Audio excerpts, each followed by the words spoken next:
Code monkey, get up, get coffee. Code monkey, go to job. Code monkey, have boring meeting with boring manager Rob.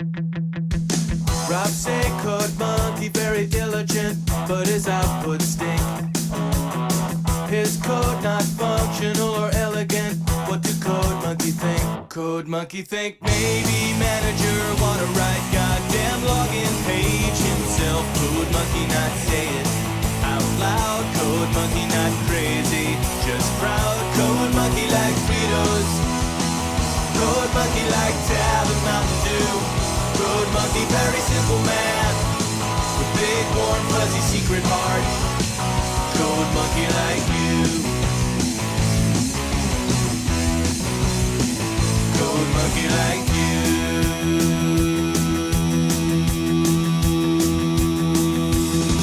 Code monkey hang around at front desk till your sweater look nice. Code monkey offer buy you soda, bring you cup, bring you ice. You say no thank you for the soda, cause soda make you fat. Anyway, you busy with the telephone, no time for chat. Code monkey have long walk back to cubicle. He sit down, pretend to work.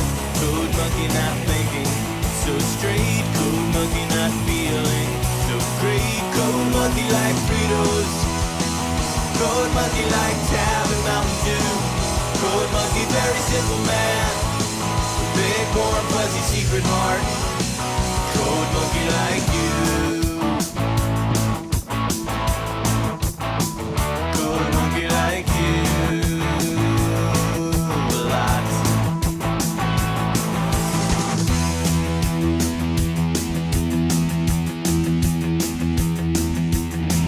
Code monkey have every reason to get out this place. Code monkey just keep on working. See your soft pretty face. Much rather wake up, eat a coffee cake, take bath, take nap. This job fulfilling in creative way, such a load of crap. Code monkey thinks someday he have everything, even pretty girl like you. Code monkey just waiting for now. Code monkey says someday, somehow. Code monkey like Fritos. Code monkey like Tab and Mountain Dew. Code monkey very simple man, big warm fuzzy secret heart. Code monkey like you. Code monkey like you.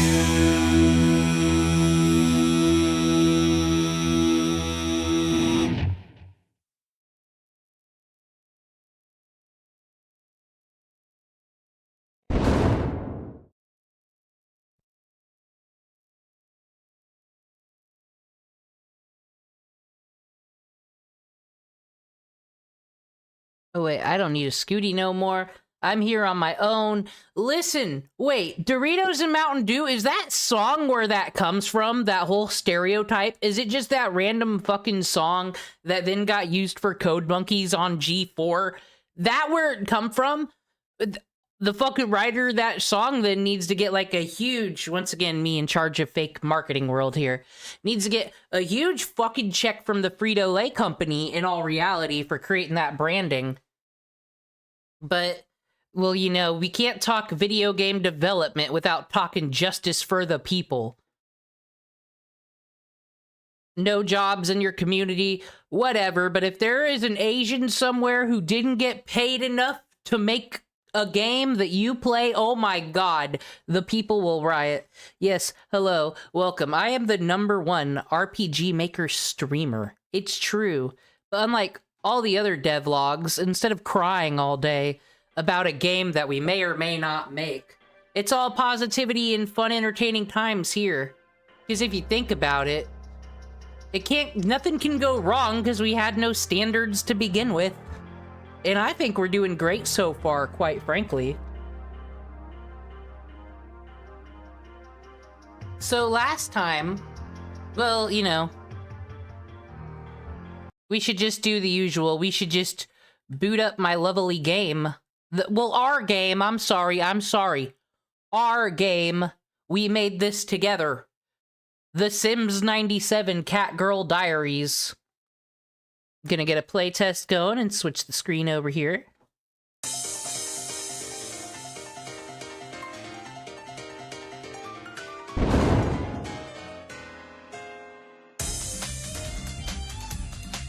The Sims 97 Cat Girl Diaries.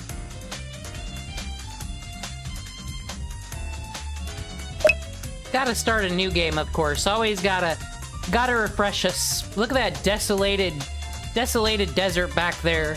Beautiful blue sky. Shows us of all the great adventures to come.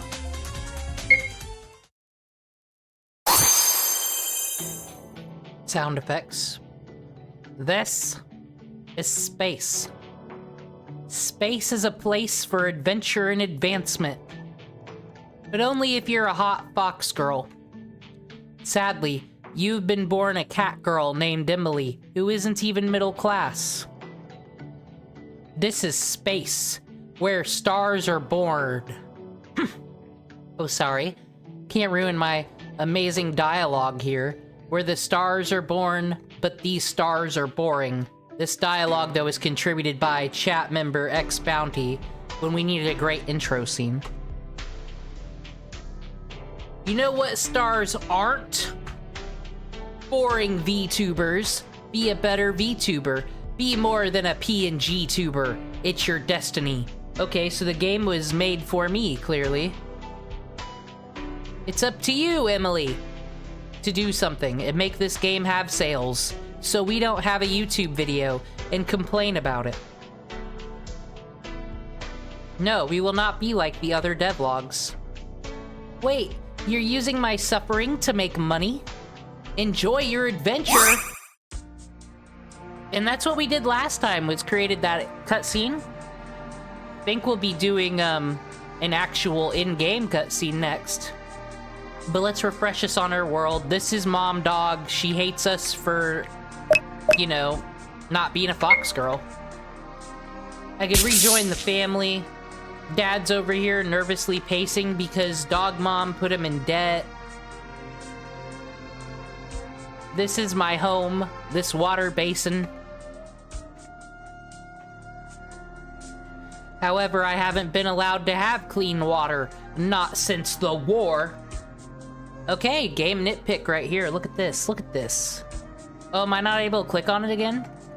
I guess I put a self switch so I couldn't. But, I don't like how that font looked on that gold floor background. What if I choose to use the gold floor background again one day? Where's the drop shadow? Hopefully there'll be a plugin to fix my problems later, I say as the video game developer. I love that sound. Now this is the basement. No one can hear you cry in the basement. These coffins Mom bought for me and Dad on clearance. We should be thankful. Okay, I got a weapon. I click on this again, nothing happens. That's our great self switches. Equip my weapon. PNG controller. Just like I have my little Louis Vuitton controller right here. It's adorbs. Maybe one day I'll be able to put it in this game. Oh wait. We gotta talk to our adopted brother, who's blind. Harry the Blinds Man. See, he can't see. His eyes are shut. They never opened. You see, us animal creatures were born much like dogs with our eyes sealed shut, and fucking Perry's never opened. Sad. Still pacing, Fox Dad? Alright, then we would like to go to the Bong Tower, but we can't because a chat member Fuyin won't let us. 'Cause he's mad. This is the Forest of Devastation. Oh no. What happened there, you might ask? Wah! I proved myself to be a true gamer, and for that I get a reward from the chest. You are the ultimate gamer. Here's 1,000 boot coins. Well, I wonder if something else is in there. Wow, rude. You were digging in this chest again? You already pillaged me and hope for more? Just for that, you lose 15 coins. Get some morals. Yeah, showed me for being a thief. Illuminati I can walk on. Gotta do something with this tower. We might be doing something with this tower today because we're gonna be covering dungeons and whatnot. Okay, this is Rapunzel. We can't spend too much time with her. She's a real chatterbox. But, you know, it's just the usual fare. And by usual fare, I mean she's cheating on Cthulhu. And it's a whole drama. But we have to talk to her for her to give us a fire spell. And that's gonna help us blaze it on shrooms. You know, the usual RPG affair. See, there's the shroom. I'm gonna blaze it. Neko Flame, because I'm a cat girl. Emily Nannington, they call me. I'm just a mere level 1 though, so yeah, it takes a couple of them. It's slain. I got 8 boot coin. That's our currency. We're crypto people here. Alright, so now that I talked to her, I leave the forest. There's nothing else going here. It's under construction and that chest steals your money.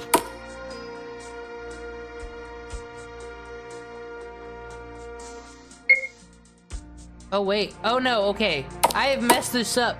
I am the game developer who doesn't know their own game. Okay, not only do I talk to that thought Rapunzel, but I gotta come to this crater. This crater is so different than all the other craters you see because it's on a dirt path. So obviously, the player would look at it, right? Game Design 101, guys. Where will the player be looking? They totally come see this crater. So many craters. Something insane must have happened here long ago. There was once a religion based around this event, but even that one is so old no one knows anything about it. All that remains is these craters. They're still amazing though. It proves something very powerful once roams these woods. Okay, that has in the background unlocked the variable called the past. We know about the past now. So our mom has something to say. Hey, your father told me to go talk. Told me to tell you to go talk to him. What are you even doing? Considering going on an adventure? Ridic. I guess it'll be up to you to pay rent to keep a roof over Dad's head. Because I have a 9/11 to stop. No one asked me to. No one needs me to. But since you weren't born a fox girl, someone has to. And that'll be me. Mom, you don't have to do anything. Why are you telling me all this and making me feel bad? Because 9/11 never forget. You forgot. And Mom Dog is gone, guys. Will we ever see her again? I don't know.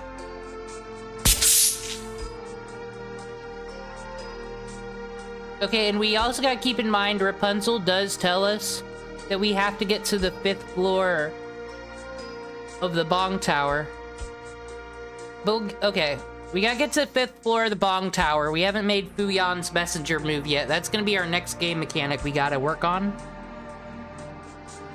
Is it true you're going on a journey? That's fantastic. What? No, I'm just kicking around town, as per usual. Oh, no, no, no, no, no, that can't be so. You have pent-up anger and fear from your mother.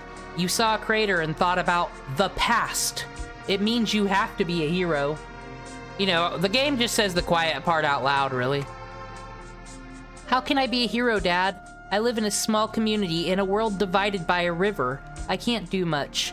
No one is really asking for my help either. I need your help. I told you about the debt we're in. We're gonna lose this home. How can we be homeless if we can't cross the river?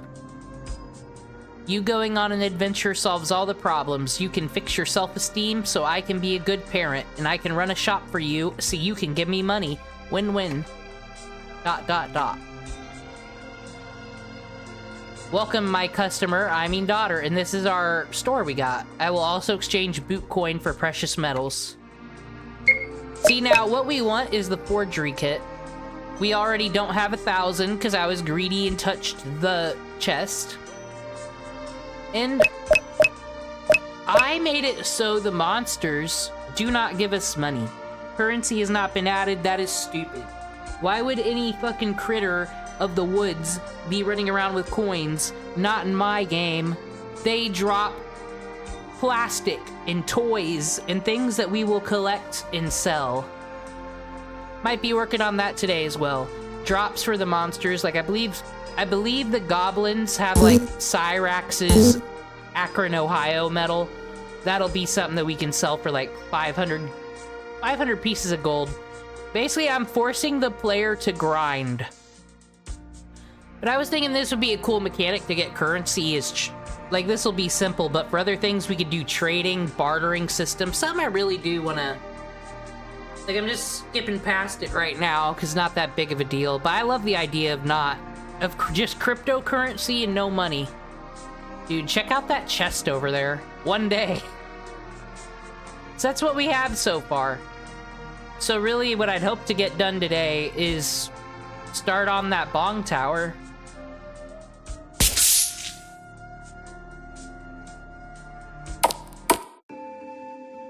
Oh shit, we got a cutscene here, I forgot. Adventurer, I'm not. Shut up, you're the hero. TLDR, that's where we are. I need you to come to the tree. All answers will be revealed. I forgot about this. Which tree? The one next to the pyramid. Come now. Okay, so the one next to the pyramid, guys. What tree is that? We'll never know. I think it's gotta be this one, right? Oh no, a goblin.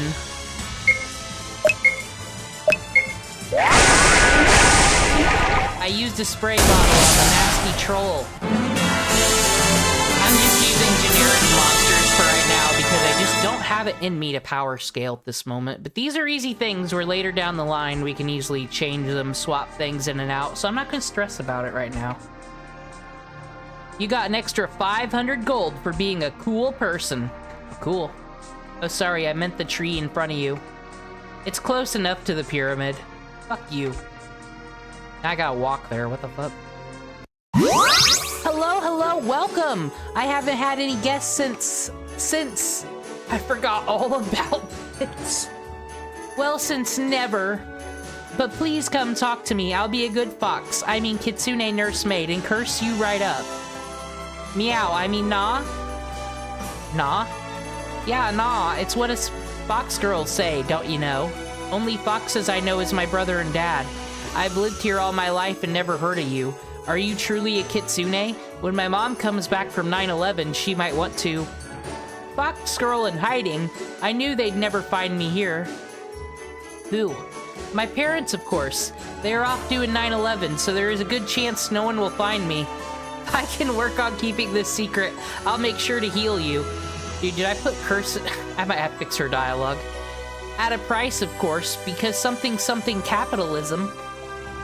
Also, my name is Fox Shrine Maiden Cute Girl. But you can call me Finn. You know, like Finnick Fox or something, because I'm totally a fox, guys. I hope we can be great friends. So she's gonna be like the Pokemon Center. Heal all illnesses. Can we think of anything, I don't know, special to... Like, we just pay to get completely healed Pokemon Center-wise, or do we Dragon Quest this up? That's for a later day. We're gonna have a plot with her where, like, she's a fox girl. No, okay, so she is a fox girl. We've established that in the dialogue. But she's actually a cat girl. Just like me. We're sisters, her and I. I don't know. Gotta workshop it. But that's our game so far. Here's RPG Maker proper. We learned how to make the first cutscene last time. That's why we got this parallax space background up.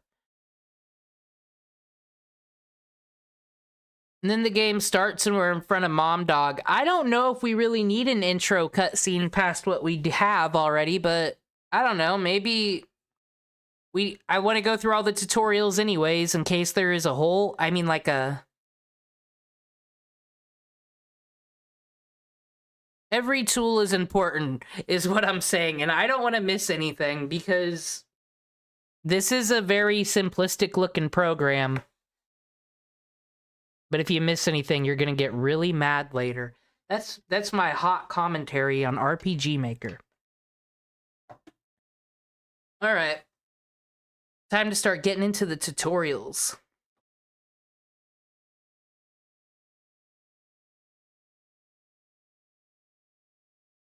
Tutorial 1, of course, gonna be... We left off on cutscene part 1. That's our space parallax background with the intros and whatnot. This one he's doing, you know, opening in-game cutscene. I kind of have an in-game cutscene there going with what I just went through with her talking to me, Mom Dog going to me, so I should know everything in this video? Oops. But I don't know, just in case.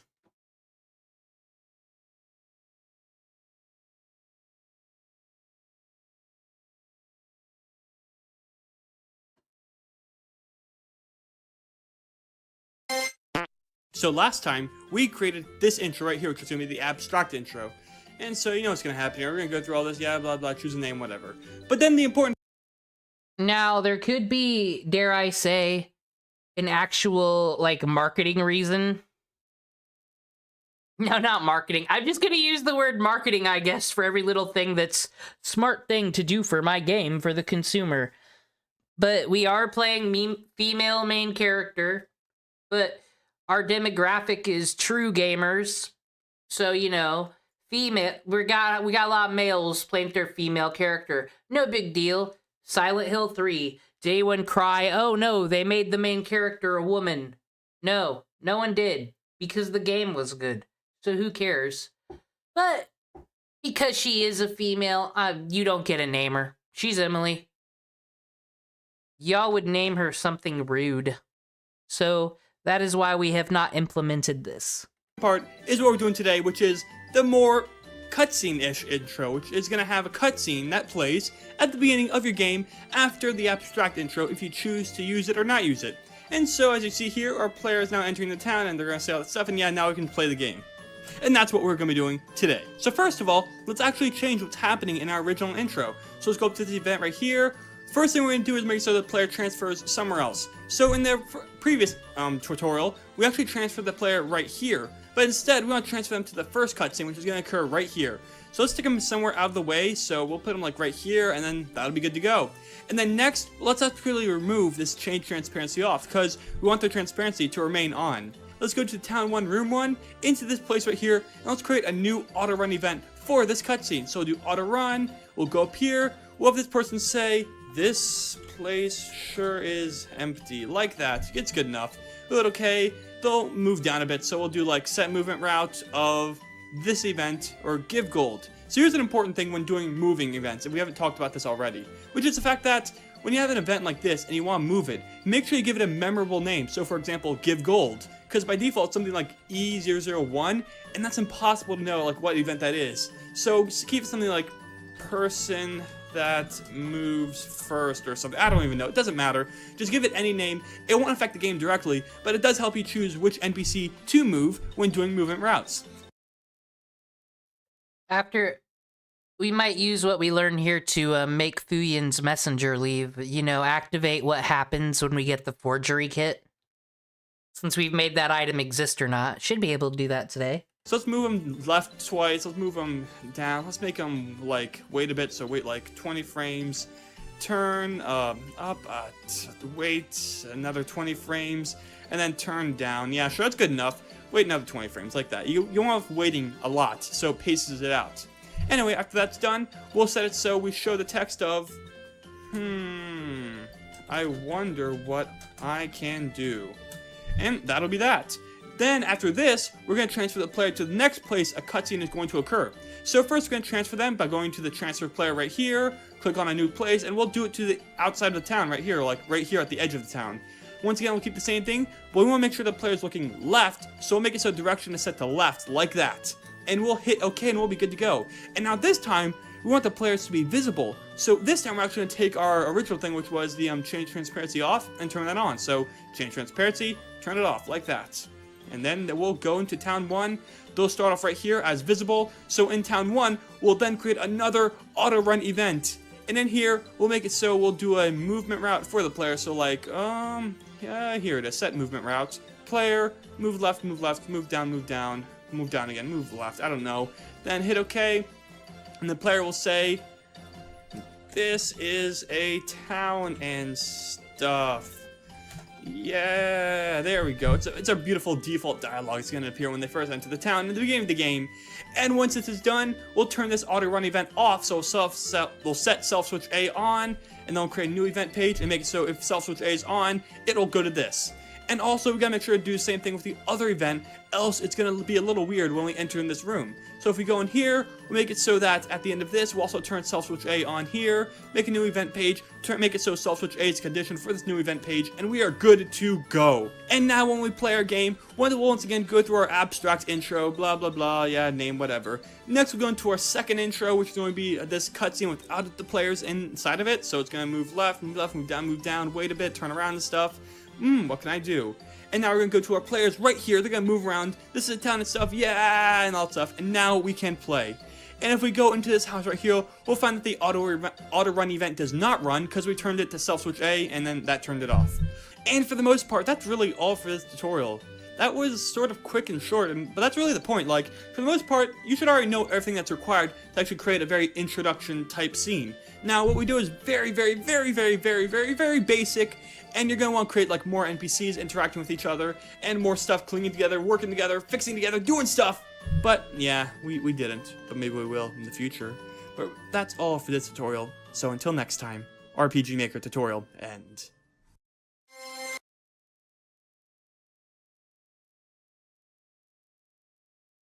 Alright, like you said, this is a good practice with everything we've learned so far here. I just used a self switch to make it so Fuyan's boy doesn't go on and on with this stuff anymore. We don't want repeating dialogue like that, so I gotta make sure to work on that with every NPC as I go back.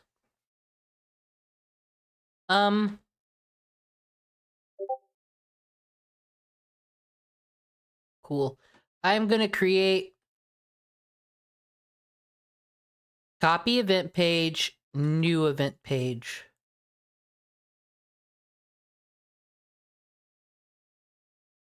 Switch.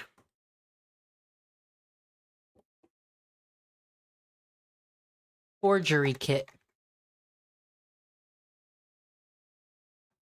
Alright, so if the switch forgery kit, which we haven't made what the fucking variables for that is yet, but let's just pretend it exists. And then we can troubleshoot this later.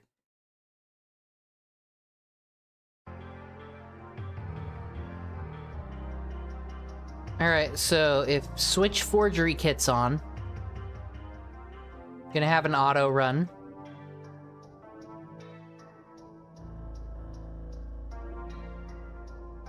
Where are you?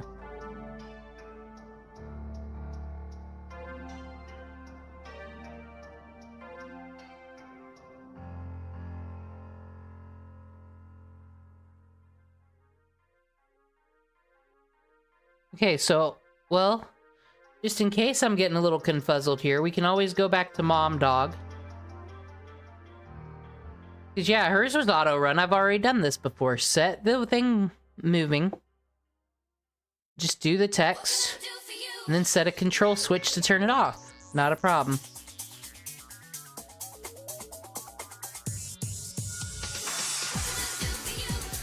Okay, so ideally, you'd be on one of these tiles.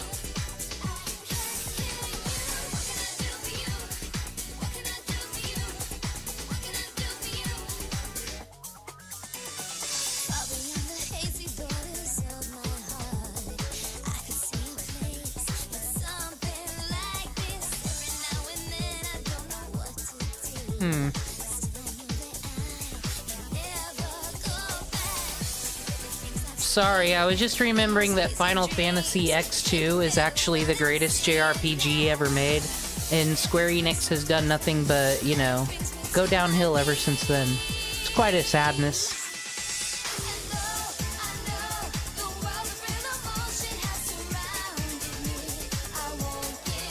Okay, wait, we're gonna have you move down, not the player. I've made that mistake before. This event, he's gonna move down. He's gonna excitedly jump. Oh wait, we learned about this. We want Y, not X. With the sound effects.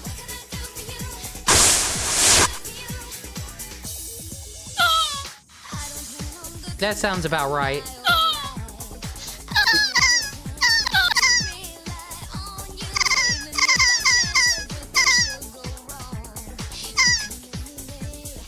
There, sound effect. Should always have that. It's, you know, immersion.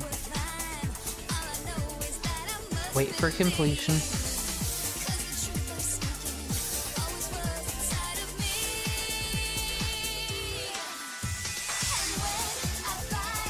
While I work on my little homework assignment, that shouldn't be nothing new though.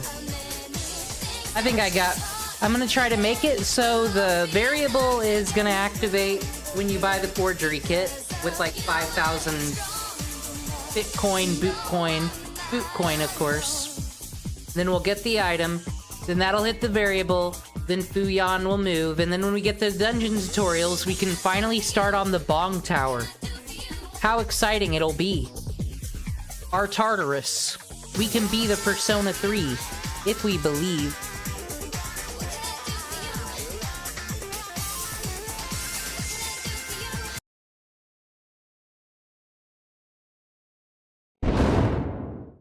I got a special treat though.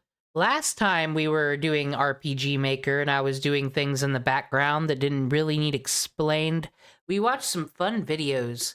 The post-mortem devlog genre, as it's called, where a whole bunch of people are like, I'm gonna make a video game and I didn't put any effort into it. Oh my god, this thing I didn't put any effort into didn't sell. That's just what it's like being an indie dev though.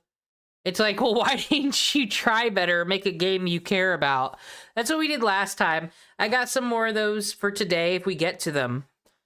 But as we think about what's the best thing for the consumer, that's the mistake all these devlog people make, you see. They're making them for their devlog friends and themselves to make a quick buck so they can say, look what I did with my Unity.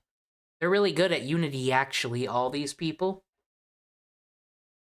But what do the But we need more opinions from actual players of games instead of devlogs. What do they want to see? Do we actually really need a heavy story here?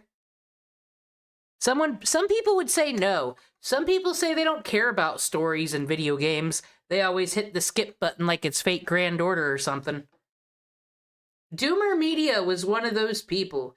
He said there is no such thing as he's never liked the story in any video game ever. And we're gonna listen to his thoughts while I set up this little variable thing. It's gonna be a whole thing. Then we'll test it, and then we'll move on to the next tutorial. That's the current plan.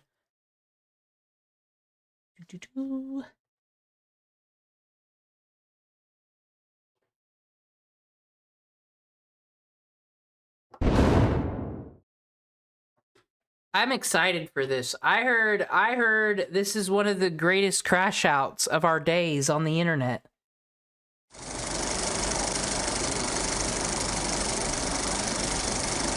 It happened on the ETH, which I've never watched before.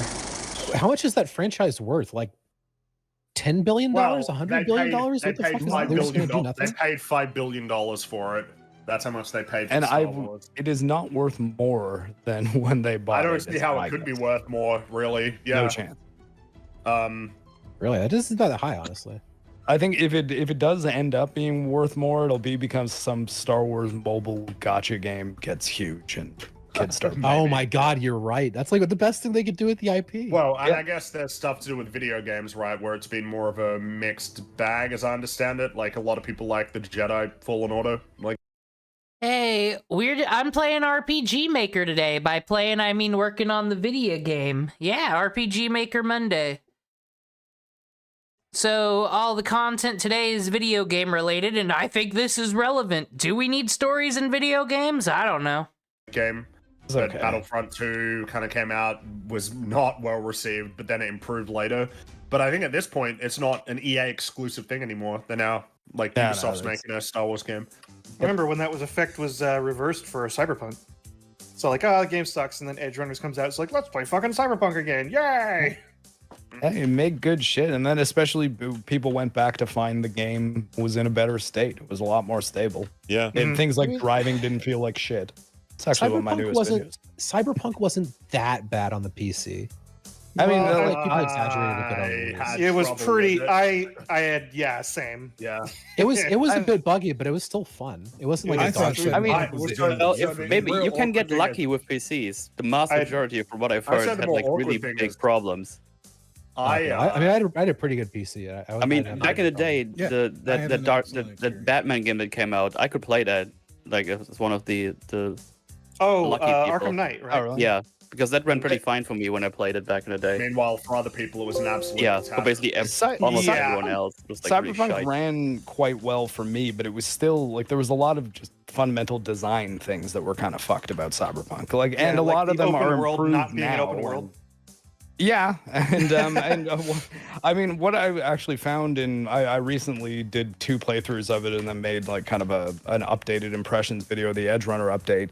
And the one thing that I noticed about it was that it seems that if you just treated the first act of that game like prior to meeting the Johnny Silverhand character, like the Keanu Reeves character, if that was fleshed out to be a good chunk of the game where like you really were encouraged to do things like run gigs and the side jobs and everything, then you actually end up doing kind of what the intention of the game always seemed like it was supposed to be, which is becoming a legendary edge runner of Night City, like a mercenary that runs the Afterlife Club. But That's all I did. The fucking story sucked, so I was like, "Fuck this," and I just walk around. I mean, and, I like, don't even fucking- think the story is terrible. It's just it kind of the ticking clock element of it. I think really kind of fucks with the gameplay loop because What? you're discouraged from wanting to go off and do side stuff because the whole thing is like you're gonna die any day now, and it's like okay, But that's well, that's just some ludonarrative dissonance right there, right? yeah, the ticking clock is a lie too. You won't die. See, I wouldn't like a game like that. It would anxiety induce me. It's already hard enough getting to bed on time in Harvest Moon and Stardew Valley type games. This is, I could die anytime. I won't do nothing then. See, we're learning about the video games. Lie. Yeah, like I'm Why you a shouldn't do massive. I hate cutscenes. dude. I hate them. You hate The fucking story cutscenes? has so many cutscenes. You, No, Well, I, can't I stand mean, cutscenes. I don't. yeah. I don't Wait, care about hold story on, in video games. I just explain wanna play. yourself. I don't give. What? I've never played a video game with a story I gave a shit about. Not in my whole. Why? fucking Wow, life. I don't What? understand. Not You're one. such Oh, a... I no, there's one. I asked It's you called for a bad It's take called like 2 Lisa. hours ago. I didn't say I might now. have to give you a reading list. God Okay, wait. damn. Come on, You, that like, can't be you true. run That never can't be cared true. about a story in a These game? crazy takes. Do you need a hug? I can hug you. It's fine. That can't be true, dude. You have to think of something. What games have you played? What Fucking games have you most played? games barely have a story. Have you You're ever full of played shit. role-playing? Most games barely have a story, everybody. Why the fuck do I gotta put a story in? I mean, the river has been divided by the tears of the palm trees, and that's why we're in this situation. It's not the most dense of stories, I admit, but Doomer Media says I shouldn't be bothered. It's barely have a story at all. That's a fucking story to Zelda or fucking Mario. Like, I mean, story? Jack yes, shit. Nintendo. That's one company. It's pretty funny that All right, you. I'll- Like, what I'll- games I'll- have you played this year? Out of let's curiosity. crank up Steam. I'll go down my fucking Steam list. Dude, Crank See it what up. has a good story. Crank up Okay, New Steam. Vegas. New Vegas has a good story. Man, Wow, so your statement is invalid already. Nice. Yeah, GG. First thing Got you 'em. saw, Get fucked, wreck loser. yourself. Well, That's what's not the actually first thing I funny is saw. was I'm gonna say, going I through think like it's- 100 games. I see one. It so doesn't far. matter. Guys, Rainbow Siege. That's fucking probably better than Final Fantasy X. If you just said that was a good one. You said there's no good story you ever played. why were you sitting there silently while we were shitting on Craig Mazin for all of his reductive takes on video games? were hiding this tape. It was from me us. all along. So when I say that I don't give a fuck about stories in video games, what you're concerned with is the exact data point of 0 games with good stories. You're not like. No, didn't you Fucking just donkey. If there's one, then that means there can be none. more. If you, didn't you just say? I'm sorry. I need to find out. What did you say? Hold on. if there's I one, then said- that I can be said more. I hate cutscenes and I don't give a fuck about stories in video games. I just want to you- play the game. You said more. Hold on. I'm finding At the same time, I don't need to rewind either, but I'm pretty sure he said most video games don't have stories, is what he said. different genres of video games have different reliance on specific elements, with a pretty significant one in a lot of games being story. Yeah, there's tons of games that you can play that have no story and just are designed more around their mechanics. I mean, but at the same time, most- to say that like all video game stories are shit, it's Sorry, like, so well, what I you mean, said okay, is first you of don't all, play- hold on, you hold on. said- You don't wait, know wait, the hold on. cinematics. So what you said, what you said is you've never played a video game with a everybody. What you said is you've never played a single video game with a story you've given a shit about. What does that mean? What does that mean? It means that I don't give a fuck about stories in video games. I play for the gameplay. I don't like. If I want a story, I'll watch a movie or read a book. I won't play a video game. Then why did you my then fucking need to God. go through your like Steam list to talk about good or bad like stories? Look at this. Look at this. Scholar. Why the fuck do you guys need stories in video games? Go read a book. In fact, don't even buy the video game. Free is fun if you have a library card, I hear. In and video games. immediately you saw Because I games- asked him Fucking to. insane. New Vegas is You loaded act with like good that was a completely fucking insane statement. So I'm like, okay, fine. I'll go check. And I found one. There's New Vegas has a pretty good story. I don't see a That was single like the other one first here. game you even This- mentioned. honest, but Wait, Fallout New Vegas? What the fuck's the story? It's like Fallout, but it's shooter game. That's my hot video game review. I actually don't know shit about Fallout. like what's interesting about you picking There's New Vegas though 150 is I games would on my argue Steam. that, but New Vegas is arguably a game that's got 150 decent stories in it that have nothing to do with each other. Would you like actually- a story you picked better a game if that is extremely dense with several stories. I don't play video games for story. I never, under any circumstances, want you to stop me from playing Under the any game to watch a fucking cutscene about some shit. I just don't want that. I want to play the game. So, but I what mean, if that's the, kinda what if like the story is saying, told like, well without cutscenes? Yeah, Not that this needs any pushback, but there's times where everyone feels that way, I think, when the cutscene starts up and you're like, God damn it, I wish I could skip this. I'm so pissed. I can't wait to go grind in the dungeon.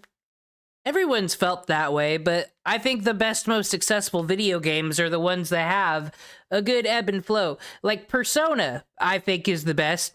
You do all the social stuff, and then you go and you're like, God damn it, I'm sick of going to school and working. If I wanted to do that, I'd do more of that in real life. But then it's time to go fuck up someone in a dungeon. And then you get to fuse your personas when you get a bit tired of doing that over and over again, a bit frustrated. Oh, and then you can leave and work on the story and have all these cutscenes. Like, you just need a good balance. Make it so when you're sick of one mechanic, the other one comes in. That's my hot video game sips. In what game are we talking about? The hypothetical game that he mentioned. Well, hypothetical, yeah, a game that has It's no already cutscenes, theoretically it's all- possible, so you can just agree with the theoretical, right? I mean, Being on it- on you it baked being- in the conclusion. I mean, like, you're like, well, what if the story was told really good and like you just didn't even need to pay attention to it? No, It's like, it well, then I would was hold told on the through fucking the story. game. Whoa, I No, never said you didn't told need to through pay the attention to gameplay. it. That's not what I said. Told through the gameplay is what Das said. Yeah. So like no cutscenes, it's all in gameplay. Like while you're exploring freely, you can move about how you want, interact with the world how you want, and get the story at your own pace. Journey. Is there an example of this? Journey. He just said Journey. well, You yeah, don't that's- actually I don't know need what an Journey is. example, I've though. That's never the played point. You don't need one though. Yeah. I do, one because I is- don't even know what you're talking about. Like, Did what you do know need that it's experiencing an the story through indicator of gameplay? low Have you IQ never played a game individuals without that can't cutscenes? Engage with hypothetical. I've never played a game without cutscenes that have Have a you ever story played that I gave a shit Oh about. my I don't think so, god, no. you don't know what environmental stop it. storytelling is? Stop it. Okay, give me an example. If this is such a fucking obvious thing, then give me an example. You gotta stop doing that. Like, you just got given an example. Okay, have you ever? I haven't played that game. Remember, I'm gonna give you an example right. Have you ever played any survival horror game in which you see a trail of blood leading around a corner? I've like literally never played a horror game. Oh my god! You never played a horror game? Really? No, I don't like horror. I don't like it in video games. I don't like it in movies. I don't like horror, period. Soma is one of the best horror games writing ever made, so go for it. Now is the time, my friend. A lot of people are pointing out Half-Life has no like cutscenes; it's all in gameplay, like in engine. Of course, Metroid Prime is another one that has like cutscene at the beginning and the end of the game, but like more or less, it's just going. What is it like being totally decimated in the marketplace of like video game ideals? You know, the console wars, is it either side really right or wrong? And then we got the economist among us who want to say Nintendo's ruined because they charge an extra $5. How will they make it? We got those people. But this I feel like is the one video game debate where he just said, I'm gonna lose today. I just am gonna take the most losing stance of all time, where I say there's no story I liked in any video game except Fallout New Vegas, and I actually haven't played many video games. Through the environment. It's a stance. At your own pace. If you play a lot of stealth games, you could just skip what's the the story of Metroid Prime? Well, Soma's pretty limited on cutscenes. There's hardly any. Yeah, The it's story of all in Metroid game. Prime, there's a Metroid that's been infected with this material called Phazon, and that character becomes this thing called Metroid Prime that eventually kind of turns into a clone of Samus throughout the trilogy. And an example that I think is worthwhile in Metroid Prime is when you find out the operations of the space pirates, and then like you gather a lot of information about their presence on it's Talon 4, right? That's the name of the planet. Yeah, like on the planet and how they. So over here on RPG Maker, does that just be writing dialogue? Is just really get the fuck out the way fetch quests, so not much to add here.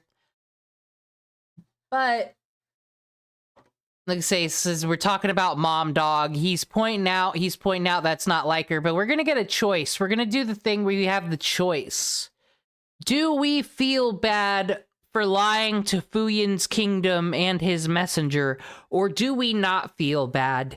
Unlike all those stupid games where you have a choice, so are you gonna save this person from dying or not, and then you find out your choice never fucking mattered unless it's a David Cage game. I don't want to do things. That's different when you have to actually do stuff. We're gonna be asking the true questions. Do you feel bad or not? And I don't know where this is going to lead us, but I'm cooking over here. Did experiments and shit went totally wrong, and that's like all stuff that you can pull from like exploring the environment, scanning data logs.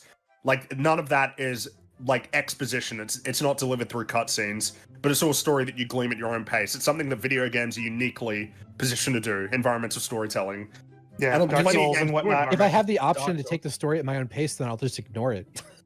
But I mean, that's what I mean. I feel like it takes us so bad you could argue against them. Like that. That it's not even okay. First of all, hold on. No. Now I'm fucking triggered. This isn't a take. I'm not saying story and games are bad. I'm saying I don't give a fuck about them. They gave you counters to your argument, and you went all the way back to I don't care though. I'm not making a prescription that video games shouldn't have fucking stories. No, you didn't pay attention to how the argument went. They gave you a counter, and you said I don't care. Yeah, I don't care about it. I've never enjoyed it. Your initial state was fucking inaccurate. I care about. But Doomer, is there such a game that has a good story without cutscenes? The answer is yes, both theoretical and with proven examples. And then you went, but I don't care about it. That's a fucking shit response. Get over it! You're telling me you think it's good. I'm telling you I wouldn't give a fuck. No, you said tell me about a game that is a good story. I don't know this person, Doomer Media, but apparently Rage quits the internet after this conversation. But like, it's clear what happened here. They're just talking about the video games. We saw Cyberpunk, all that, and he was like, I have nothing to add here because I actually don't play many video games, but I gotta take the edgy contrarian opinion of no good cutscenes in video games, and this is what he unleashed upon himself. Beautiful drama. We must keep it in mind while character writing things that affect you, the player. We gotta make cutscenes for the doomer medias of the world. And that'll be quite difficult challenge for us, folks. That doesn't have cutscenes. You were given examples, bitch. Happy New Year, everybody. I think you can mend the divide here. So I'm glad that we don't have to start off the new year with a terrible Doomer take. We can just end with one. In America, we don't have to begin the year, but in Britain, we did.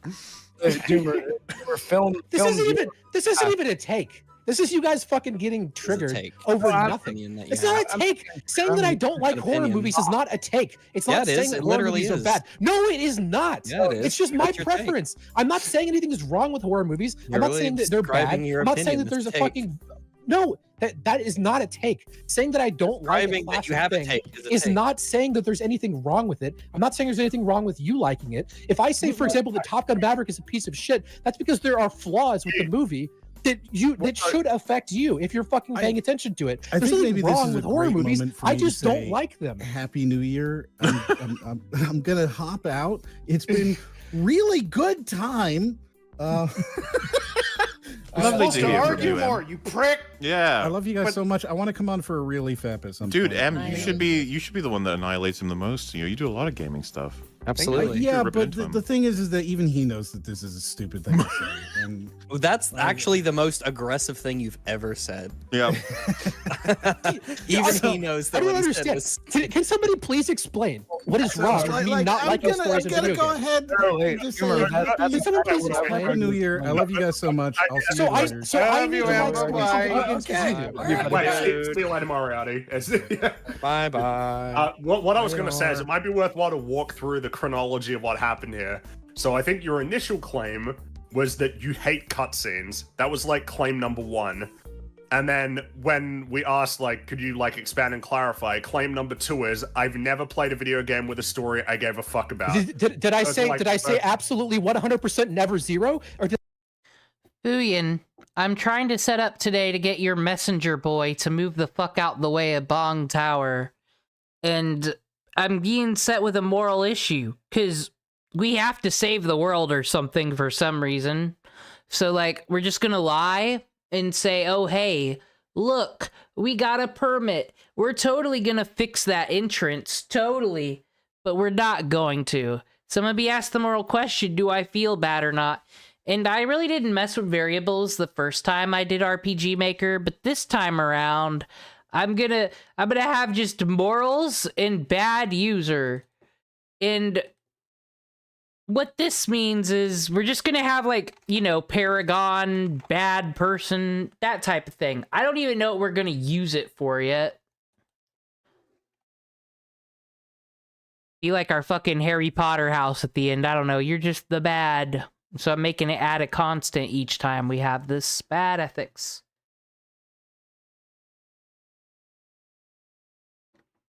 Something bad might happen to him. He might go over there and say, Emperor Fuyin, they said they're gonna fix that entrance, and then it doesn't happen. You might kill this poor dude. We don't know. This is a moral, ethical issue. I say I don't think and then I cut myself off and said, oh, Disco Elysium, maybe. And then I said New Vegas. So I've played hundreds of games, and I can think of 2. Like, I don't understand. I'm not saying there's anything wrong with it. I just don't like it. I know, but I think I've been trying to explain the contention that we have. See, I don't know if I should just have the variables go off in the background and continue. Don't reflect on your choices. Like, why should I, the narrator of the video game, tell you, the player, how to feel and who you are? I mean, it is Emily. It's not really immersion breaking for me to put, oh, because I was thinking, like, oh, you still have morals, or, oh, you're that type of person. But, like, is it really necessary? You read into the character yourself. I think it's just going to go off in the background. We just think nothing of it. You're just asked a question, you answer it. I don't know. We'll figure it out together what it means. have with it would be because I'm setting forth the premise. The medium you're most passionate about is film, correct? Yeah, 100%. Okay, so it would similar to saying like, oh, well, I don't ever want to give a shit about the cutscenes in a game. Would be like saying, hey, what's your favorite film score? And you'd be like, oh, I don't give a shit about the music and movies. You're like, well, yeah, but like, I mean, I'll give you. Hold on. I'll give you a very good analogy. I've never played a single video game I with a story I gave a shit about, and then I think you said except for maybe one. Yeah, and I gave 2 examples. Out of, and then that's it. Hold on. Stop. Are you trying to understand what my point is? Or are you trying to find some fucking quote that you can sit there and fucking stun lock on? Well, it depends, right? Like, okay, what's my point? My point is that Frankie's trying to stop you from retconning the conversation. There's a reason we're here. I'm not retconning the conversation. Yeah, it was. You gave the challenge of what is a game that has a good story that doesn't have any cutscenes. That was the challenge. Even if I say that doesn't mean that I'm asserting that there are none. That isn't what I'm saying. Yeah, but your response to the idea that there were many examples was I don't care, which is fucking worthless. Why'd you even give the challenge? Okay, wait, hold on. No, we can walk through this. You know what? I wasn't right about that. That's kind of it. I spoke too hastily, of course. Because like, if I say that I don't care about a class of thing, can you show me something that I would give a fuck about? And you show me something that's like, okay, I don't give a fuck about that. How does that disprove anything that I said? Well, but that's not what happened though. Like, did I at any point say there's something wrong with? No, stop. Let me talk. Did I at any point say there's something wrong with storytelling in video games, or that you're wrong for liking storytelling in video games, or there's something? Well, fuck, we're just debating semantics now. He did just take it right back to the beginning. Why did it's one of those things? Why did you even come? Why did you even start? Why are we here, Doomer Media? Wrong with cutscenes. Did I make any claim like this at all? Or did I just say that I personally don't like it? And is there anything wrong with it? Because I can give you an analogy. An analogy is somebody saying, I don't like violent movies. There's nothing wrong with that.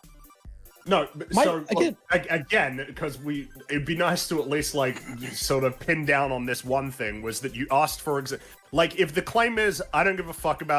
So they were all just having a good old time talking about video games on New Year's, and Doomer Media over here had to chime in. I hate cutscenes and stories and video games. I've never played a game with a good one. And they're all like, oh, is that true? Pull up your Steams. What games have you played? Which ones do you not like? They're trying to figure out. He's just like, I just want to play the game. Cutscenes are terrible. Bleh. And then that led to this. Because they said, okay, but there are games that don't have cutscenes. Stories and games, I hate cutscenes. It follows that a logical question that somebody might put forth is like, well, what about like environmental storytelling in games? And then you even like asked for examples. You asked for examples, and then when the examples were provided, I'm not asking for examples to prove that storytelling in video games suck. No, shut the fuck up. You did. I'm not asking for examples to prove that it's bad. I'm asking for you to give me examples to figure out if I would give a shit about them, and you didn't present any examples that I would care about. Yes, we did. So you presented something that I care about. No, sorry. If you said that you hate cutscenes and that like that seems to be a big barrier in terms of your enjoyment of a game, like and whether or not you'd want to engage with a story, if you get presented with examples of games that don't have cutscenes that tell a story, how can you not factor that into your assessment? Like, how is that something that you are not understanding me? The fact that there isn't a cutscene doesn't mean that I'm suddenly going to give a shit about the storytelling in the game. I don't care about that. So again, the discussion wasn't so then why the fuck did you bring up cutscenes? You should have just said I don't care about story in video games, full stop. The cutscene was the point. Like that's the only thing I said. I didn't like the fucking environmental storytelling is very relevant. Yeah. If cutscenes were the point, then the environmental storytelling is hyper relevant. Let's make this very simple. Do you have a problem with me not liking storytelling in video games? Is there something wrong with the fact that I don't like that? Maybe it's just that I feel like if you're not giving them a chance, like Well, that's where we started and we dug into it and we got to the cutscenes thing. If this guy, I was just thinking about this because this guy Mahler has recently like had beef with YMS because YMS was being an asshole just like Doomer Media is fucking here. And Some say that it might be Doomer Media who's fanning the flames in the drama, showing like all the evil chat messages and stuff, just because he's still mad about this. That's a crazy conspiracy, but I don't know. If it feels like you're not giving like a whole medium a chance to potentially impress you with storytelling, like I'd say it might be. I've been playing video games for 30 years. What are you talking about? But if so we haven't known you for 30 years. We're going off what you're telling us. But also, like, if you say in that time that there's like not a single story that you cared about except for like 1 or 2 examples, I'm not really sure. Like, that does feel like a case of you're not really giving them a shot, because there's I've talked to people who don't like violent movies, and they've been watching movies for 60 years. It doesn't like they just don't like it. It's like saying I don't like stories in movies. I mean, have a good night, Fuyin. There's people who don't like movies. If someone doesn't like movies and they've seen a bunch of movies, they just don't like them. And you're you're not giving it a chance. They're like, I've been watching movies on that for. I think that there was a substantive difference between somebody saying I don't like video games versus I don't care about like stories in video games. Because it's like, that just seems like bizarre, especially when your complaint was about cutscenes. I'm saying that I'm expressing a preference. I never made a descriptive claim about something being bad or a prescriptive claim about the way video games should be made. I just expressed a preference that I don't care about storytelling and I hate cutscenes because what I want to do is play the game. I don't care about the stories. That's all I said at any point. And then we said, have you ever played a game with the good story without cutscenes? And you said, give me an example, as if it's not possible. And then we okay. Again, that's the part that I'm stuck on. I don't care about that opening foundation. I was on that. I'm asking for you. I'm giving you an opportunity to be like, hey, maybe I'm wrong, and you didn't give me anything that changed my mind. I gave you examples of good stories that don't have cutscenes, or at least a minimum. You think are good stories? How the fuck am I going to give you examples of what you think are good stories? That's what, again, you're treating it like a fucking debate. I was just asking for. Okay, you asked me for the examples. What do you mean? Yeah, and I don't agree with your examples. Hey, Mola, can you provide me examples of what I like? Oh, you can't. Got you. The thing is that you can't. You're treating it like a debate. It was never a fucking debate. I just told you I don't like stories in video games. Why are you fucking turning this into some big fucking...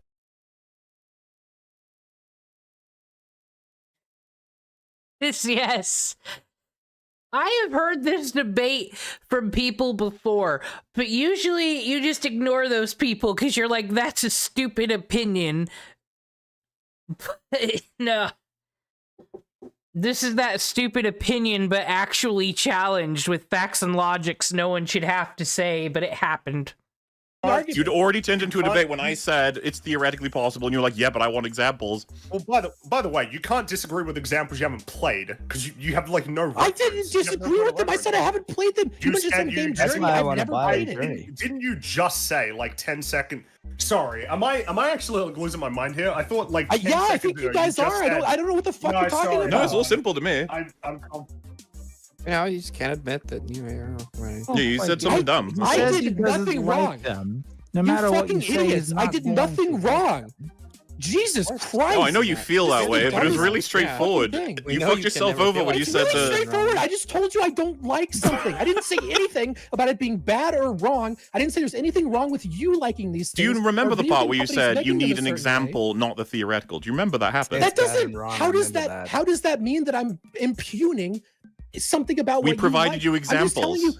Yes, I'm saying I don't like it. Maybe there's an example I haven't thought of that I would like. That doesn't. Why would you ask us for examples of things we couldn't possibly provide? It would only be you that could provide that. Why would you ask us for it? Because you're fucking arguing with me. You're acting like what I'm saying is insane. And I'm like, okay, fine. So to be fair, what you're saying is insane. And I'll reconsider my position.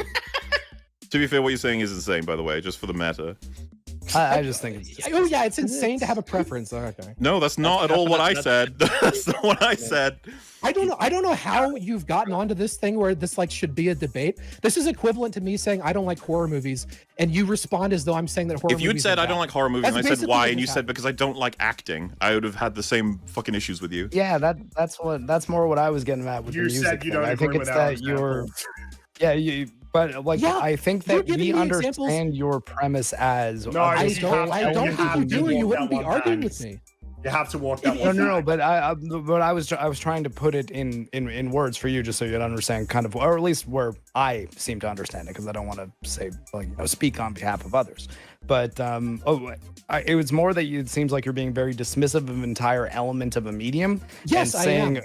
But I mean, do you not see that without a lot of experience? I've been playing video games for 30 fucking years. I have probably 30,000 hours in video games. What are you talking about? Need more experience? I've played so many fucking video games. How many more video games do I need to play? Dude, DSP has played a lot of video games. Out. But when you're playing them, do you care about are you watching the cutscenes? Are you paying attention to the story, or are you just figuring out, okay, what's my goal for the next thing? But try not. Do you think that I was just put on Earth? And I just I was like, oh, I just fucking hate video game stories, and I've just been avoiding them. No, it's because I've played them for my entire life, and I've never. Reminder, I've played them my entire life. Fallout New Vegas. Okay, that's one out of all my games that has a good story. Ever given a shit. It doesn't affect me the way that it affects you. I'm not saying there's anything wrong with your experience. One or two that you really didn't care about or didn't like when you first started playing video games. Okay, can you please fucking believe me that I've played a lot of fucking video games, okay? Literally 30 years. I'm not saying that you don't. What does it look like when you're playing a game, like with a cutscene, like when the cutscene starts? Like, are you watching pull out your phone? So the first thing I'm going to do is press escape to try and get through it. Then I'm going to press spacebar to try and get through it. That's my point. I'm just saying. Just to be clear, what does it mean? I try so hard, even for Fate Grand Order. I have always tried so hard that on my first time through, I feel like I need to read every single dialogue and absorb every single cutscene because it'd be rude of me not to. Someone made it. I gotta enjoy the art. But looking back, Sonic Adventure 2, what great plot did I miss? Someone please inform me. You're telling me that I am playing video games wrong, and that I would definitely enjoy these observing yeah. And if I said, if you want to have a learned okay, I'm glad that you said that. That's interesting. But to be fair, would I be watching movies correctly if I skipped all the scenes with male actors? If I skipped all the words in a comic book, would I be able to tell you about the writing? If you had a preference for not liking violent movies and you purposefully didn't watch violent movies because you had tried to watch a bunch of them, didn't enjoy them, and knew that you wouldn't like them, no, you're not watching movies wrong. No, if I was critical of the story in video games and then I said because I skip all the violence and then I don't even know what the fucking stories are. I've interacted with the stories of games. You guys are talking to me like I'm a fucking moron. Do you think I haven't played video games? Well, I mean, no, we don't know exactly. Like, all we know is what you've told us, and you've told us that you seem to be. How is this so hard to get through your fucking head that I just don't? Well, doesn't it give you pause for thought that everyone here is confused by what you're saying? I get that you don't like them, and I'm not trying to argue. First of all, ER is not confused. I'm pretty sure ER understands this pretty well. Yeah, I think I kind of get his point. He just wait. In that case, ER, explain it for us. Okay, so I mean, there are obviously two elements to games. There's the story element and the gameplay element. He obviously just enjoys that one element and doesn't give a shit about the other. Well, yeah, but what about the part where he said, give me an example of a good story that doesn't have any cutscenes? And were we able to give that to him? Several, yeah. No, none that we can't. I prefer. How can he's already set the parameters that he doesn't like any of them. I wasn't having a debate. Exactly, so that's kind of a futile exercise. Well, then why didn't he say that? See, this is what Phoenix Wright and Danganronpa and all them word court games have done to the people. We gotta go through all the dialogue, have the court reporter pull up the whole transcript and go through every single part of it, because we're gonna... No, that's not true, you! So we can blame the games once more. Instead of asking us for examples. Well, because you're challenging me. Because he's changed. Because he's retconning the conversation. No, I'm not retconning the fucking conversation. If you guys are gonna jump down my fucking throat and act like I'm a fucking moron, it's like, okay, well, hey, how about maybe you should chillax because we're not jumping. What video games? No, we're matching. Literally, dude, you said something dumb and then you said a smarter thing after it. That's all that happened. I'm not letting it go this time. This has happened several times. I'm not letting it go this time. I didn't say anything stupid. You guys are being fucking stupid. Definitely. When you say you're not letting it go this time, are you saying that you're suggesting that what you said about arcade was correct? I'm saying that I don't think you understood my point when we were talking about the fucking prison section in Arcane. That's not even what I was thinking about. But I didn't say anything remotely wrong. In fact, there is nothing that I said today that is even slow. For context, here's a context wagon. He like dreamt or something that in the animated show Arcane, a father figure kissed an underage character, and it was weird. This scene never happened. It never existed, but he declared 1,000% that happened, and they went through the footage. It's every frame a pause, after all. This seems like not the court to pull this in, and he was ready to die on that hill, but now he's here saying I'm 1,000% absolutely right in my thing. Not the stance about video games, but I guess the stance of what he said. Court logic. Phoenix Wright's fault. Slightly objectionable. I just said that I don't like something. I didn't try again. Wrong? I'm gonna say this for the 4th or 5th time. I can't imagine how this hasn't sunk in yet. I didn't say there's anything wrong with you enjoying stories in video games. I didn't say that video games should be made without stories. I didn't say video games shouldn't have cutscenes. I didn't make any prescriptive claim about how video games should be made or about how you should enjoy video games. I just said there's something that I don't like. And I'm sorry, but yes, having played video games for 30 fucking years, I know my own preferences and that I don't like these things. No, I'm not suddenly just going to start liking these things if I start watching them. Again, I have plenty of experience playing video games to know that just like ER said, I want... You know, same attitude as the devlog videos we watched last time. I'm actually pretty good at Unity. I actually know a lot about video games. I want to go around and hit rocks and collect shit and fucking craft shit. That's what I want to do in video games for the most part. That's beautiful, and if you had said that to begin with, we'd all be on board. That is what I said to begin with. I haven't said anything else the entire time. No, it's not. ER, please back me up. I mean, it's literally streamed, so... Okay, so what's the objection again? So he was complaining about the existence of stories to care about, and then we were like, oh, well, what do you mean? And he's like, oh, fucking cutscenes, I want to play the game. And the first thing our minds go to is like, oh, well, just a game without cutscenes then. And then he says, give me an example. And we're like, it's theoretically possible, environmental storytelling. He's like, I need an example. Like, okay, so we got like Soma and whatever, Journey, whatever else was mentioned. And then he's like, I don't give a shit about them. It's like, that doesn't help us at all. You already played them. Well, there you go. Yeah, that's a shit answer. That doesn't answer the question at all. That's useless. He needs to go play those games. Ask for examples and then say, yeah, that's what happens next is him saying, I haven't played those. Let me play them and then I'll get back to you. Did he say he hasn't played Soma? Although, Boomer, have you played Soma? So if you haven't been playing NDR, it's okay. Yeah. Soma does kind of have cutscenes. There are areas where you. No, I said there are minimal cutscenes in Soma. Yeah, there's virtually none. Wait, so I would need to go play the games that you're talking about to stake out the claim. I haven't played enough video games in my life to have this position. That's not what I said. How did you just take what I said and turned it into all that? That's word for word what you just said. Like 1 minute ago. You said to go play Soma and get back to us. That's exactly what you just said. When you asked me for an example and I give you one, you said I haven't played it, so I don't give a shit about it. Then try playing it. And it's an example of a game with a story with minimal to no cutscenes. Exactly. And I said I'd buy a copy. If you have me on Steam, I will give. Hell yeah, I'd buy you Soma for you. You don't need. First of all, I need to work. I have fucking work to do. I need to be playing fucking video games. Journey, you can play in 2 hours. It's not a long game. So again. Hell, you know what? That almost seemed like an olive branch with me. I will get you this game and you tell me how you like it. No cutscenes. I have a job. I don't even have time to play video games. Like, this is just the mad toddler from hell, really. So again, just to be clear, now you're saying I haven't played enough video games in my life. I think you might enjoy the storytelling. I can't understand this for you. I'm offering to buy for you. I'm trying to be super nice. Have an Odin moment. I'm giving up. Yeah, I don't think anybody's claiming that you're inexperienced in video games. No, nobody has. You keep saying that, though. Why would I need to go play another game? He has been playing games for 30 years. Yeah, but here's the thing. Like, over you had said, 3,000 hours from what I hear. I just expressed a preference.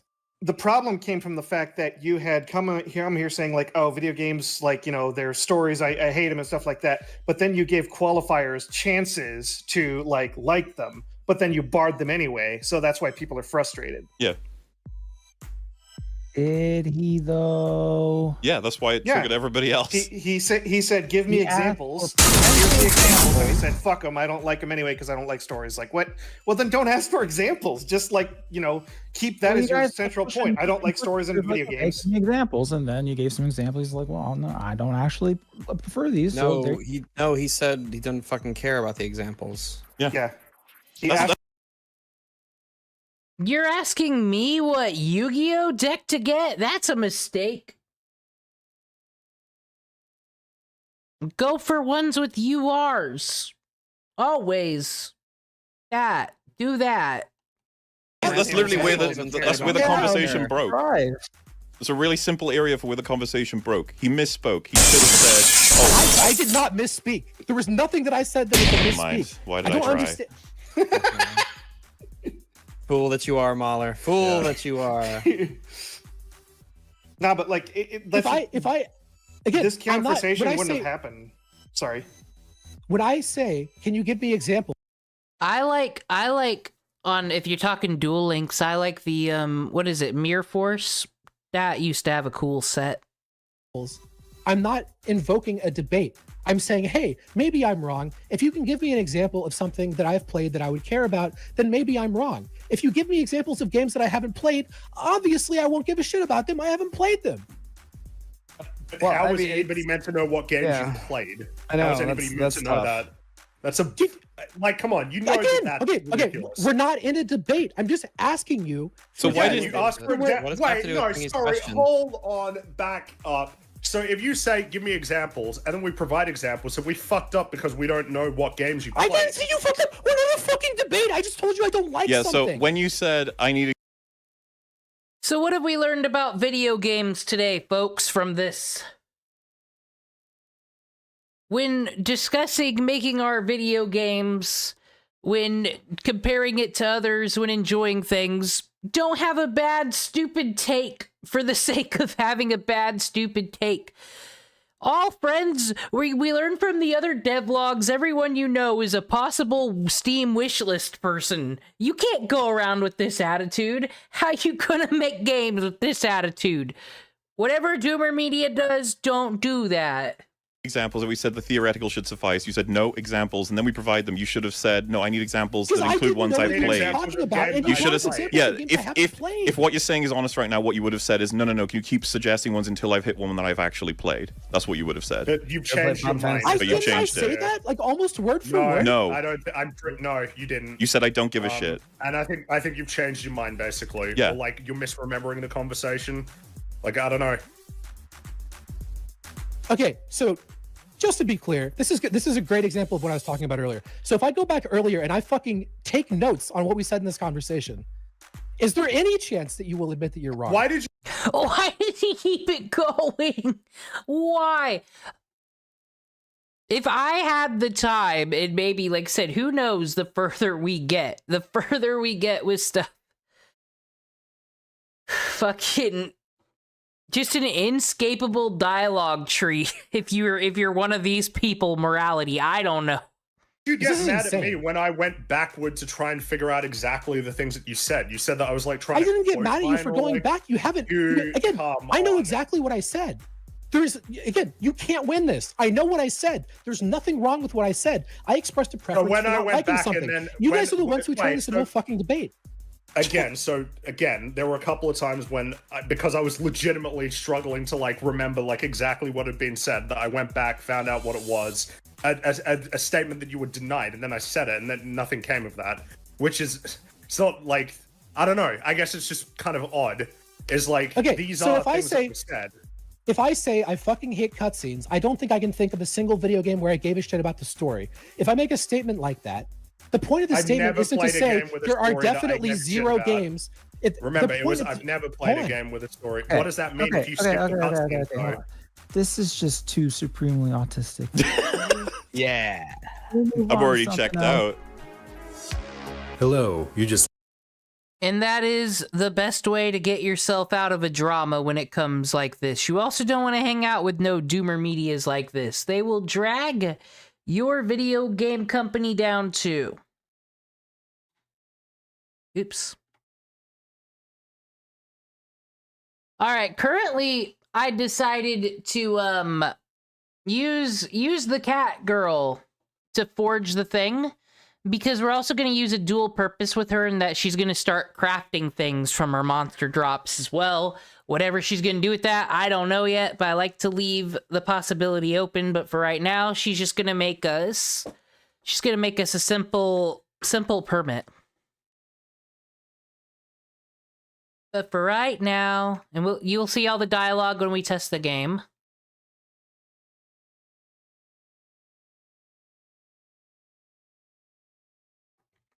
Enjoy your illegal permits. And the Switch has been... We also had another moral quandary here. Do you feel bad?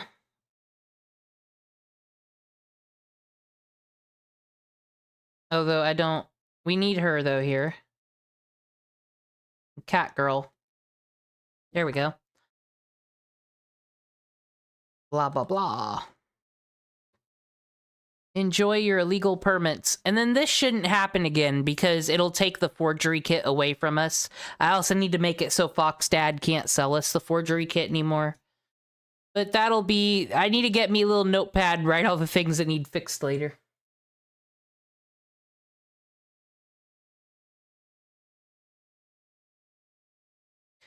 Well, this is what I argue. Do not say, oh my god, this game is popular right now.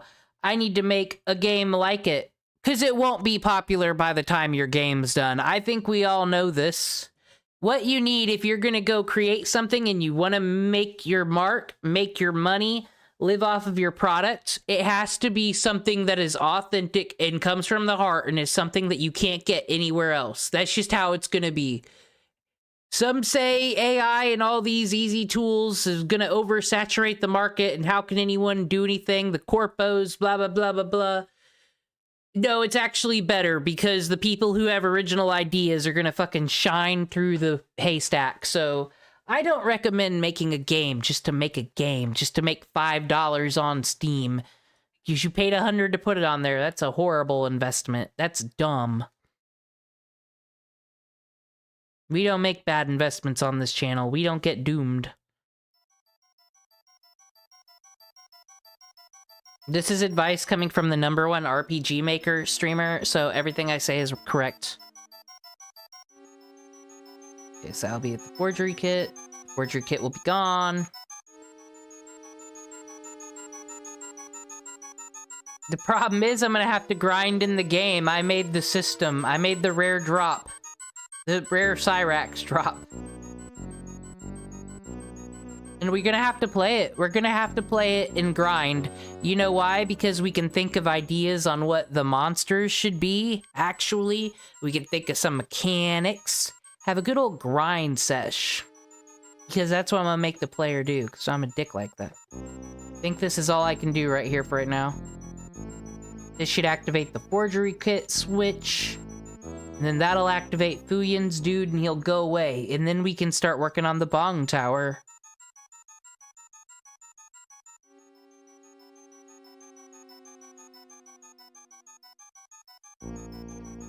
Save changes to the game, yes. And we'll probably have mess ups, so we'll probably have to bug test.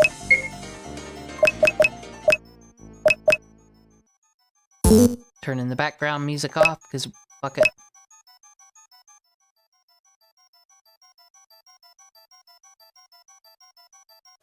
I don't want to ever learn how to code. And I mean, I just like turn-based RPGs, and this is the easiest program to make them in, and it makes me really sad because I feel like Shin Megami Tensei is the only one keeping the genre alive. Because, you know, Pokemon. Lol. Well, one day on the stream, I'm gonna play Cassette Beasts. That should be a grand old time. I love the meta on that, and then, you know, there's always Digimon games, but still. I love me a good old turn-base.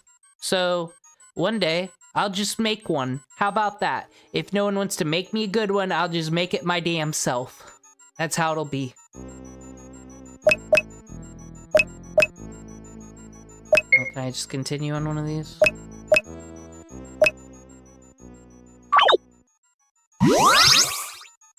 Hello, welcome. I haven't had any guests since, well, never, but please come talk to me. I'll be a good fox, I mean Kitsune nursemaid, and curse you right up. Yeah, I gotta fix that. Not this stream, but I need to make the habit of having, like, a sticky note thing somewhere to write all these mistakes down on. Okay, 9/11. Okay, I'm out of here. Fuck you, Finn. Time to grind. We don't want to grind against mushrooms. That's a waste. We need to grind against Cyraxes. And we need to not walk through those woods. They're a trap set up by a dastardly person. Now remember, when we get this person out of the way, we need to get to the 5th floor to deal with Rapunzel. We'll save Anissa Rapunzel drama for later, and we got other things in those forests that we'll just attach to events in the tower. It will be 100 floors, but we could cheat and make like each floor have their boss room entrance. I haven't even set up the Pokemon Center yet.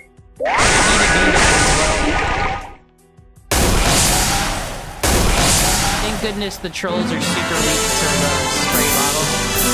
Level 2, I learned recycling. I forgot if that worked or not. This is what happens when I only do this weekly. I think I need to do more RPG Maker.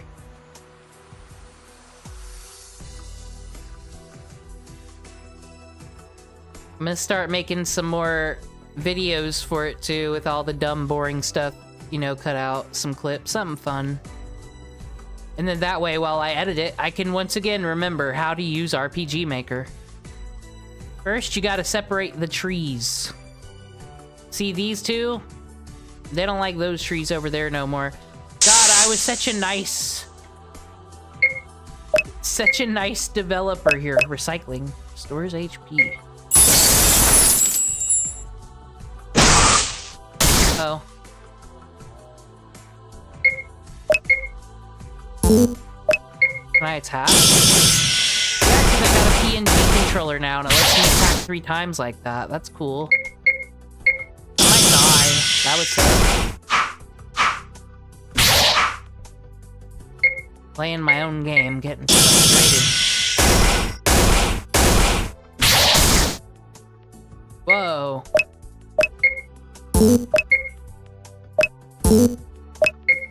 Biscuit for the biscuit. How much HP do we give these things? Well, you know what? Let's fix this. This is ridiculous. I don't approve of this. See, this is why we play the game and grind. This is bullshit. I think the player should be able to kill one of those with like 2 swipies. What are we talking like? Enemies. It says max HP 200. What the hell?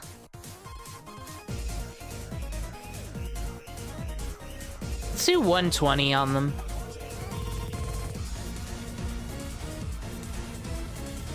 But I think we should also nerf the spray bottle a bit. See, this can be just things we work on as we go. Skills.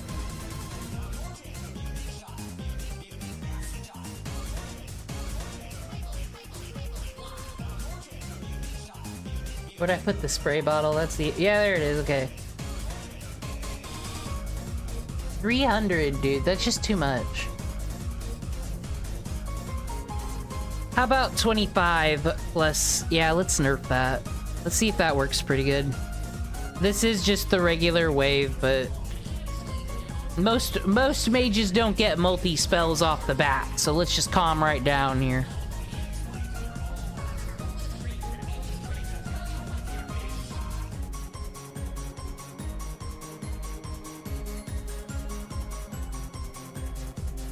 Hold on. I think we should start a new game. Go through the whole motions again. I'm not gonna read it. I'm just... New file. Makes me feel good.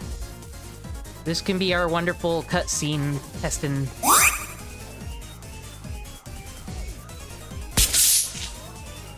God, I don't like how we couldn't go through the door right. Now I'm starting to feel like Fuyon with this shit. Get our weapon.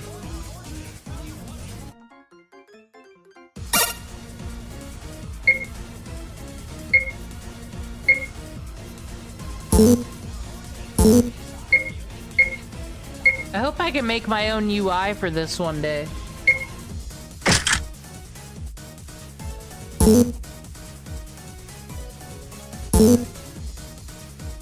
I don't check Discord during no RPG Maker stream. We're out here being code monkeys. Could I check Discord at work if I was working for Ubisoft?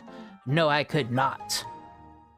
That would be rude. Okay, let's save and make sure that I didn't break the game by making the attack too low or something. That was my problem. First time around messing with RPG Maker was it felt like if I ever messed with any of the default stats on anything, like attacks would just always miss and I could never test them right. That's really what got me super frustrated, so I don't know.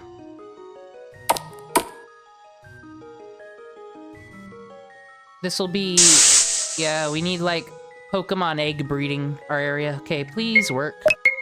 Spray bottle. Well, I don't think it needs to be 40 MP either, really. Why am I off balance? Oh my god, viciousness. Might need to do some more nerfing. Yeah, we need some more nerfing. That's not great. Especially when there's like a whole pyramid there somewhere.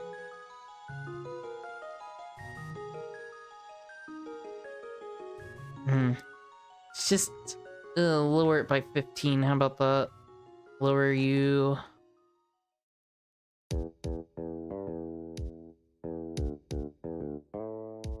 That also want to lower the MP on this. It's kind of not right. 12 sounds about right. There's hard decisions here. I really hope this simple thing doesn't break my game, but I'm a bit nervous.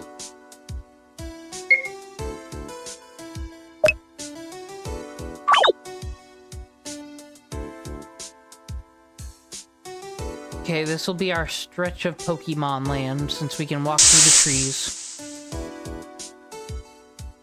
Okay, please do not beat me up, goblins. Spray bottle on mass control. 80. Okay, that's good. Do we do it again? They should beat me up, but I shouldn't be that bad. Bad touch. Controls. Knee controls. Okay, I think that's pretty even and pretty good. We got a potion that'll help us heal as we grind. Since I haven't set up a Pokemon Center yet, not that this will be the player's problem or anything. Da da da da da da da. Dude, EFAP should have me on if they let that loser on. I'll tell them all my casual gamer opinions. The PS2 is as good as consoles we're ever gonna get, truthfully. And I could back off my statements. I'd be like, Mahler, dude, ever since Final Fantasy X2 Square Enix fell off, have you seen this Kingdom Hearts shenanigans? Not good. And then I'll win the debate. I'm gonna do it once more. Okay, I don't...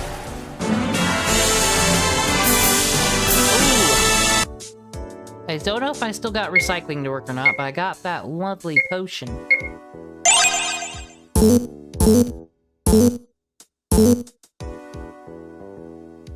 We need these things to drop medals.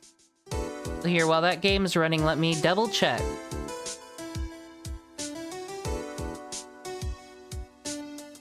It does the Akron medal. It's 1 out of 10 though, so we are forcing these people through hell. Did we even put a value on this item? Yeah, 500. We can sell it. Not consumable. You can only sell it. It's a key item.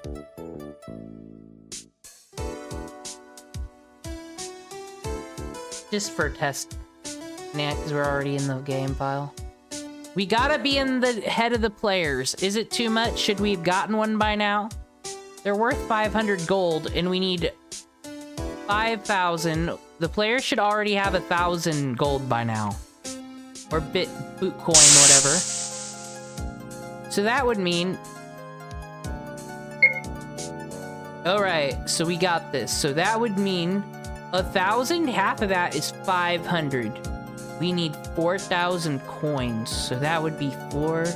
We would need 8 medals. That is a lot of grinding against goblins. So we gotta keep in mind to do something to make this more exciting.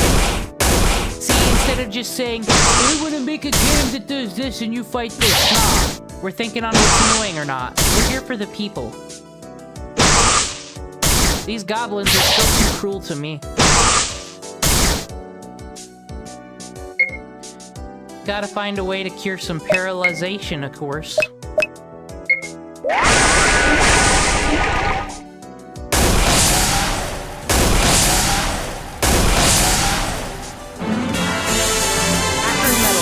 Potion found. And potions are more common, so at least we have that going for us.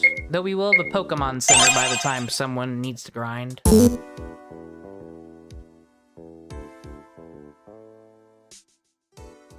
Does that not show up in my key items? Okay, there it is. Akron Metal. Can I sell that to Fox Dad?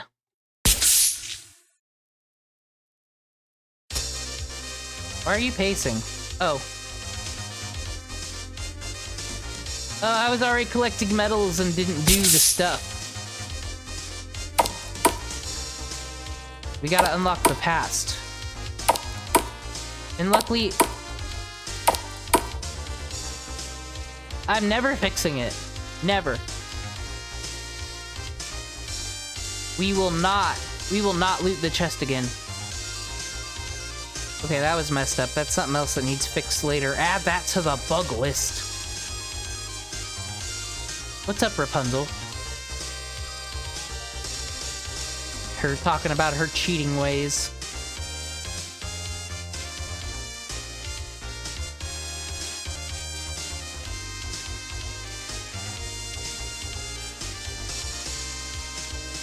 Okay, and she also gives us instructions that we have to go to the 5th floor of the Bong Tower. I also need to remember to fix this tile issue since we had to do that last time. I got stuck on the floor. Terrible. Why are we in the desert? We're in the forest. How the hell did this happen? This doesn't seem right.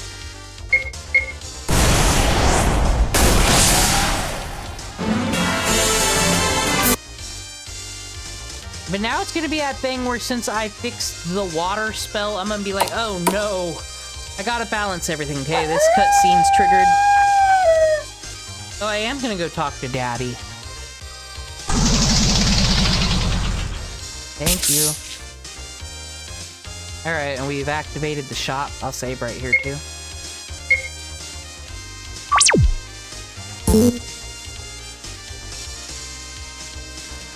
Journey has begun.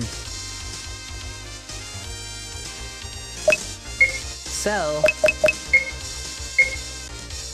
a rusty Call of Duty dog tag worn by the Goblin of Akron, Ohio. The perfect. Oh, it's only worth 250. Okay, we'll fix that. So that means I gotta make it 1,000. We're not gonna inflict that upon the player.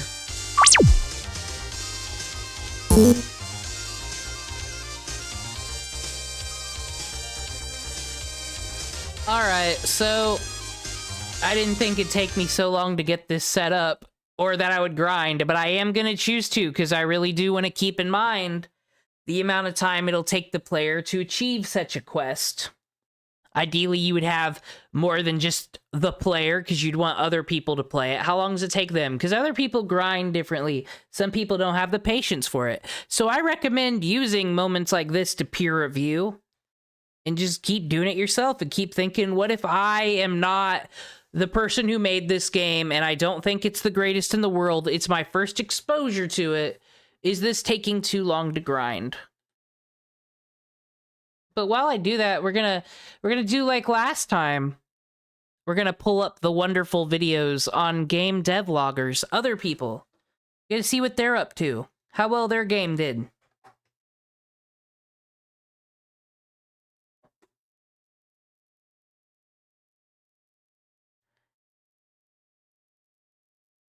Chat user Tonto helped collect some of these, because he also quite enjoys these videos. There's a cool pattern to them that you start to notice. This one's Danny Deer, getting money from my game after 1 month. Just 1 month, guys, and he did it. This could be us. In this video, I'll tell you how much I made from my game on Steam, why I made this much, and what I will do to earn 10 times more next time. A month after release, I've sold 2,500 copies and reached $20,000 in gross revenue. The game is currently sitting at 40,000 wishlists, and the wishlist conversion rate is at 3.3%. As far as I know, this is rather low, but I'm hoping that with regular game updates, I can get this number to at least 10%. Especially with Steam sales and discounts, I think it's totally possible. The return rate is 12.5%, which is a bit high, but in the norm. And this figure should also slightly go down if I do my job right and improve the game. So, what do I think about it? I think there's still a lot of potential in the 40,000 wishlist that I have. Perhaps people expected a lower price point, or they are just waiting for discounts, as Steam users often do. A lot of the wishlists came from the prologue, so maybe they are not as... All these people added me to wishlist and they didn't buy the game. They must just be waiting for a sale. We all know that's how it works in the video game industry. You see, no one actually buy. That seems like a Doomer Media take like you would have. No one actually buys video games when they come out, you see. They all wait for a discount. That's never happened. valuable, but I think most games get their wishlists from the demo, right? So I think we should be fine here. One thing that worries me is the return rate and the negative sentiment from the Chinese players. The Chinese players, I don't know, man. I think they just hate the game, or at least it seems so from their reviews.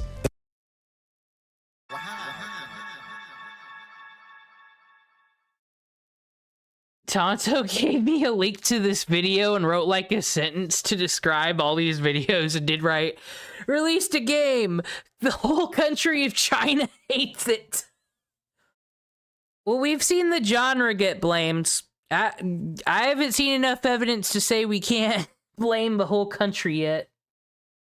There's like one positive Chinese review and then the rest are just straight up negative. So the main 4 complaints are: the game is too hard, the game is too short, the builds are not... So the main 4... There's like one positive Chinese review and then the rest are just straight up negative. So the main 4 complaints are: the game is too hard, the game is too short, the builds are not... So does this mean that this user hates all anime?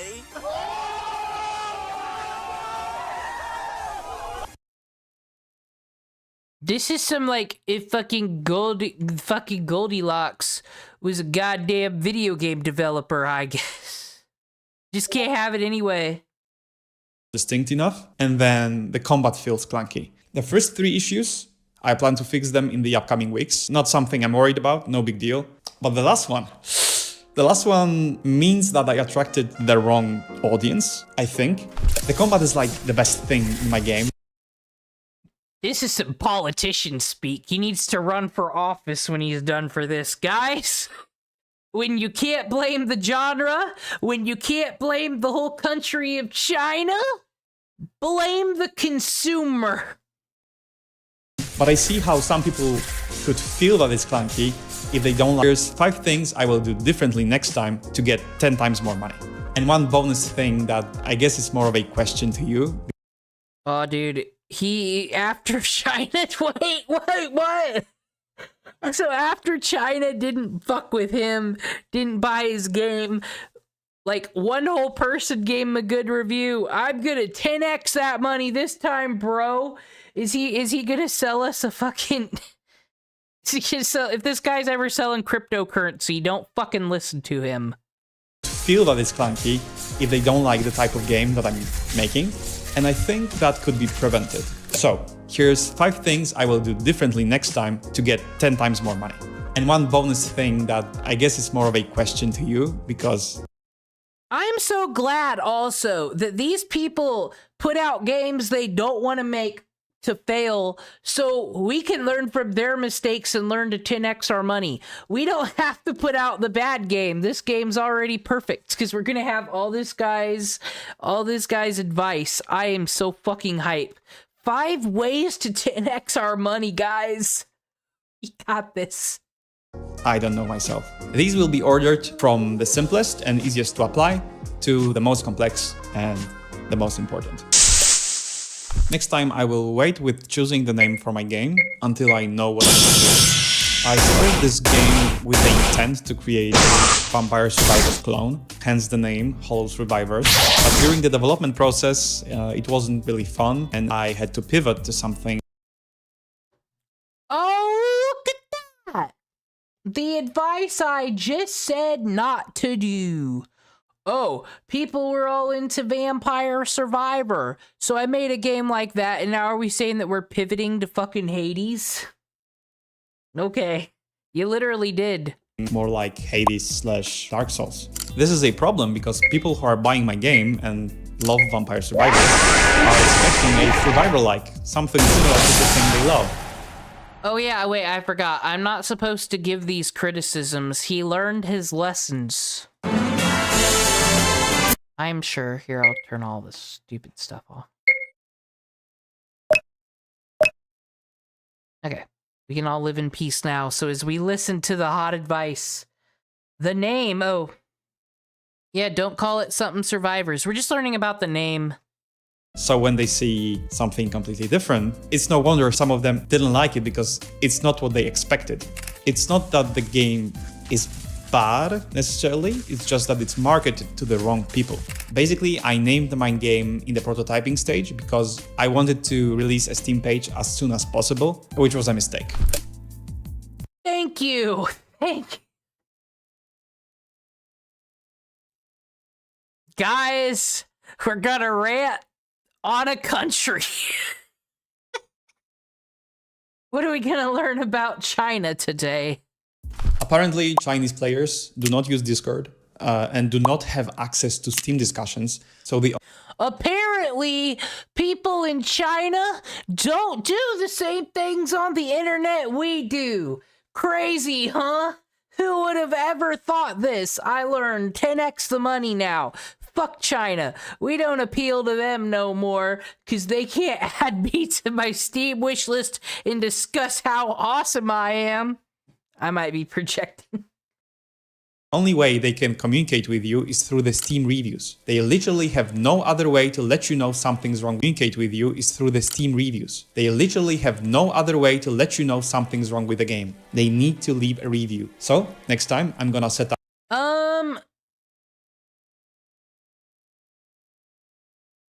I think that's how that works. You play a game, if you don't like it, you say, hey, there's something wrong with this, and I don't like it. Boo! Don't do that, apparently. You should be in the goddamn forums helping the developers with the game that you paid for. That's what you should be doing with your time. Is that the fucking message I'm supposed to be getting here? Up a QQ. I mean, come on, Chinese. Everyone says you work in sweatshops, but you can't even be bothered to show up to the Steam forum. My God. Account, which I was told is the closest thing to Discord in China. The problem is that you need a Chinese phone number to set it up, which I don't have. And I wish I could tell you the solution to this problem, but I do not know myself yet. And I will let you know as soon as I figure it out. Similar to the first point, I would contact publishers way later in the development cycle. I honestly only needed publishers for marketing, so there was really no reason for me to rush. Okay, I see. This video is actually genius. He created his own content. Just do everything fucking horribly and then say, I didn't do it. I mean, I will never do it again. Is there a fucking Naruto run on my screen right now as I'm saying these words? What? Next time I will make my game as polished as possible before reaching out to publishers. This would give me more leverage during the negotiations, meaning better deal, better revenue splits, or better publisher. Back in the day, I was really bad at negotiating. For the record, I'm still not very good. But one rule that helped me recently in negotiations is to never give something up without getting something in return. If you're an artist charging $100 for an animation and somebody wants to negotiate the price to $80,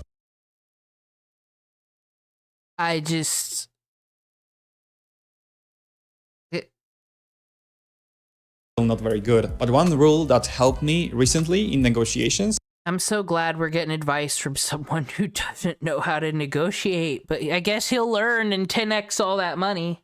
Is to never give something up without getting something in return.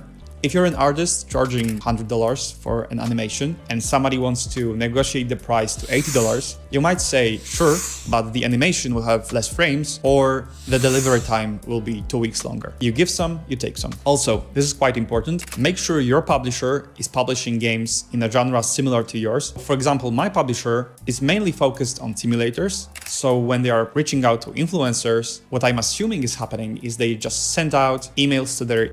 I guess I can't really add more than we had last time, but like, it's just so gross to, it just feels just gross. These people that just come in with the grind and talk to people mindset, make a thing that you love and believe in first. Why grind for a hollow product? You might as well get a regular fucking job then. Don't understand. Stop. You people are the reason the Nintendo eShop is lame. We can blame Nintendo all day for not filtering that shit, sure. But I'm gonna put the blame on the people who made the shit as well. It's not just Steam sometimes. It's just garbage. Email list, which is comprised mostly of simulator influencers, which is not ideal for my game. A publisher is a pipeline. So if this pipeline was created specifically for your type of game, it will be 10 times more effective. Now, before we get to the most important lesson, many of you asked me how to get started with making games. Some of you even asked me to create a course. I'm not doing that, don't worry. But here's my advice to all of you guys. Start with learning the basics of programming. Yeah, I know you all want to jump straight into Unity, Godot, or Unreal, but please believe me when I say that you're not gonna get very far without understanding programming deeply. And the best way to learn programming is with today's sponsor, Brilliant.org. Brilliant.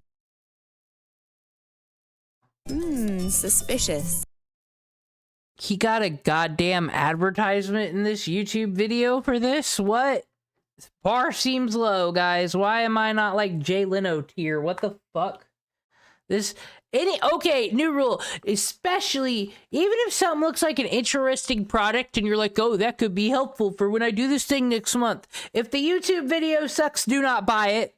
Like I said, put anyone sponsored. Just don't, because why? This is gross. Okay, so we've already dealt with what he has said about the Chinese. But are there anybody in the game dev sphere that's like, oh, this guy, he's from like Norway or something, or Finland. That makes him like Notch. So everything he says is a lot smarter. I bet there's idiots like that.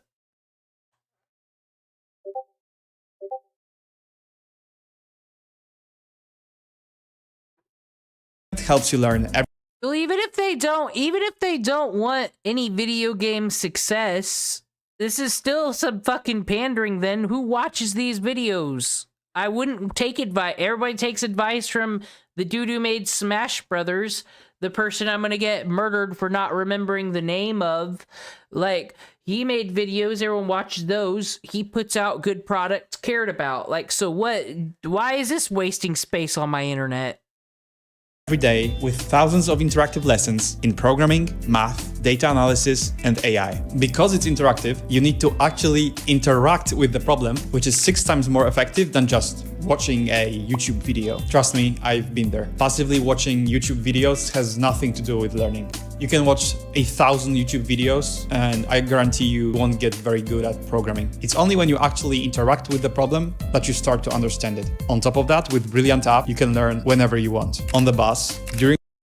So according to him, we're learning wrong today, but I think we're way better off using some random dev's tutorials, almost like lines to color within, than me explaining switches.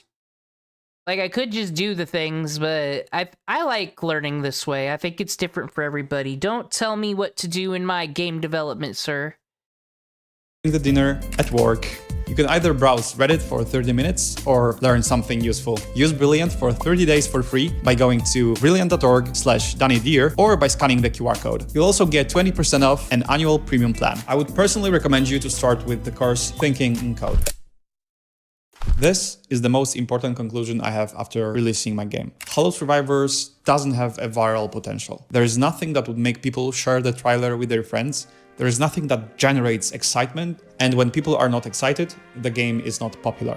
If you take a look at Choo Choo Charles, a single tweet with a trailer generated more views than Hollow Survivors would get if it was covered by IGN. Thomas Brush calls it a hook, but this term was always very hard for me to understand. For some reason, I just couldn't grasp what it means. But I think viral potential is a good equivalent of a hook, and I think it conveys more or less the same meaning. The game has to have something that excites people, that makes them happy that they've seen the trailer and makes them want to share this joy with their friends. Okay, now some rapid fire lessons. Playtest earlier, playtest more. The single most important thing that my game benefited from were the playtests. Players know what they want, players tell you what they want, and the game is so much better if you just listen to them.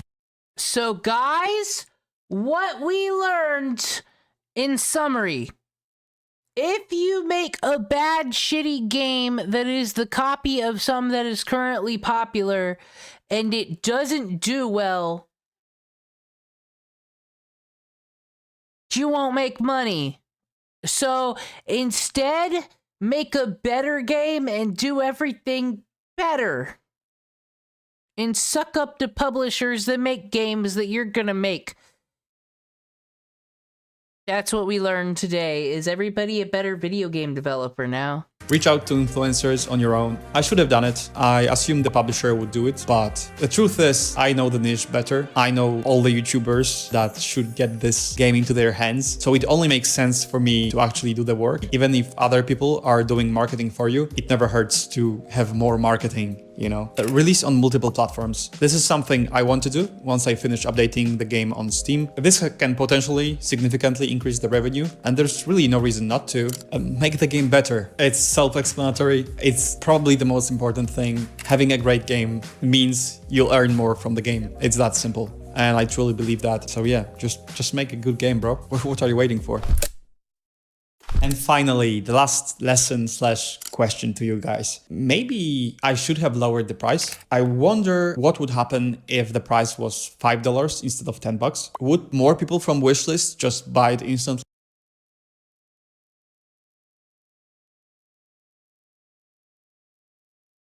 I wonder, guys, if my game was half price, would more people go take a fucking econ fucking class? God damn it, people. Or would they still wait for discounts? Maybe if the price was lower, people also have less expectations and therefore the reviews would be better. The downsides could potentially be that the same amount of people buy my game and I just earn 2 times less money. I don't think that would be true, to be honest, but it may be. And B, any significant discount would further lower my my profits. We all know Steam users buy games on discounts. They don't buy games at full price ever, I think. And you can't really go that much lower when you're selling the game for $5 and still make profit, unless a lot of people buy your game. Please let me know what you guys think. Peace. Which I don't have, and... Well... Sir? A little screen here. I want to know. I definitely wouldn't lower the point. Okay, let's find the fans who this fucking video's for. Whatever, RPG Maker. Who are these videos for? Definitely wouldn't lower the price at this point. That is a slap to people that have bought. That's a good point. It's betrayal. Betrayal. Though I think someone should make like a secret DLC or something to where like if you ever get screwed over by a sale like that, like a sale that comes out immediately like that, you get this special DLC and no one else ever does.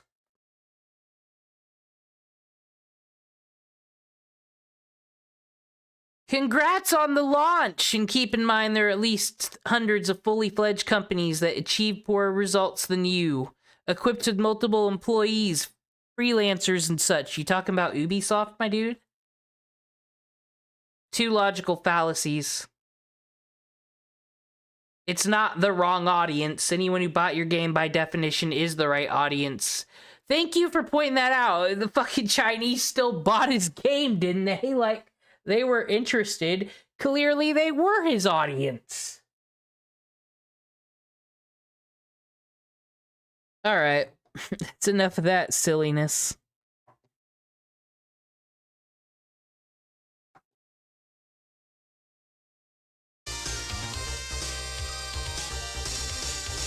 All right, I made it so she'll moist girl over here will heal me. So that should help me grind. We're gonna have to pay for heals eventually.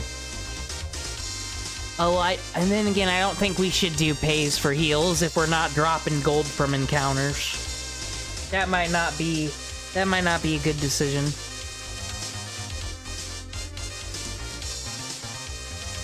Alright, continue. This should be better this time. I'll heal you for free right now. Hope you're feeling better, cutie. I could put sound effects or whatever, but it's just temporary. For my grind, you see. I probably don't need TP. I could probably get rid of that eventually. Alright, goblins. I want all your acrid metals. I just had one. I just need like a couple more. I fixed the price. They're worth 500, not 250. We also just got an extra 500 for beating up that goblin, so it all works out.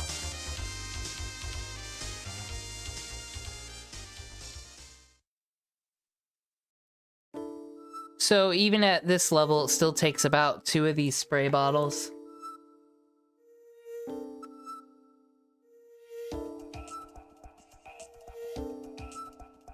There we go. As long as we ain't dying, and now we can heal. Level 3, alright. I don't know why I can't get recycling to work, though. I would just like a little heal spell, please. We just gotta be generic. But I can't be the attacker and be a white mage. It's just not doable, so we gotta multitask. I mean, I guess one could argue I didn't need to space out the encounters so much when this is the whole map. This is the whole space you can walk. That could be an improvement for another day as well. No, forest!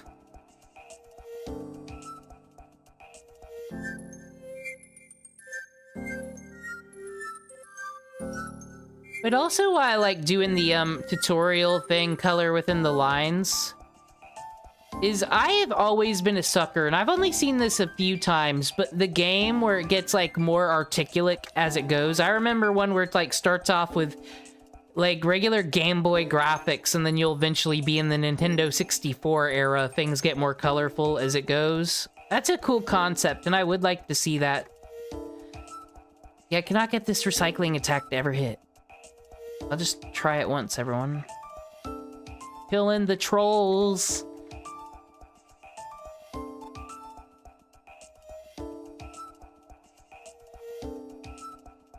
Might lower their defense a little still. This might actually be better to scale the shit than when I was doing. Just keep tweaking the numbers and practice as I go. Get the task done. Say, I highly recommend what I'm doing, even though we haven't seen the fruits of my labor yet.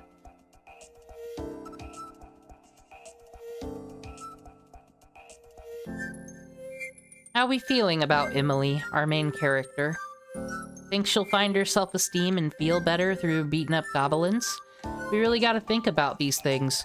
Character, story. Right now we're still caught up on the story of people with bad video game opinions and people with devlogs. Those are always fun. We need to pick up our writing skills. We hardly know this girl, except for that, like, everyone is mean to her. Well, Fuyin's messenger over there is pretty nice. We're gonna have a relationship going on with Cat Girl, the other Cat Girl, who's really a Fox Girl. Or we're a Fox Girl. I know, we're a Cat Girl who wishes we were a Fox Girl. I gotta get all this straight. It's confusing.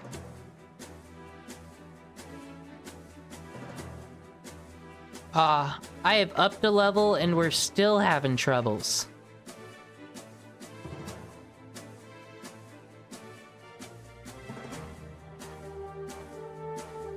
I mean, I guess one could argue the fun thing, well, now that we can just heal infinitely, we can sell the potions, actually.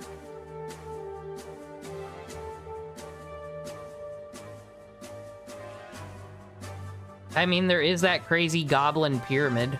That's a fun thing, and the chances of getting an acrid metal there are pretty big. So that should keep the people hyped. We should also make more drops, and the drops are gonna be, we're gonna use those to craft, like, weapons and cool things? as well as that's the currency. There will be no money in drops, so we need to figure out the healing system as well. Said huge to-do list happening. If anyone has any suggestions, you feel free to throw them in the chat, put them in the comments, put them on Discord, and I'll work it in. Eventually, as we unlock more, I'll be able to do lots and lots. I just can't wait for Bong Tower. So many floors of fun, game being... Some floors might not even have fighting. It might be go run for president. I don't know. Whatever we're feeling that day will probably be the floor. Coming up with enemies, or... 3 of these.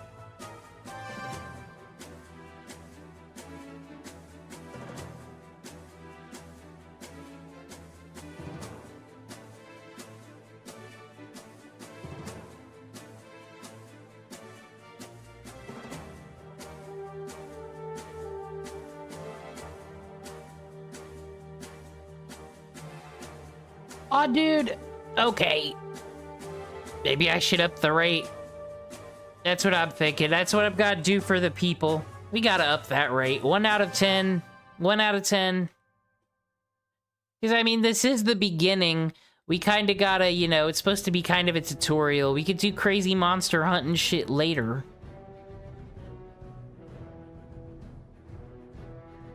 Enemies, Cyrax. Let's lower your defense a bit.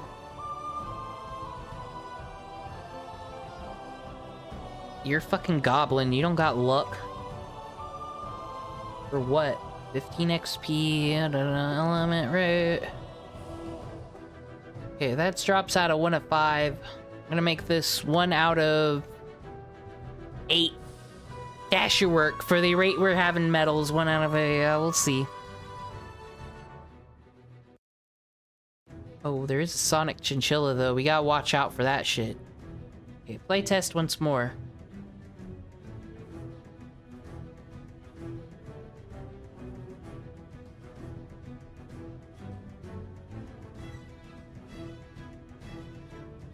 Collecting all the medals for Akron, Ohio, so we can level up our skills and then level up the game. Like I said, this is the greatest video game of all time, RPG Maker. You got no excuse for the game being bad. You fucking made it. You better give honest IGN scores. Does recycling work now that your luck's done? Took no damage. Still can't figure this shit out. Anyone has any suggestions for a cool idea for a healing spell?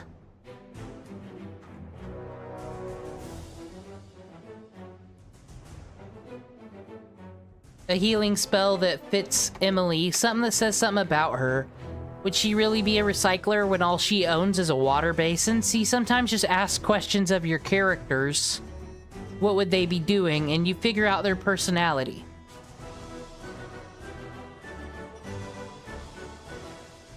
Maybe it could be like a move where it's like kicks up sand or something.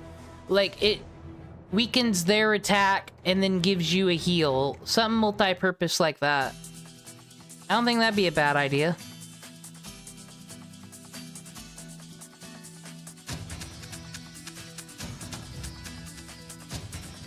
I can't wait until we do the RPG Maker Monday. Let's learn how to make pictures. Time to learn color theory. Where are my drops? This is much like every other game when I don't need the drops everywhere. When I need the drops, nowhere.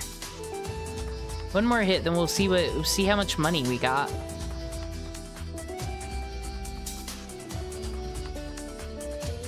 Or maybe we need to like implement the bigger goblins. The rarer encounters. Said we just do boring grind sessions like this and we fine-tune it to the player. I am the player. I am annoyed by the lack of drops, but sometimes that is just RNG. It's happened to the best of us in every game. So let's give it one more shot here. Where we try to fine-tune and change something else. Because now that we know the spray bottle can... Well, the problem is, like, if we go against one of those hordes of, like, 6 or, like, 8 goblins...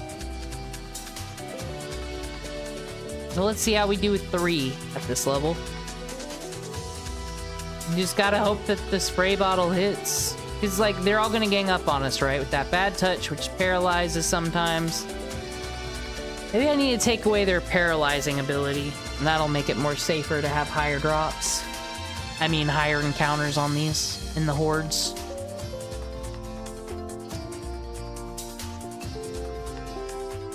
Like I said, because this shouldn't... I ideally don't even want to be level 4.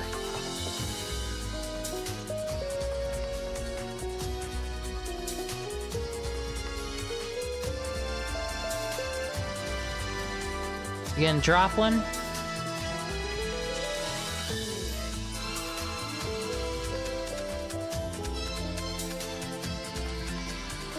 Said this could just be the bad luck of it all.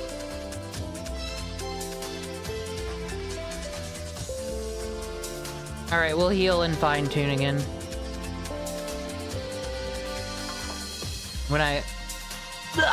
did it. Heal me, fam. That's a long walk for a heal. But fuck you if you're poisoned anyway. It's the perfect design. I don't see the problem. I'm a great designer. What is art?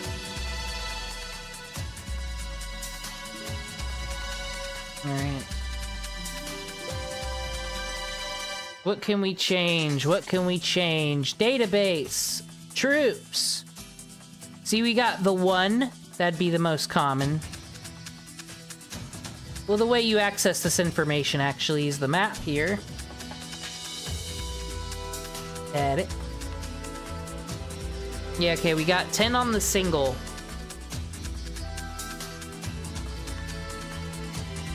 How would it be so fat? That actually makes no sense. Let's swap it. It's now the rarest.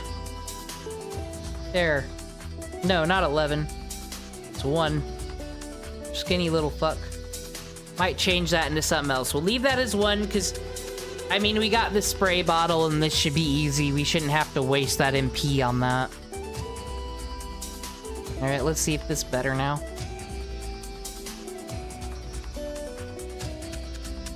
The infinite struggles of trying to be the player. This is the hardest we've ever had it in RPG Maker. I mean, The Sims 97 Catgirl Diaries.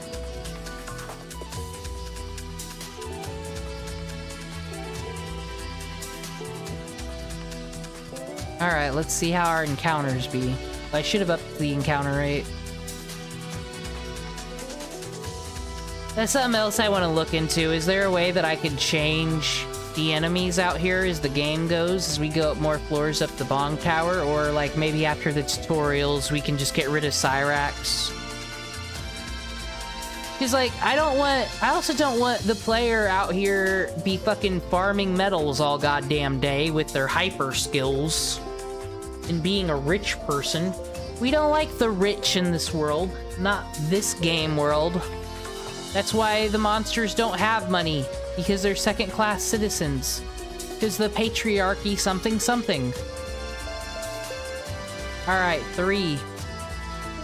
So I don't know, maybe I could just make them disappear somehow after all this.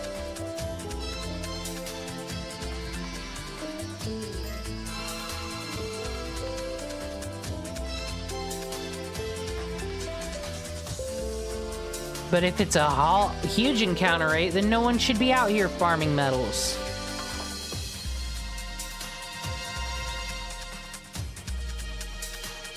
First lesson of our game is capitalism. I still didn't... Okay, anyway. Yo, Dad, what's up? We can sell fucking potions, I guess. Okay, 500. 225. I don't need these no more. I'll get an extra 200. Woo.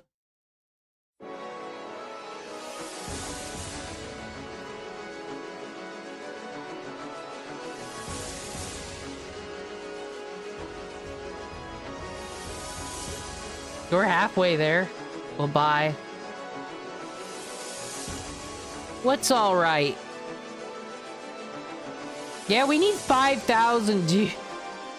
Okay. Okay. They said this is supposed to be the beginning of the game. I shouldn't let my frustrations here cloud things, but yeah, it's problematic. Oh, maybe, you know what? What if we just drop the price? Can do that. Go over here to Fox Dad.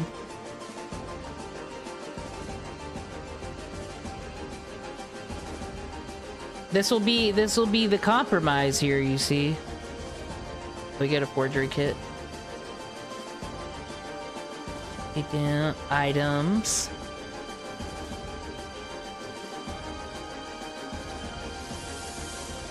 Here, we'll make it 3,000. There, that's a good beginning little fetch quest. Fight the goblins. That shouldn't take too long. I'm almost there.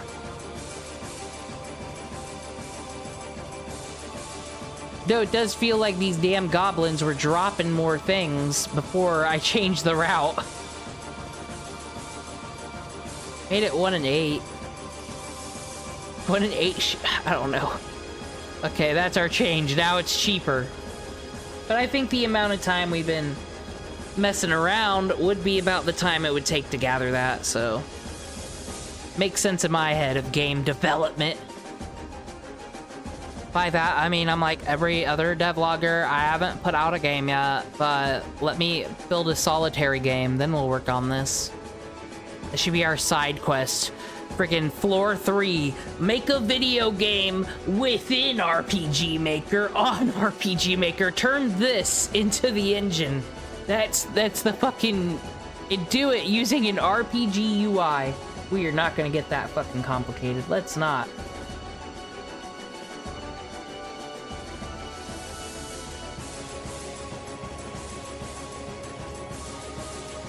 Oh, I don't need being here. Okay, we just need 1 acrid metal. Just 1.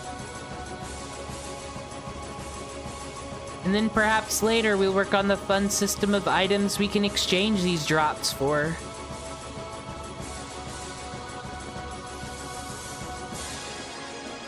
Oh, well, I could probably also just block certain things from being sold. I just don't want people out here grinding for metals, but I might just make the goblins disappear.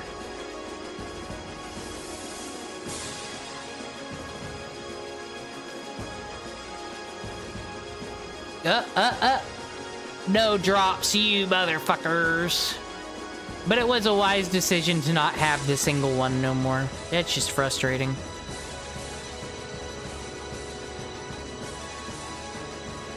I need to actually start using all these multiple save files too, to let me know level 4 by this part in the game.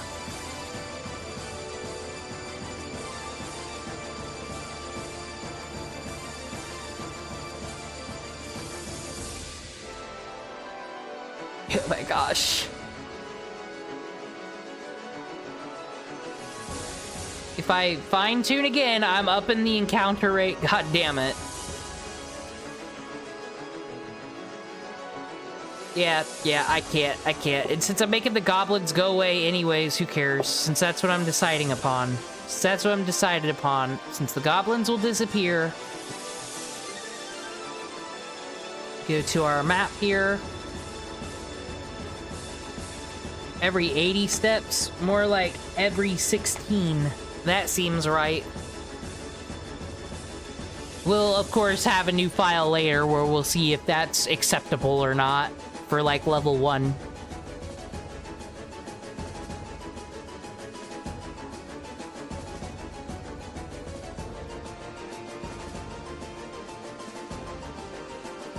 One, 2, 3, 4, 5, 6, 8. Who do we appreciate? Me for doing that. Why are we in the desert? What is going on with my backgrounds? We shouldn't be in the desert.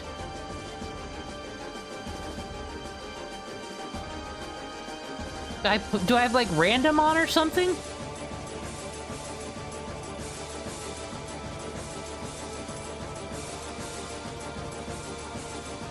Alrighty. No drop still. Oh, is it? Oh, it might be because I was on top of sand. It might actually be that way. Oh, that's why that one was all dark, because I was in a crater. I get it. Cool, RPG Maker. You thought of me, the player and the developer. How cool.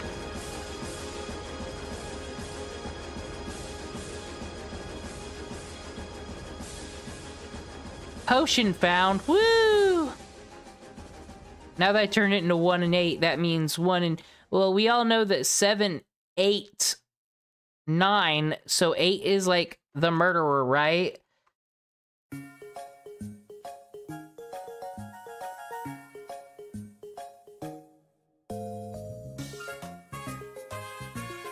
Dun, dun, dun, dun.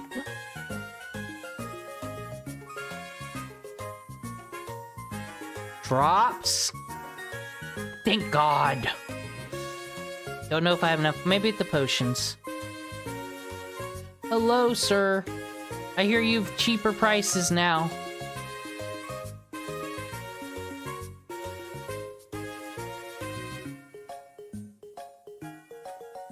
Okay, thank God. Okay, now we get to actually test my stuff. Forgery kit, 3,000.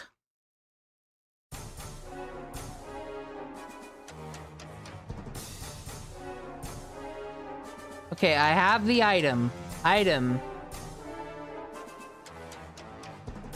The moment of truth, everybody. I'll even turn our wonderful sounds on to test it. This is it. This took this long, and this Doomer media had to freak out. We saw another devlog video, and finally the moment of truth. Where the fuck's the settings? Okay.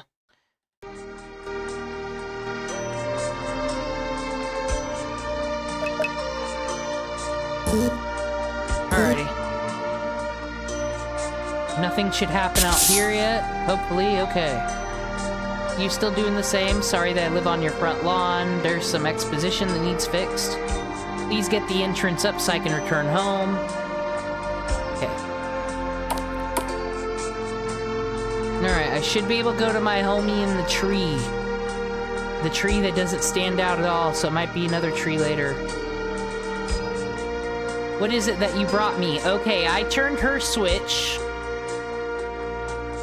We go over here to Tree Center. I don't remember this from last time, but I have the item. We need to also make sure our dad can't sell this item anymore, but if I have the item, it activates this. Well, I figured since you were hiding, you would have no problem helping with counterfeit goods. I really shouldn't do anything to call attention to myself like this. Do you feel bad? Maybe you shouldn't, since she's probably a fugitive. I feel worried for her. She's my sis. Morality +1. Sounds fun. Give me a second. Well, I would think that 1 out of 8 would be more than 1 out of 10. I don't know.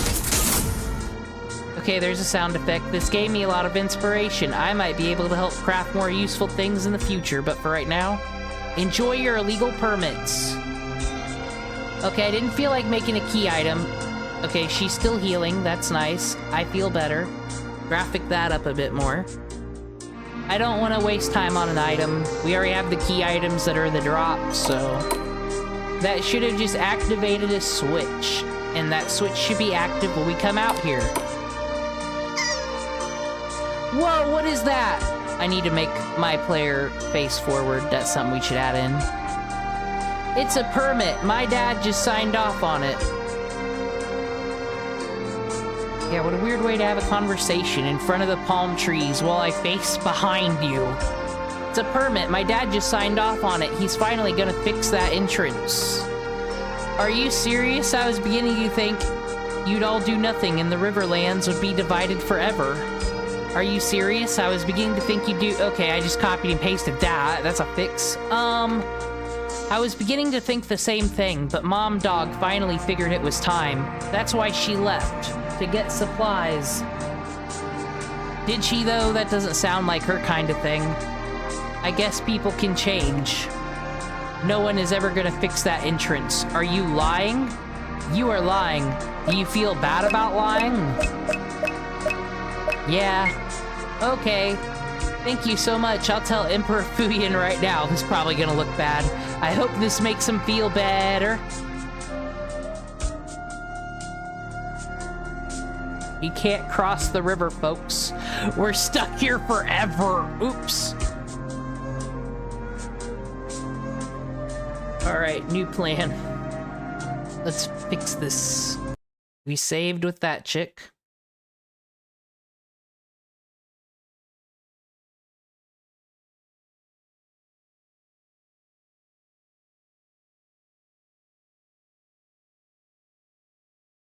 Yeah, we soft locked the game. Alright, so we got no issues here right now to fix.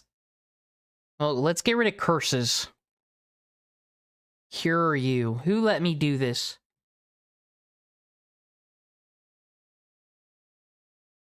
That's not how you spell cure.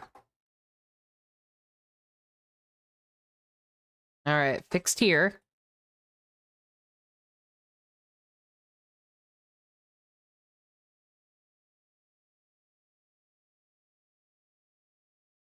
Alright, so where have we messed up? So first of all, he moves down and like he's coming here. He's like facing the palm fucking trees. I'm facing this way. He's facing the palm trees.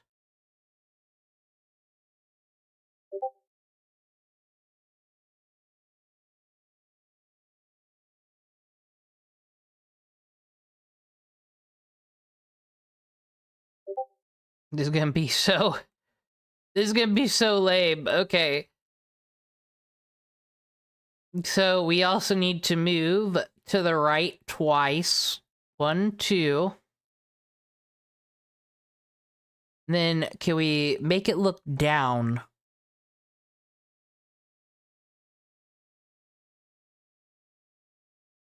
Alright, it's just, yeah. We need to change our direction. Yeah, just turn down.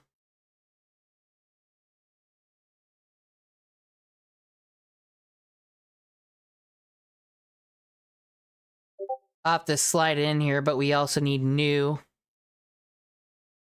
Set.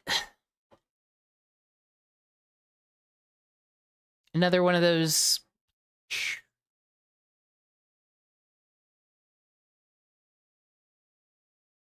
I'm losing my mind now. Oh, set movement route. This one's for the player. Turn up.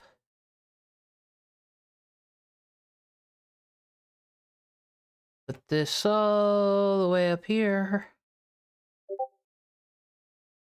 The same time as that. Now, let's just get rid of this. Just get rid of this. This is trash. Let's do this instead. Let's have him just fly away. He has wings after all. Across the screen, then I'd have to fix tiles. We don't know what to do yet, so let's do set movement route. This event. We're gonna have him move up, up, up, up, up, up, up, up, up, up, up, up, up. Bye.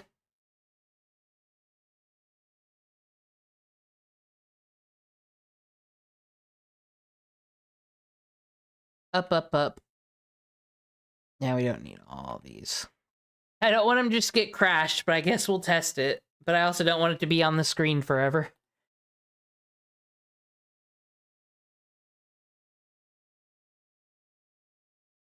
We do need a sound effect. Like a wings or something.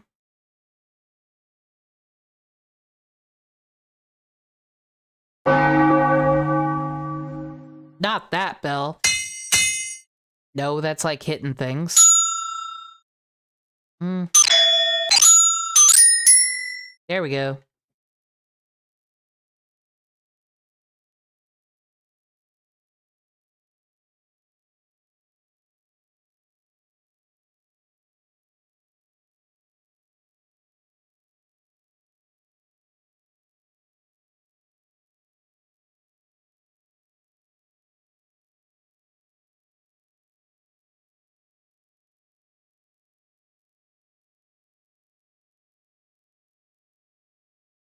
We'll just turn transparent on, and then he's gone forever. Forever.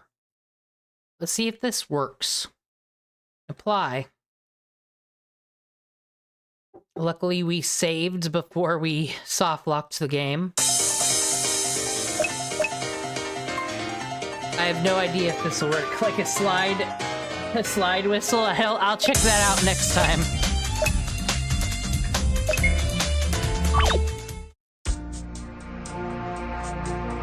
All right, we got our forgery kit, I do believe. So we still gotta go here. Oh, it's never gonna get hold, is it? Jesus Christ. Woo! Did it!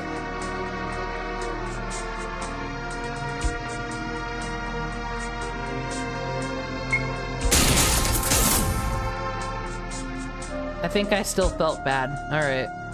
Save. Hopefully this works this time. We got 58 boot coin.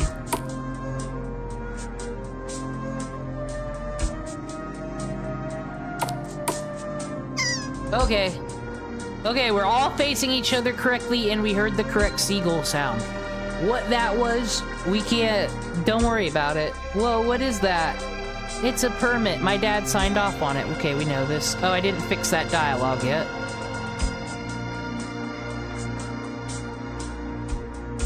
Okay, is he gonna go into space?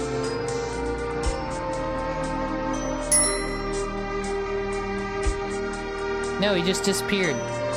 I'm soft locked now. Well, this is on auto run, but I made it so after this, like, the switch goes off. Well, let's fix this mess again. Da da da da da da da. Get rid of the extra dialogue while we're here. Actually, let's just get rid of the movement route.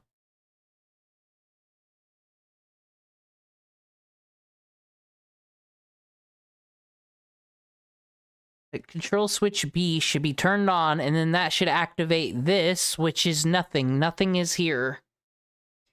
Well, maybe if we... Okay, maybe if we turn this to auto run. Nothing. The auto run is nothing. Maybe that'll fix it. Troubleshooting.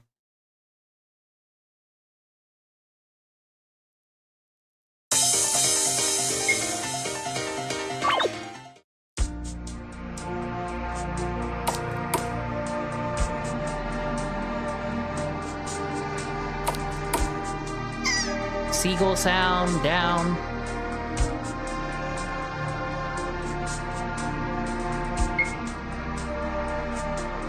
Okay. That was a bit of a horrible transition out. We might just have it transparent. That'll work better. Oh, I'm here. But we completed the mission. He is gone, which means we can work on the bong tower now. We can actually make it something special. Let's fix this up a little bit, though. He just faded out and disappeared before our eyes. So we'll just make him transparent.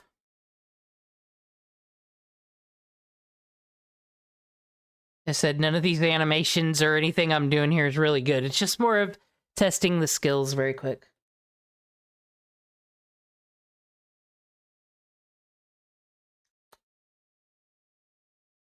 Where the fuck's the transparency thing is what I'm forgetting here. They'll eventually become second nature, though. Eventually. Change transparency. On. And then this should happen before the fade in.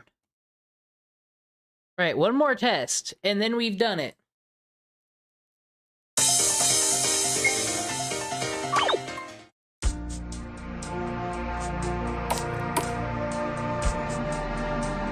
Out we go to talk to Fuyan's boy.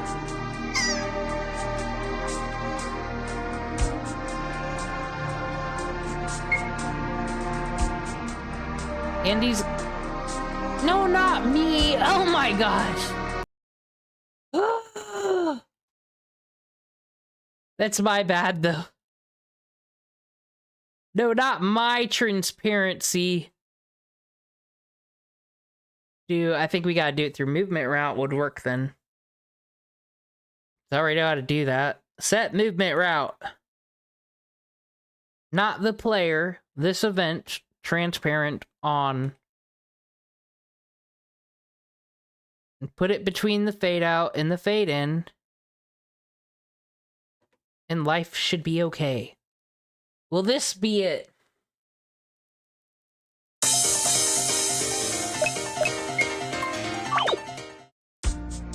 Out the woods again. We still gotta build a... Weren't we building like a railroad through the treehouse? Good times. Okay.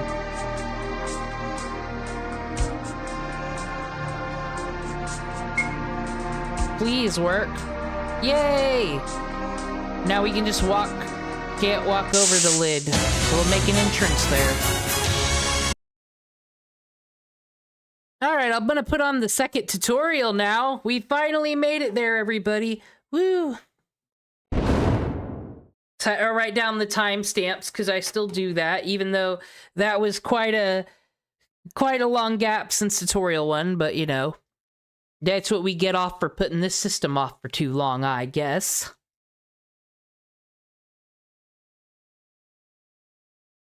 Let me...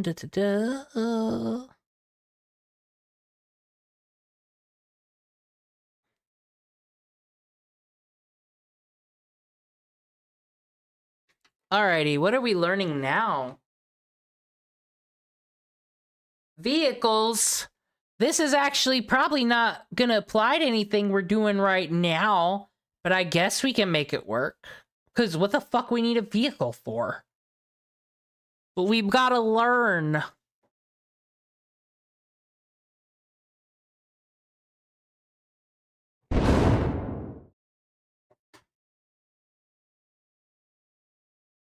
I hope we can put a Pegasi in so we can, you know, dance upon the clouds. So the good news is, vehicles are actually really easy to set up and use. To do so, just go straight into your database and then go into the System tab. And here's where you can actually set the spawn point and the images used for the vehicles. So as you see right here, we have 3 vehicles: boat, ship, and airship.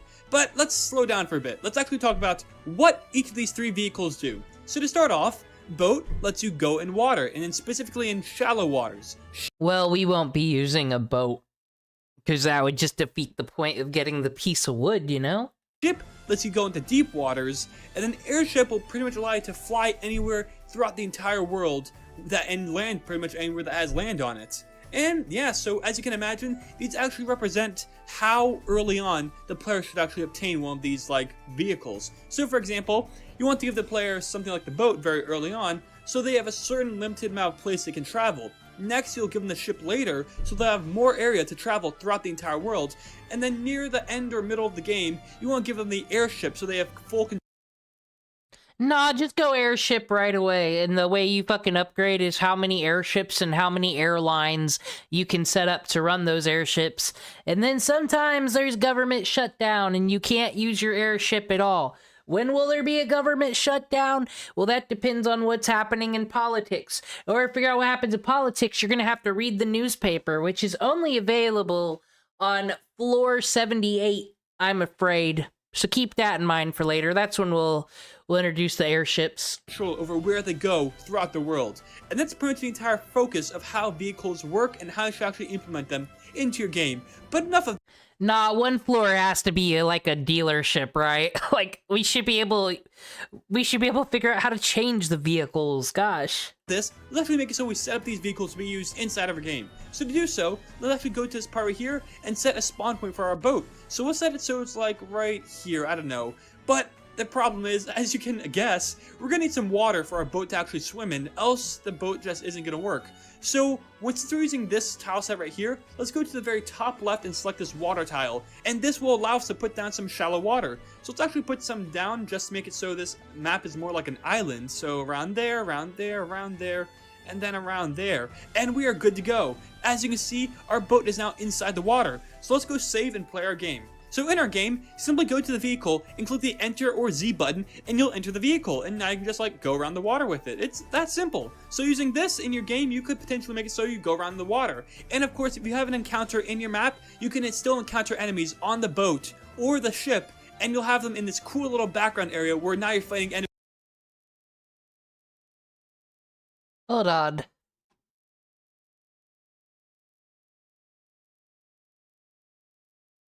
We could put the boat here. Boop, boop, boop. Okay, yeah. Yeah, we got this. This is as far as you're going, motherfuckers. This is it. Enjoy.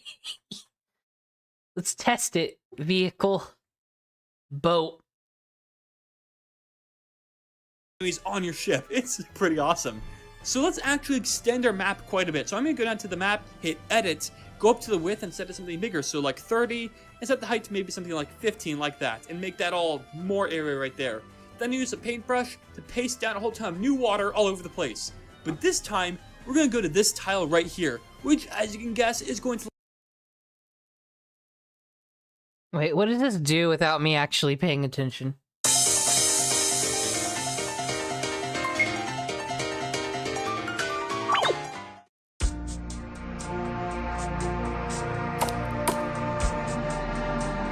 Where's my boat?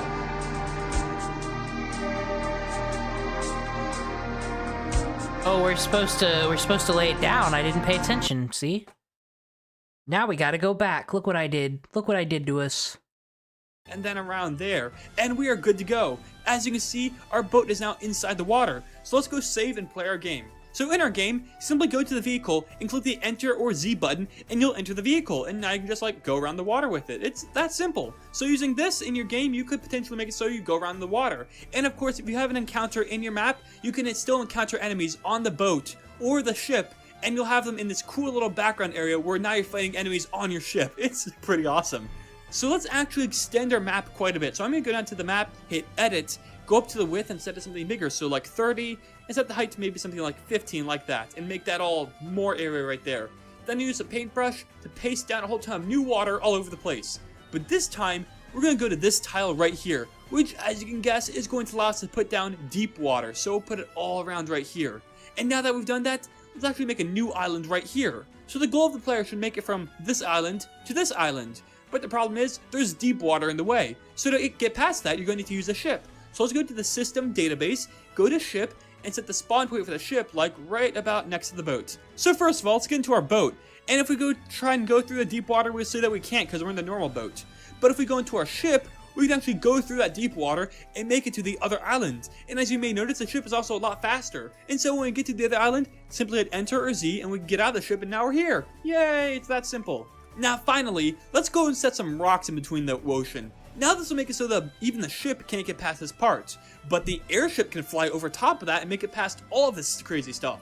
So let's go to our database, go to the system tab, and set our airship to be spawned on some portion of the land, so right there. So now let's go stand on top of the airship, push enter or Z, and now we're inside the airship and we can pretty much fly anywhere throughout the entire world, and it's really fast, and yeah, so yeah, you probably want to give this to the player very late in the game so they can't just go anywhere at any time. But using it, you can just push Z on top of a piece of land, and now you're on that land. And that's really all there is for ships, boats, and airships. A couple things mentioned is, number one, you can actually change the image used for your boat, ship, or airship by double-clicking right here and selecting a new image. So instead of making this like wooden boat like this, we can make it like this. It's sort of cooler that way, in my opinion at least. And now our boat in our game will have this image instead of the other one it had by default. Oh wait, I figured out how to put the minecart in. And while you can't really hear it in this video, the boat, ship, and airship all have their own custom themes that are played when the player is inside one of them. So for example, if the boat right here is using the ship 1 theme like this, the ship is using the ship 2 theme, and the airship is using the ship 3 theme like that. It's pretty simple to set up. Simply go into one of these, choose a new one, hit OK, and now it's going to be using that theme instead. Now the final thing to keep in mind is that the boat, ship, and airship have their positions saved throughout the game. Now this is significant because say you fly a boat or an airship or whatever all the way to this island right here. That means it's going to stay on this island until you fly it back. But say for whatever reason you're on this island and you perform a quest or something and it teleports you back to this island. Now you're going to be stuck on this island because your ship is actually stuck right here. a quick way to solve this is to make it so there's a person that can actually teleport your boat back to this island. To do so, simply create an event, go into the second tab right here, and do set vehicle location, and this will allow you to set the boat, ship, or airship's location to some direct location. So what I recommend is creating something like a boathouse, where the person in the boathouse can teleport the boat to that area so that you don't have to go and get it lost or whatever, and you can keep track of it very simply. Because there are times when you're going to drive a boat somewhere, it's going to be stuck over there, then it's going to somehow teleport back because of the story, and then you're going to be screwed. But yeah, that's pretty much it. And that's all for this tutorial. If you enjoyed, please give this video a thumbs up, comment. Wait a minute.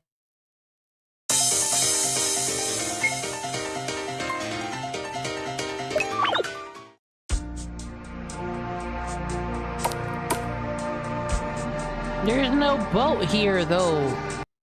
What am I doing wrong? Back to the beginning. Easy to set up and use. To do so, just go straight into your database and then go into the System tab. And here's where you can actually set the spawn point and the images used for the vehicles. So as you see right here, we have 3 vehicles: boat, ship, and airship. But let's slow down for a bit. Let's actually talk about what each of these 3 vehicles do. So to start off, boat lets you go in water, and then specifically in shallow waters. Ship lets you go into deep waters, and then airship. Okay, I see. This is probably deep water. That's why that doesn't work. Well, it doesn't matter.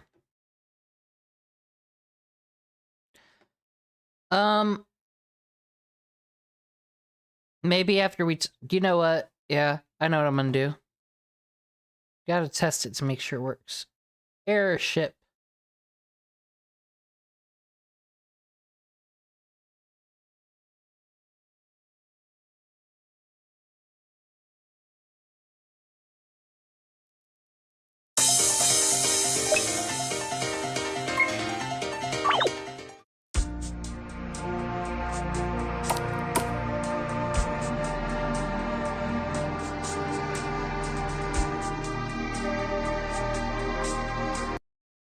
See, I feel like I'm missing a step, like it's just not enough to make it exist. Like I put it there, didn't do anything.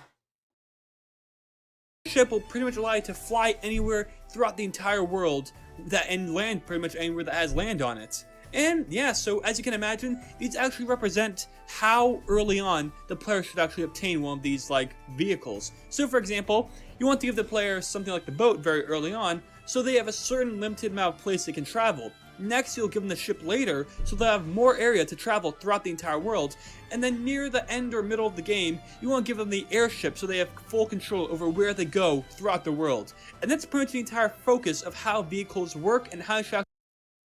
Then again, this is where we have differences now, because he is clearly, as you can see on the screen, on the system thing, unfortunately, this is where he and I've got different versions of RPG Maker. Actually implement them into your game. But enough of this, let's actually make it so we set up these vehicles to be used inside of our game. So to do so, let's actually go to this part right here and set a spawn point for our boat. So we'll set it so it's like right here, I don't know.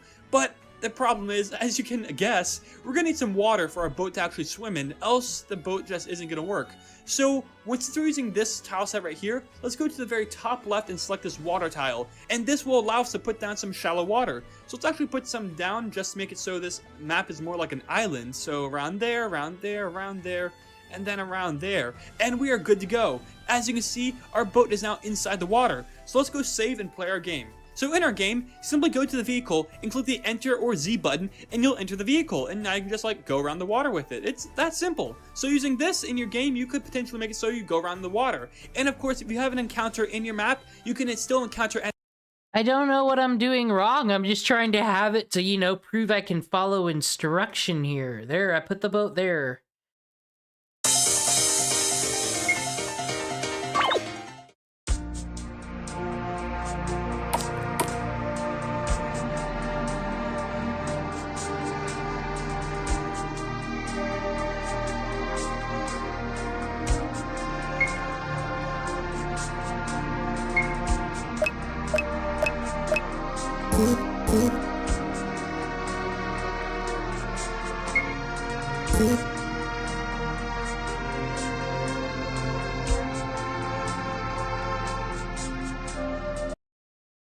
Well, I hate to be a quitter, but, like, I don't need to worry about vehicle right now.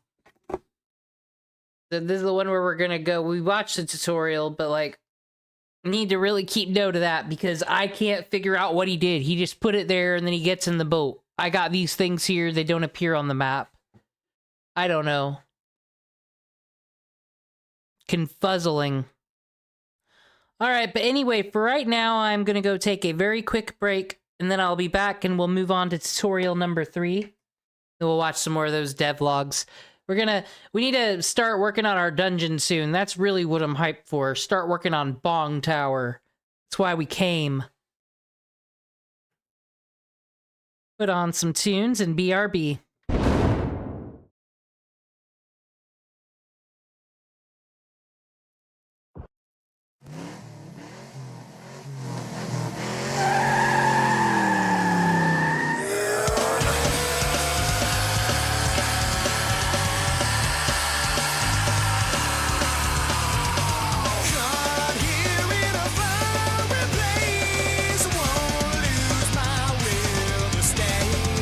Try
Some people say a man is made out of mud.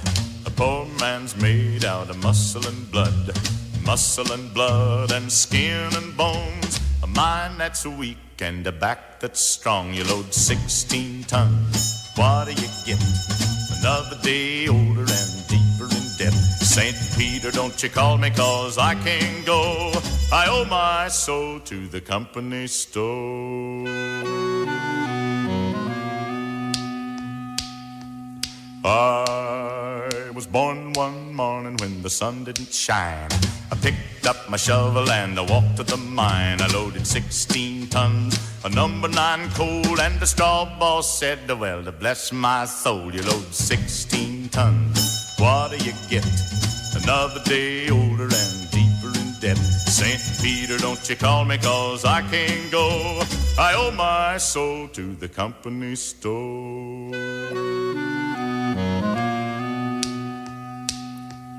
I was born one morning, it was drizzling rain.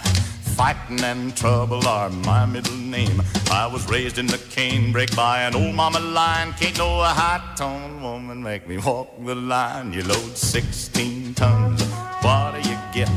Another day older and deeper in debt. St. Peter, don't you call me, 'cause I can't go.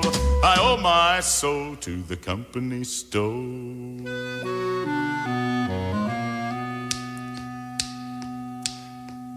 If you see me coming, better step aside.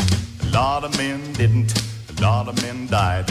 One fist of iron, the other of steel. If the right one don't get you, then the left one will. You load 16 tons, what do you get? Another day older and deeper in debt. St. Peter, don't you call me, 'cause I can't go. I owe my soul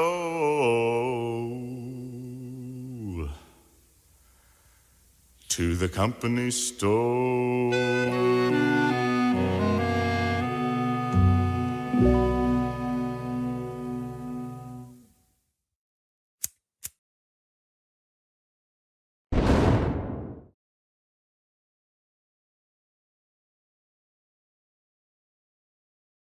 I think I'm just gonna have to accept this one as a failure, that vehicle thing. But this could also just be coming down to him and I having different versions of RPG Maker. We'll have to revisit it later in the future when we actually need vehicles.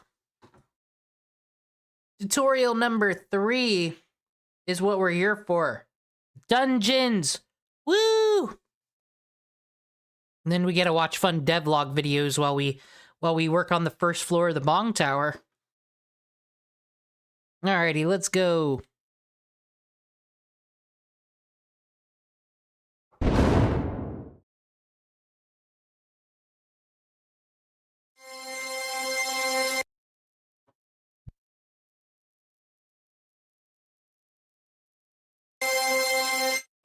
So for our very first dungeon, let's go over and actually create a brand new map. Now for this map, let's set it so the tile set is going to be dungeon, of course, and let's set it so the width and height is really big, so like maybe 60 by 60. It's gonna be pretty massive actually.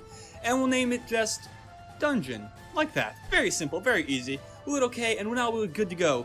Let's actually zoom out a lot so we see the entire map, so right there. And now let's get straight into this. So this tutorial is gonna be reviewing how to make a dungeon, particularly with Generate Dungeon. So what I mean by this is that if you go to your dungeon map right here, right click, you'll have this feature called Generate Dungeon, which as you can probably guess is going to randomly generate a dungeon for you. So let's select, say, like one of these walls, one of these floors, and then hit OK, and boom, there we have it, a dungeon. It's that simple.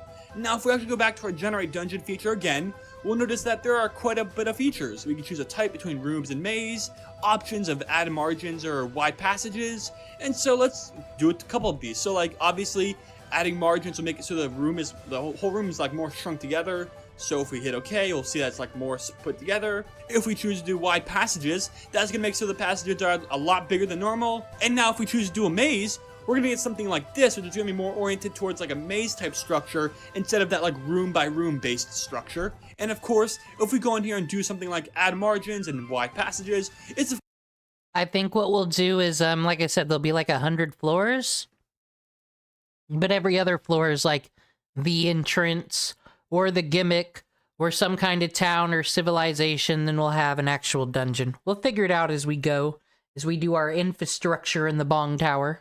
of course gonna add more margin to the room and make the passages a lot bigger. It's pretty self-explanatory on how these generate dungeons are gonna work. So, like I said, pretty much that's all you do. Generate a dungeon, choose a wall, choose a floor, choose a type, choose your options, and you're pretty much good to go for your own custom dungeon, just like that. But now, let's talk about how to actually properly use these. To start off, see this map right here? Chances are you don't really want to use this type of crazy maze. I mean, it's available, but oh my gosh, look at it, it's so crazy. It may look simple, or maybe it looks not as bad from this perspective, but when you're playing as a player, and you got that very tiny perspective of the entire maze, and you're so confused, this is not going to be fun. It's going to be complete madness, and you're going to hate it. So number one, if you're doing a maze, make sure your dungeon is a lot smaller than the one where you're doing right now. For mainly bigger dungeons, you want this big area, so you can do something like this. That makes a lot more sense for a dungeon because it's pretty linear and pretty straightforward. Now, another thing to talk about is encounter rates, which are extremely important. If you're using random encounters within a dungeon, be sure that this thing right here, your encounter steps, is set to something very, very, very high, like 90. In fact, I would say do not put this at anything but 90. And the reason for this is because when you're in a dungeon, you don't know where you're going. You, the developer, know where the correct path is, but the player is going to be exploring. It's the best advice there is, quite honestly. Just don't. Don't piss everybody off. Just don't. This thing for quite a bit of time. And if you have your encounter steps set to something like even 60, that's going to be a lot of encounters that you really don't want to deal with. So setting it to 90, it's going to let it so that the player's going to have an easable, accessible way to go around the dungeon while not encountering enemies at extremely high rates. It makes things a lot funner for the player. Just trust me. If you have a dungeon, I got a small square loaded up here because we're gonna do like a hotel lobby when we first enter. And then we'll start unlocking the dungeons. But we gotta remember, floor 4, I think that's where Cthulhu is. Make the encounter steps 90 and don't make it anything lower. And finally, when it comes to dungeons, don't leave them like this. This is a boring dungeon that has absolutely no substance to it. You need to add some rocks, some things, maybe some like details, like go right here, go into draw mode, just draw some this, maybe not that big, but just draw it around, spray it around here and there, add some poison spots if you want to, go through your other tile sets, add some of these like structures, just don't make it so extremely boring. Don't just generate it and call it done, because, oh wow, well, that sucks so much. Just, yeah, throw in some, let's zoom in a bit. So let's go in here, let's go up here, let's draw some columns, let's put some right here, there, look good, add some broken ones while we're at it, go around, just fill it out nice and neat. That's all you really gotta do. Don't make it one big thing. And besides all that, you're pretty much good to go to make a pretty simple, easy, but at the same time, not completely boring or annoying dungeon. Now to finish this up, let me just quickly connect this to our actual map. So we'll create a spawn point like right here. In my opinion, the best way to do it is to just make a thing that goes completely out of the map like that. So it's on the very edge. And we'll set it so there's a transportation from here to the overworld. So we'll go to quick event, transfer. We'll transfer this to the map 01, and from the mountains, direction is going to be down, hit OK. Then in the map 01, we'll go to the dungeons. We'll make it so that this is going to transfer us to the actual map right there. So dungeon, go right here, go down. Should we go staircase? Or should we go elevator? This is like the entrance. This is very important. We can't mess this up. It's just here because, you know, darkness. And then we're also going to make sure the trigger is going to be action button, so the player touches and then interacts with the mountains to go into there. So we'll just copy that and paste it right there, and we're good to go. So now, as you can see, if we go talk to our mountains, it'll bring us to our brand new dungeon. That's self-made, it's generated, it's great, I guess. And yeah, it's really all there you need. you can make some pretty cool ruins, develop it your own way, just keep generating it till it looks something cool, then add all these functions, make it look a lot better, and always keep in mind that your players have a very small perspective of the entire thing, so going through it is going to be very difficult, so make sure it's not extremely annoying and horrible and make people want to cry and die. Until next time, RPG Maker tutorial end.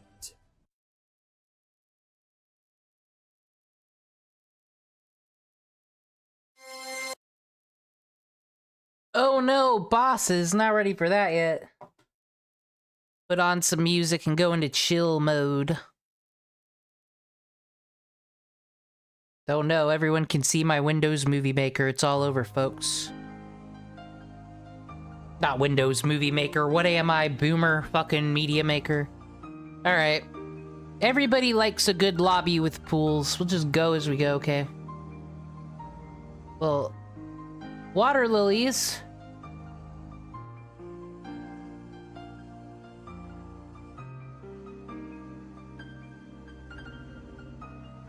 Ooh, that kind of adds some dimension. Makes the water look denser. No, that's not good. Okay, it doesn't look that cool on the top. I need to fill in this floor with something.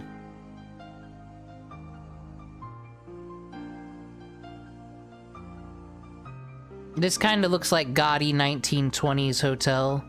We gotta at least... We're still being cringe, but we'll at least keep it as every room dungeon thing needs to look better than the last. We need to prove that we can improve. Oh.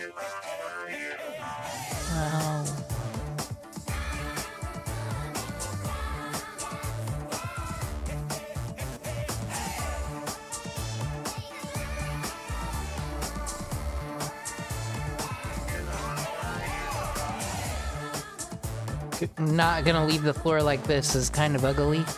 We need to have like a royal carpet.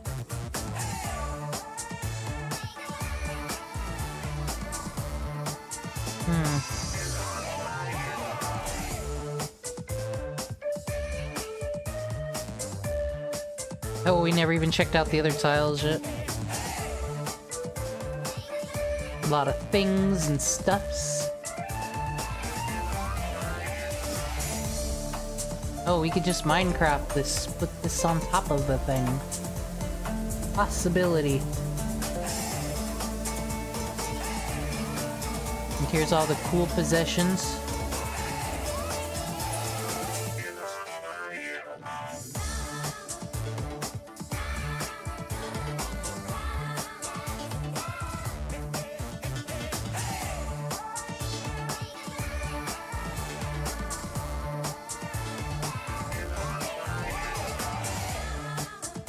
Nah, that doesn't look cool.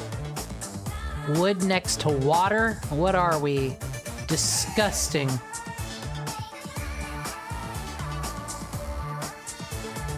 Put it over it? Oh yeah, okay, that works.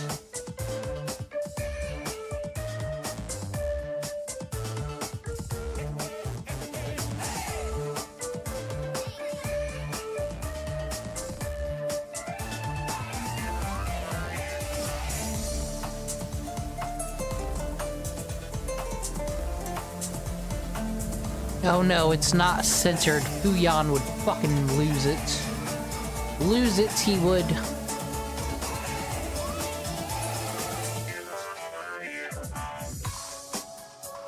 Like, I think I'm trying to go for, like, Velvet Room vibes. Oh no, that's censored.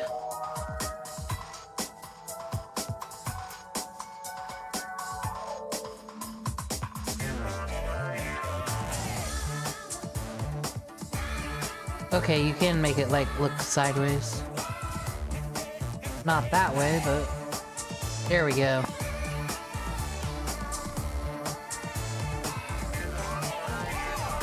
I kinda still hate it. Is there any bushes or something? Any foliage? Cactuses? I don't think the cactus will help me very much.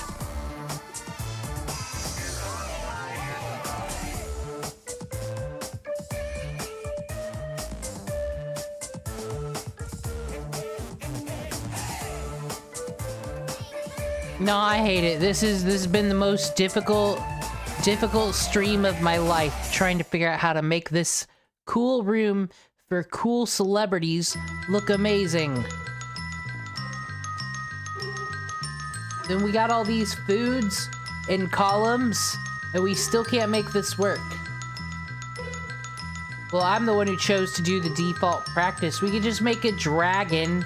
We could make a dragon and say, hey, Mr. Dragon.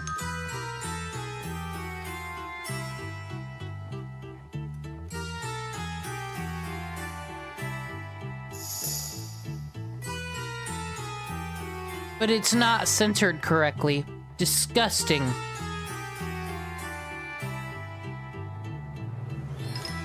Oh, the Holy Church. That'll fix our layout problem. All right, 1, 2, 3, 4, 5. 1, 2, 3. Tiles.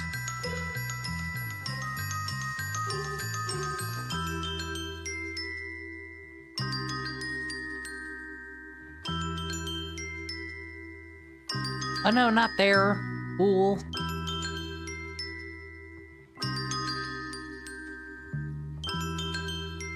There's a goddamn caballero there. What the fuck?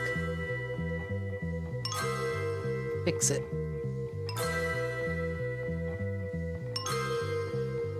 Alright, so we got the table of magic. I really need to get a carpet, though.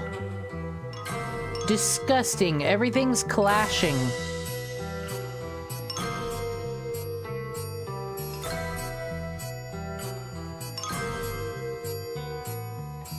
That's better somehow. I've justified to myself. Aw, dude, no, that's more disgusting. Fake water. Next to the real water. The water of lies.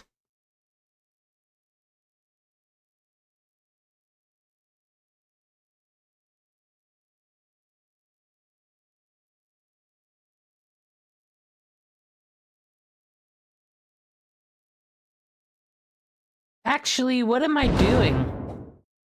Other than working on this waterfall? I got other devlogs for us. We made it to the tutorial number 3. That means we can learn about Trivia War. Is everyone hyped to learn about Trivia War? I'd be hyped to learn about Trivia War. I released my first Steam game, Trivia War. Oh, there it is. I released my first Steam game. Ooh. Isn't everyone excited?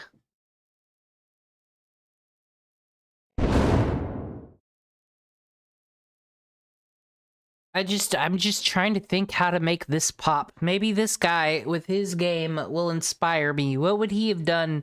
How do you get past creating an elevator room, let alone making a whole game and publishing it on Steam? That's just crazy. In February. And now that it's been a few months, I think it's time that we discuss how much money it's made. Roll intro.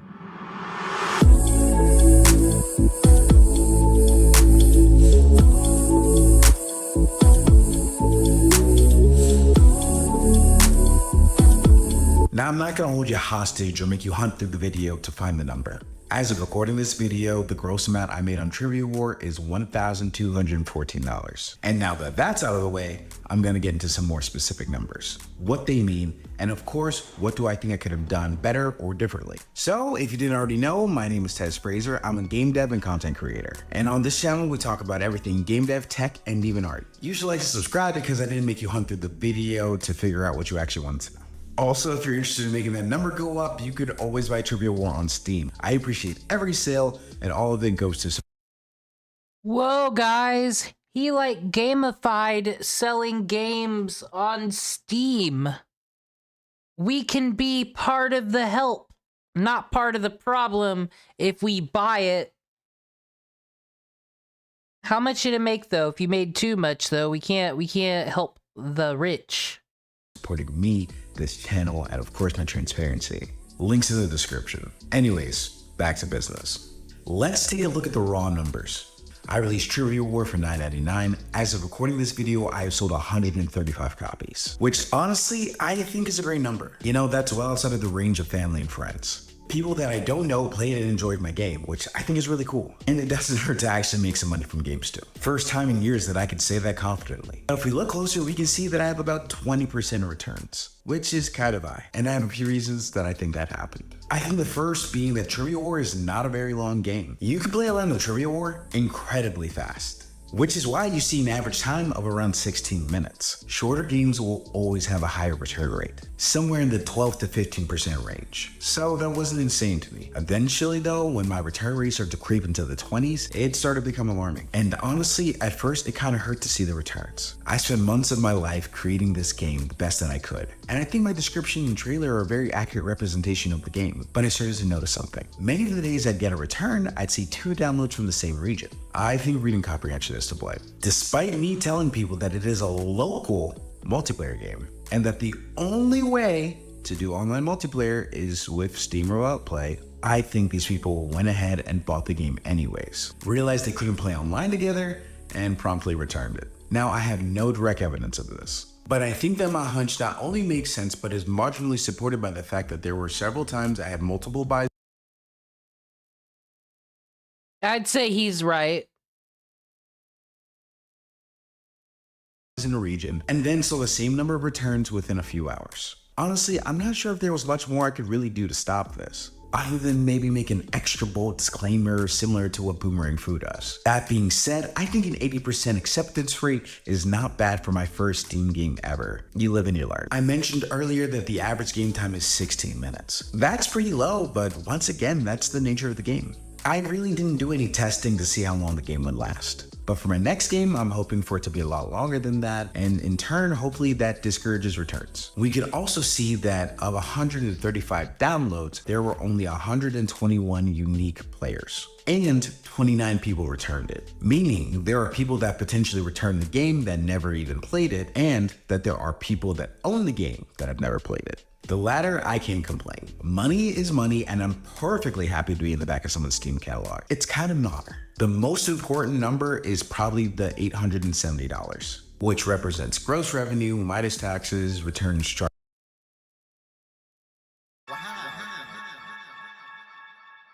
Okay, though, but listen, I think he's the most profitable person we've watched ever on here. Actually, I think we'll give him the record.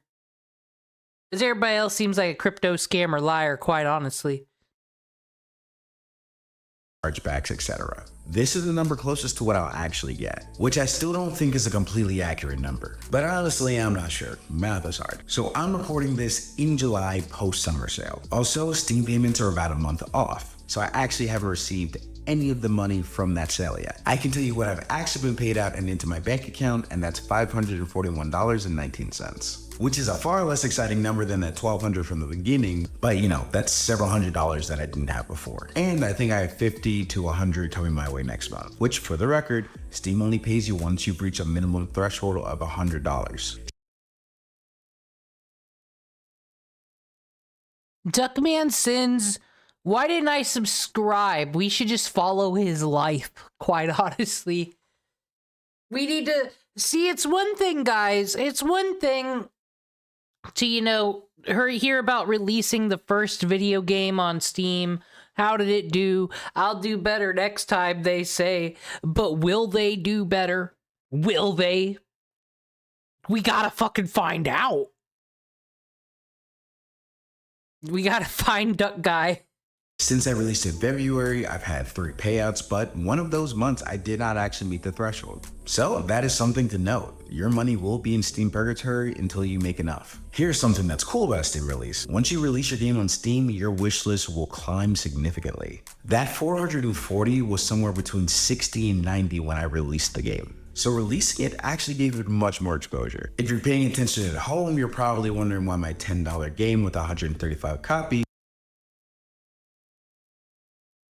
Did you all know that if you release a game, you sell more of it? Fuck, dude. Why the hell did I even take econ in goddamn college? I could just fucking watch the YouTube. Don't go to school, kids. It's a waste of fucking money.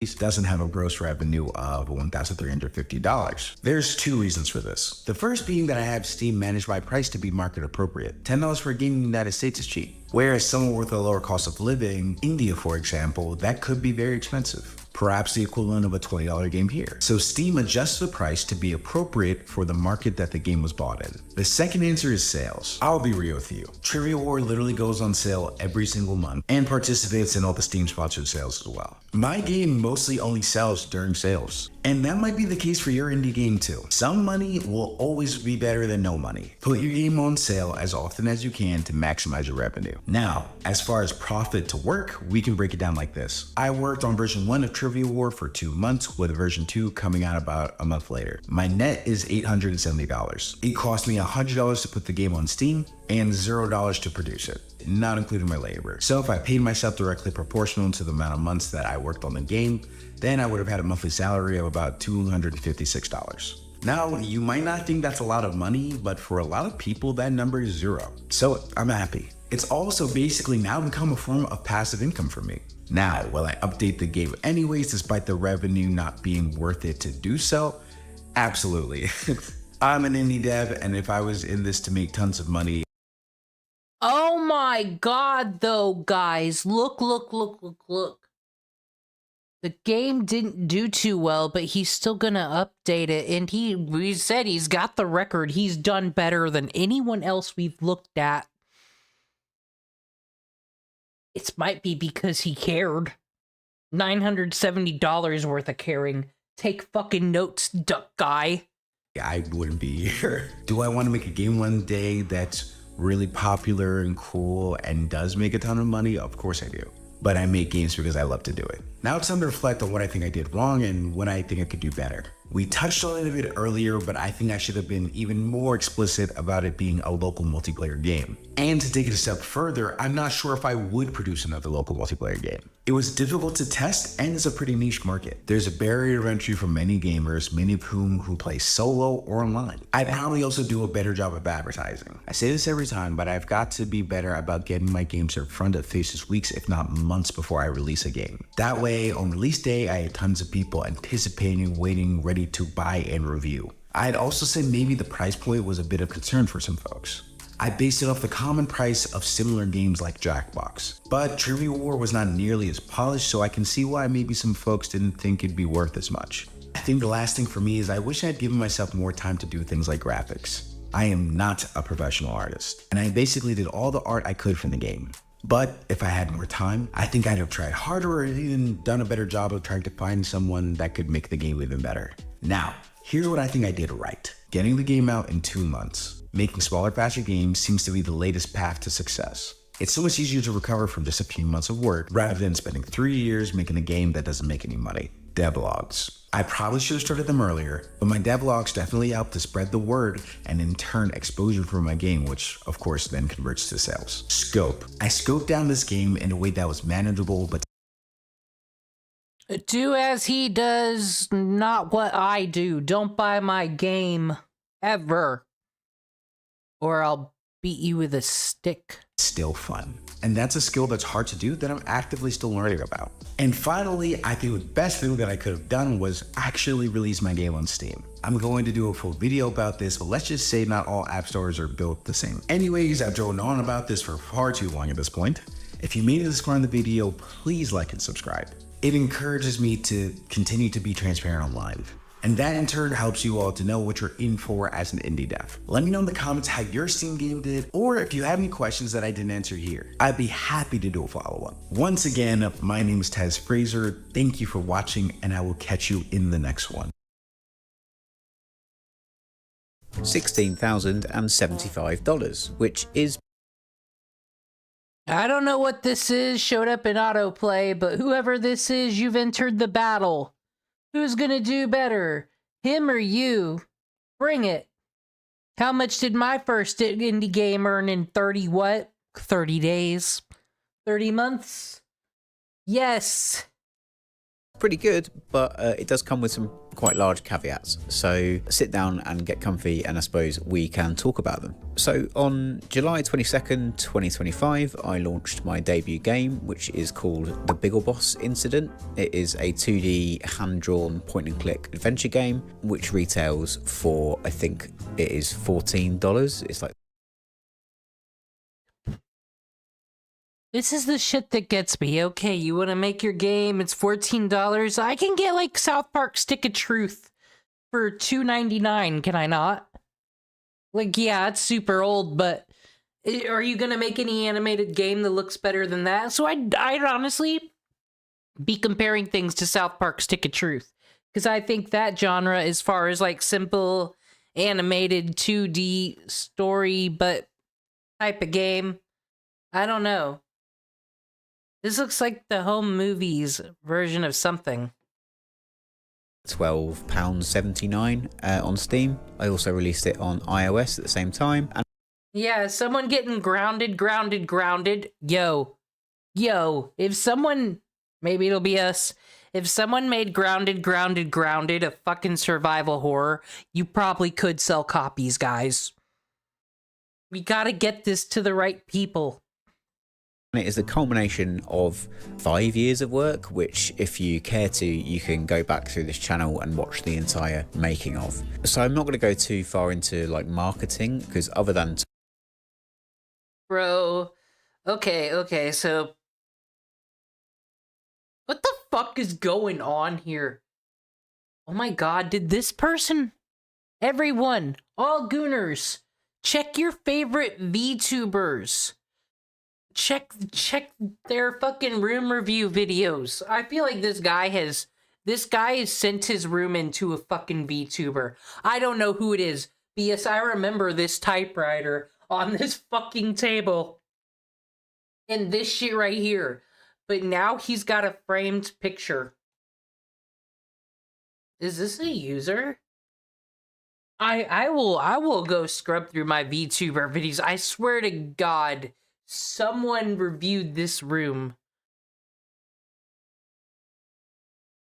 Talking about the game on this channel, not a lot of what I did really hit anywhere, you know. I had a big chart full of like posts I was making for social media. I'd emailed a bunch of influencers and journalists and stuff and offered them keys, but nothing really came of that, I would say. I don't think the game had any real coverage anywhere, to be honest, other than me banging on about it. But yeah, July 22nd, hit the big button on Steam and we went live.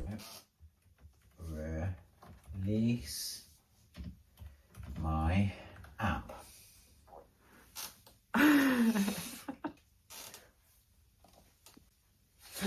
It is available by the Biggleboss Incident introductory offer. How's that feel? Weird.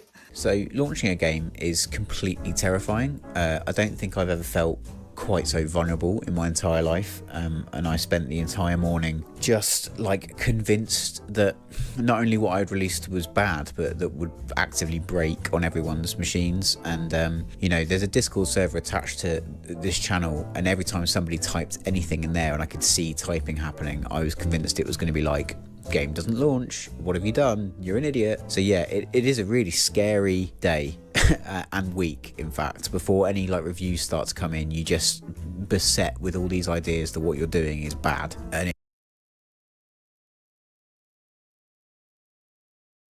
don't make the bad game. I'm sorry, just looking at Big Ol' Boss Incident pisses me off. In the globe, in the typewriter, in the shirt pisses me off. Not to be shallow or nothing. Pretentious. Try hard. Doug Walker wants his hairline back. I don't know why I'm being mean, I'm sorry. It's a kind of a feeling unlike any other, because you've finished this huge project and you're really proud of yourself, but at the same time you're just convinced that you are a fool and it's all been for nothing. Thankfully, it wasn't all for nothing, and for a start I have to thank this channel for that. So before we do dive into the stats and stuff, I just want to say, if you bought the game because you came via this channel or the Discord, then thank you so much, and if you left a review, thank you so much. X Bounty, Fancy Dan, Chaos Machine, all who are active right now, be perfectly honest with yourself. Does this person seem like they should be bullied? No bully streams, never. And if you left a nice comment, thank you. All that support really helped me through that weird week, but also helped the game go on to do, I think, quite well. So look, this is all down to you. I think without your support, game would have just launched into crickets and tumbleweed and stuff. Anyway, that's all boring. You want to hear about numbers. So let's talk about numbers. So I guess the first thing I was really conscious of after sort of like blanking out for that first 24 hours. What happened? I blacked out. Was that Oh no, he had a mental health. By selling pipe dreams, do you mean they all seem like crypto fucking scammers? Like we gotta be worried some do not redeem person is keeping them hostage and forcing them to make content and make game, or they ain't getting their passport back. Is anyone else ever concerned? I am. in 48 hours the game had grossed $6,000, and I think to make the game it cost me something like $4,000. So I was like, this is good. You know, like sales are strong from the start, and more to the point, people were being kind enough to leave reviews quite quickly. And on Steam, when you get I think 10 reviews that are positive, you get a positive rating, but if you get that quickly it puts you in front of more people, and that kind of has a bit of a snowbally effect, which I think was really nice. And I got to that point, you know, within 24 hours, and I think I got into very positive on Steam within a week, which is great. So yeah, bear with me, I'm just going to read out stats and I'll put them on the screen and you can pretend that this is really interesting. Insane manipulation grind. Is that what you feel by Pipe Dream?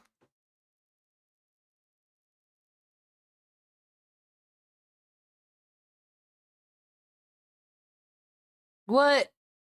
A cry bully to themselves in a game? You can't cry bully yourself. What is this person?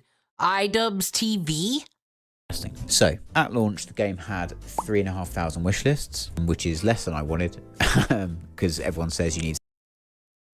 Oh, what does everyone say? What does everyone say?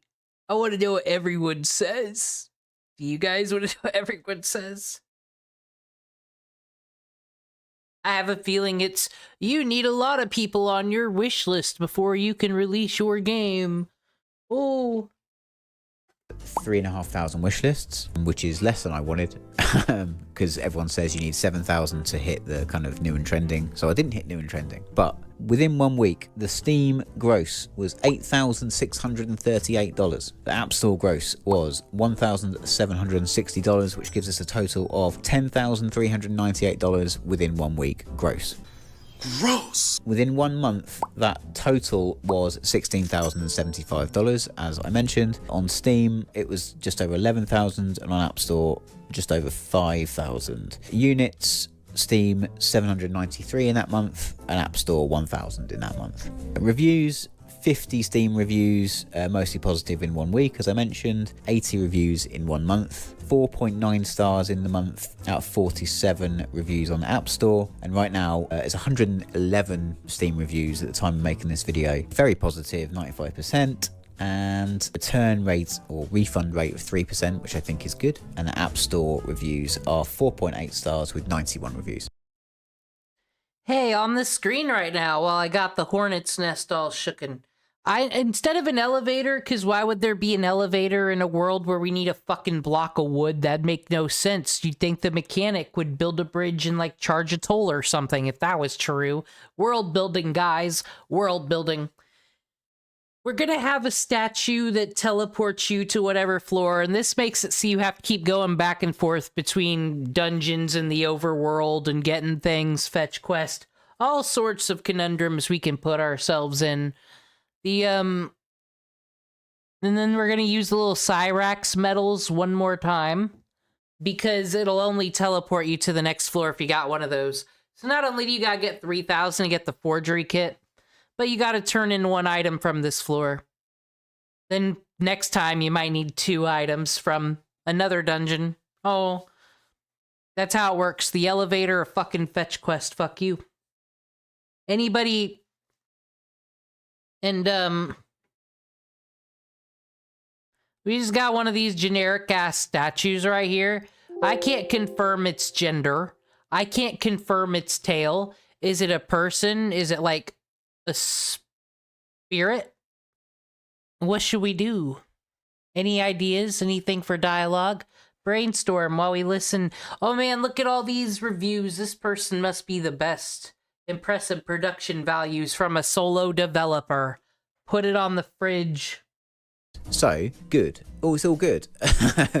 And I think maybe this suggests that I've made something that isn't terrible. Now, the editing version of me will put on the screen the sort of Steam charts as I talk about this, but obviously things haven't sustained at that level. So you can see for yourself as I'm talking the gross on Steam now. On the App Store at the time of writing, I think the gross is something like $8,000. So you can work that out for yourself, but you can clearly see where things really trail off and start to become a little trickle. And that's expected, right? Hopefully you have a big launch, but you can't sustain that, so things will trickle off and find a natural pattern. But what I didn't really count on was the sales on Steam being quite a powerful thing. So you're allowed to discount your game, I think it's like once a month or once every like 45 days or something like that. And whereas in a day-to-day basis now the game shifts. Oh, hold on, we need some like magical fairy sounding music. Got auto run. We're gonna have like a flash. I'm gonna play around with another cutscene because we're cool like that.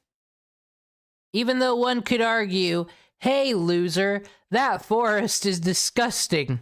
Your homepage is disgusting. And I see you over there. You can cover it with all these charts and graphs, but there is an ugly, disgusting pink abomination over there.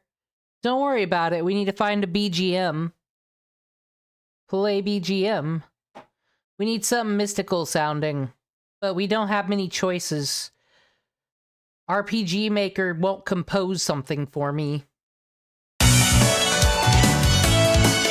No. That's not bad. That's not bad at all. Could we change the pitch a bit? Oh, I kind of like that.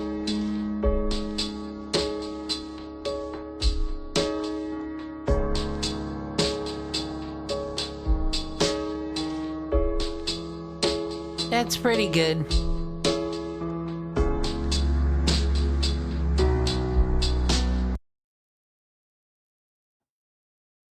Yeah, between 2 and like 5 units a day on Steam. During those sale periods, those numbers really pick back up. And that is because after launch, whereas I started with 3,500 wish lists, I now have like 6,500 wish lists, which is something I didn't really consider happening, is that more people go, okay, this game's out now, but I'm not going to buy it right now, but I might buy it when it's on sale. And so I can see that over the length of the game's life, however long that is. Obviously the goal will be to convert all of those wish lists, which probably won't happen, but most of that is going to happen during these sale periods. So it's a game with two halves really, where you trundle along with a certain number and then your week-long sales pick up most of your sales. So yeah, it's been about 3 months now, and I guess the total gross is something like $27,000, which is amazing. But do you remember the start of the video when I said about big caveats? But it does come with some quite large caveats. Now, I've seen videos like this in the past where people talk about their sales, and then they always start droning on about how Steam takes a cut, and then the tax man takes a cut, and my reaction to that has always been like, yeah, that's boring though, you're taking the fun out of the money. But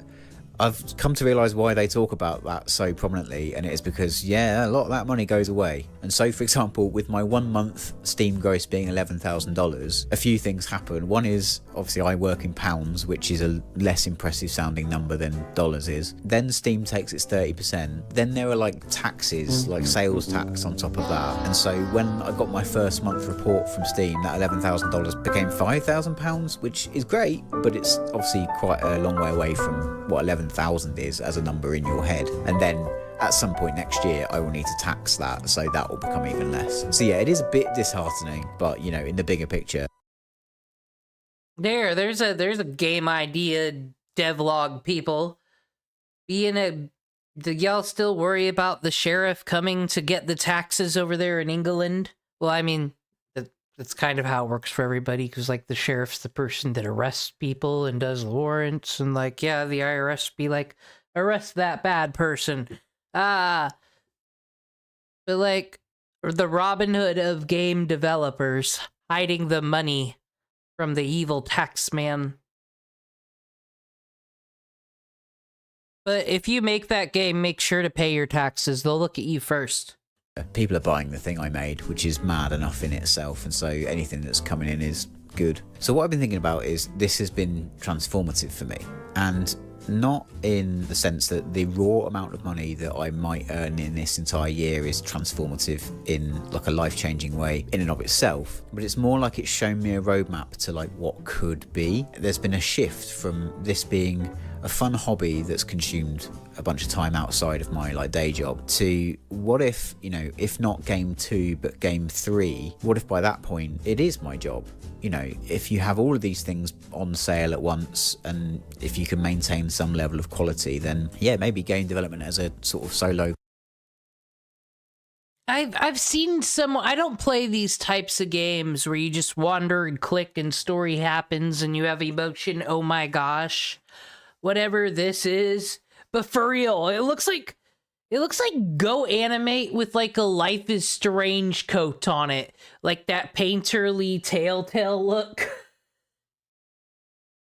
Career could be feasible, and so for me personally, it's opened up a kind of 5-year plan of could I make that happen? Could I make a second game in a few years and a third game in a couple of years after that and see where we're at? You know, there's so much in the news at the minute about game development being kind of financially unstable, but if you don't bet the farm and you just by yourself, who knows? I don't know. We'll see what happens. So I've got one bit of like advice or a learning from all this before I dismiss anyone who isn't a regular subscriber to the channel. And that is try and build a community, I guess, if you are making a game. So I know that's easier said than done, and I've been very lucky. Hey guys, we're doing it! Woo! To sort of bootstrap this YouTube thing to the point it's at, but all of my emails to journalists and streamers and stuff got me nowhere. But the people that watch this channel, thank goodness I'm just here for fun. Like did anybody else in school feel peer pressured as fuck when those fundraisers came around? Well, I didn't know everybody was just making their parents like sell shit at work. That's cheating. I thought I had to go door to door, and I did, but I didn't want to. I don't like strangers and selling them things. It just feels like a salesman, and who the fuck, if I'm a hot gamer, I don't want to look at my email. That's all going to spam. I don't know you. a good number of them bought the game and then reviewed it, and then that helped me springboard above where this game would land without that support. So I think the community around this channel and the Discord server have just been fundamental to getting the game where it is, I guess. So yeah, if I had any worthwhile advice, it would be go back in time 5 years, make a bad YouTube video called How to Make a Point and Click Adventure Game, mop up a bunch of search term traffic that way, and then keep stumbling your way through YouTube until you have enough people to, for some reason, want to buy the weird thing you've made. That's advice you can take to the bank. So that's the end of the money chat, I guess. You don't make these kind of videos to sort of gloat. It's just really interesting, I think, to other developers, because I found these videos interesting in the past. And now, if you just got here because of the sort of clickbaity number side of things, you can go. Thanks very much for watching. But if you have been subscribed to the channel for a long time, hi and thanks again, but you might want to know what's next. So yeah, quite clearly the game development bug has struck and I've been making something. I am really bad at ongoing marketing, so this game is released and in my mind it's in the bin and I'm on to the next thing, and I'm pretty excited. Hold on.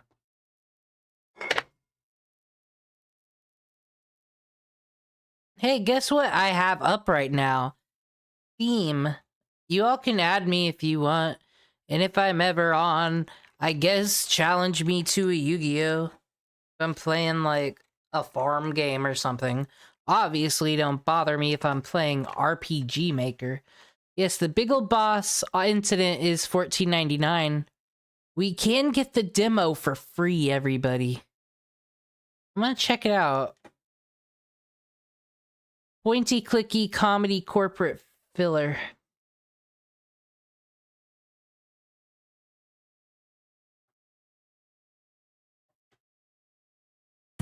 And what did this mystery vent graffiti artist say?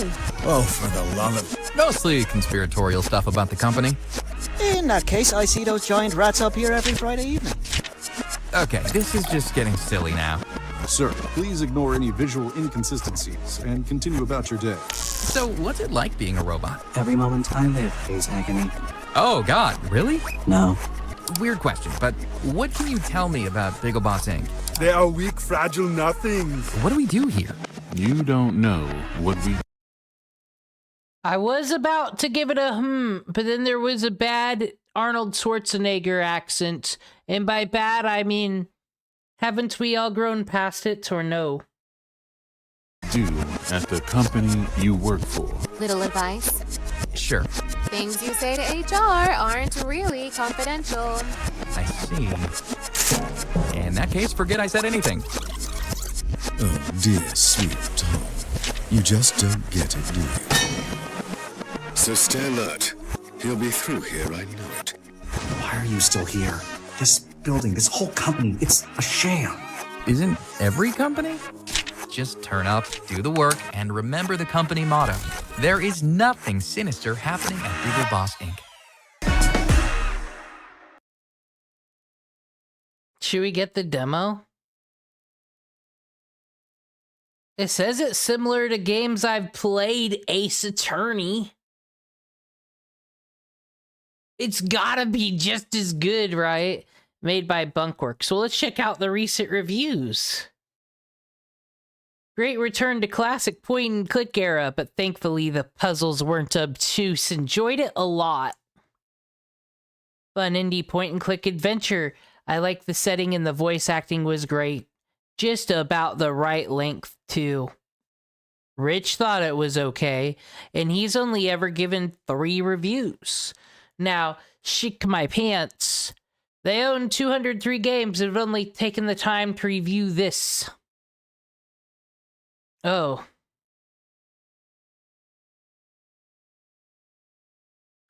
Halfway through it, although I was fairly enjoying this game, knew I would delete this game once I'd finished, as it was okay, but not great. No! Not that one.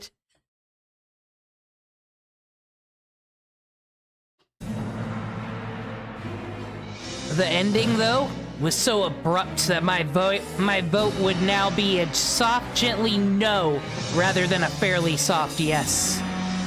Worth buying only on a good sale. Oh. Well, lucky for you, he always sells it when it's on a sale.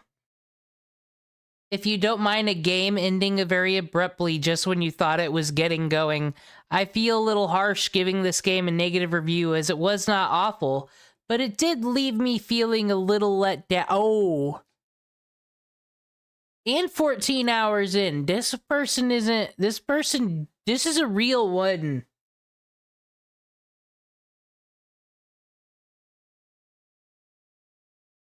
Loved this game. Me and my 10-year-old daughter finished the game in 4 hours. She was captivated even though the game is about jobs. Where's the jabs? Did Tony Cashman write this? This might just be the catalyst to make me pull out the Sierra games. Y'all are looking at the Sierra games with rose-colored glasses. I swear to God, they were annoying and the animation will look crude and not that cool anymore. I'm telling you, it's true. You have to play them on your Windows 98 or fucking fuck off with this Sierra that. Okay, actually, back to RPG Maker related things. Sorry about that. That was very important to, you know, we had to research the Biggle Boss incident. We gotta write dialogue for this statue right now, though.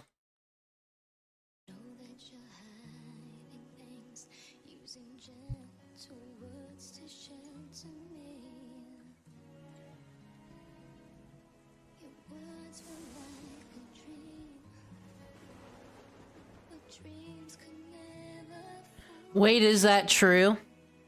Did his wife write one of the reviews? No way. Prove you have the correct... Okay, I have this written right now. This is the zombie rock queen. So, like, should she be making references from the rock band Queen? Or is it, like, the Yu-Gi-Oh! Zombies? What are we doing with zombie rock queen?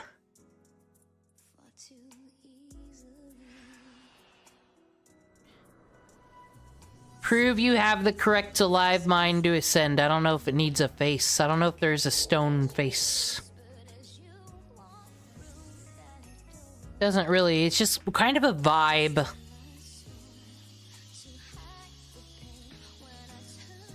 Yeah, just a vibe.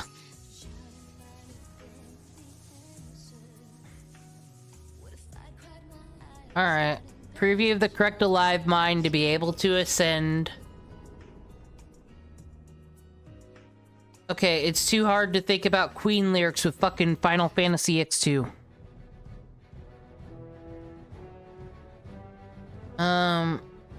Mother just killed a man.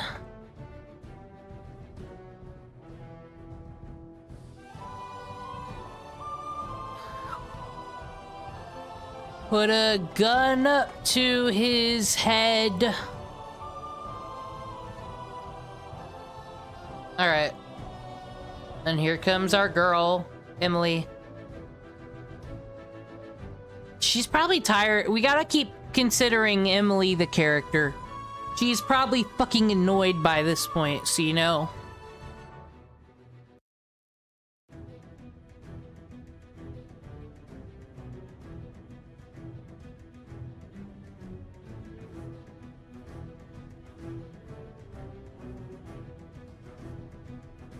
Sorry, I wanted to make a Queen reference.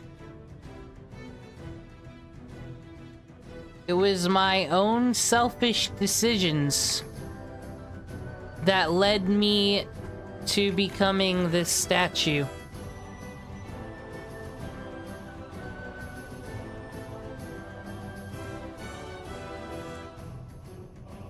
For you see?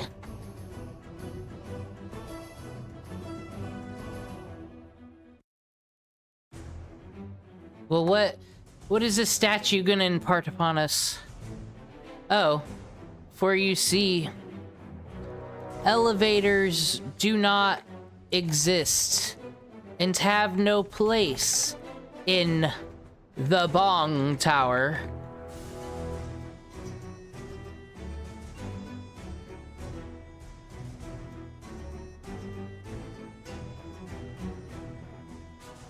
So it is my duty to ferry travelers to their destinations.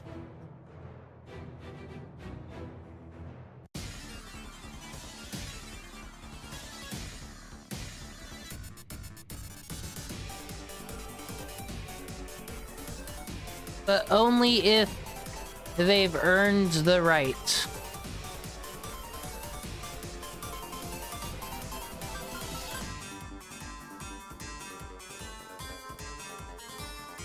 Okay, real talk about video games and RPGs though here. So have you ever done the thing where you found the item before the quest was ever triggered? But you know, you gotta trigger the thing.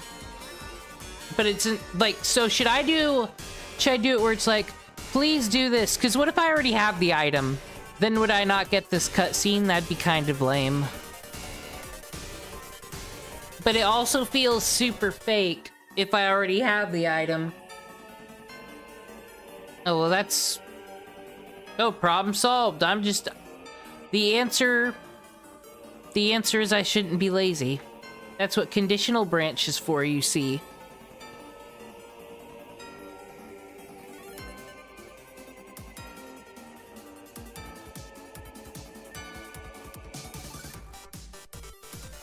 That is what I'm thinking, yes.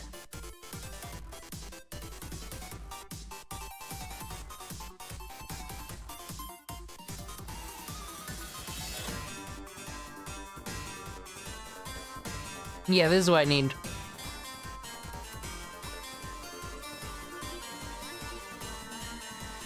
So we can put Actron metal here. Create else branch. If party, yeah, okay, so...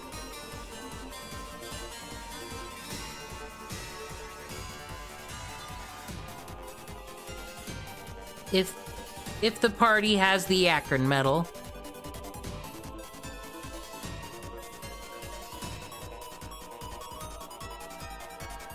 which you have by fighting off those disgusting Ohio-looking creatures.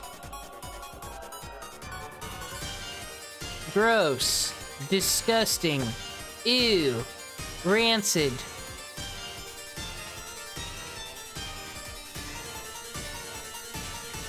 Face only a mother could love.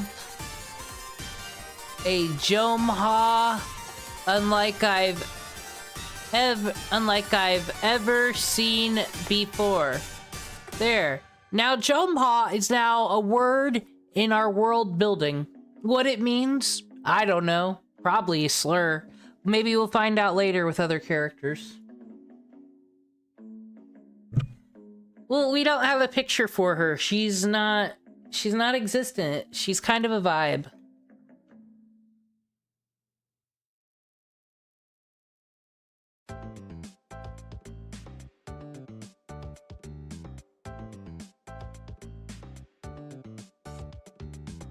I will teleport you to the second floor. Chat, get brainstorming. What's gonna be the theme, the aesthetic, the adventure of the second floor? What's a mechanic we should work on? I will teleport you to the second floor. Nor, like a detective, we could become a detective and solve a murder. Coffee shop murder? Starbucks.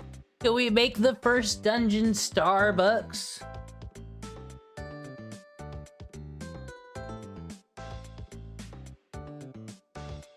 We need a tiebreaker between gritty Starbucks.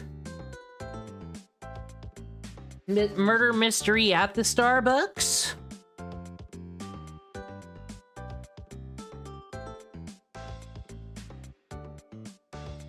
You shouldn't murder someone at the Starbucks. That's just awful for everyone involved. It could be a horse cafe. I don't know. No horse cafes. That sounds terrible.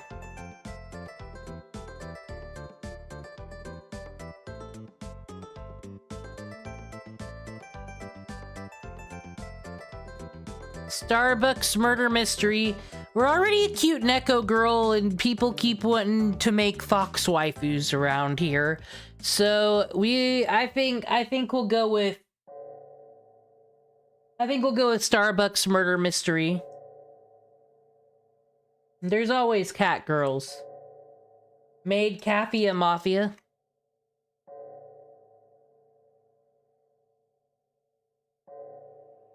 We're already a cat girl! How many more cat girls can you people have? I will teleport, and I've actually got freaking tiles and stuff to, I don't know, make a decent house. I will teleport you to the second floor.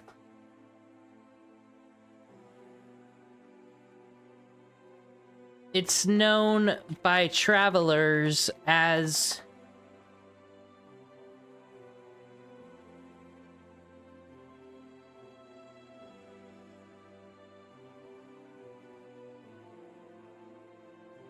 the Starbucks on 18th Street.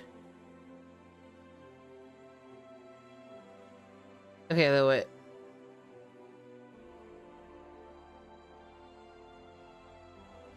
Will we be able to copy a whole bunch of this dialogue? If we need to, for the else.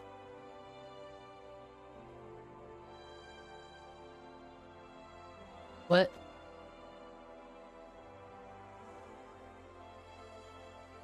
Well, okay, how about a compromise? Since I am the cat girl, okay, what if I get a job at the Starbucks? Does that work?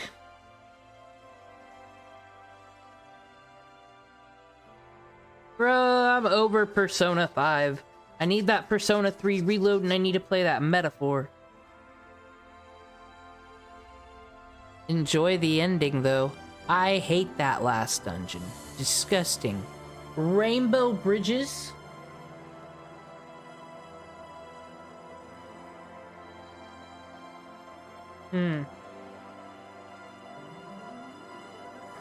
Starbucks on the 18th Street. What? That's where you will be working.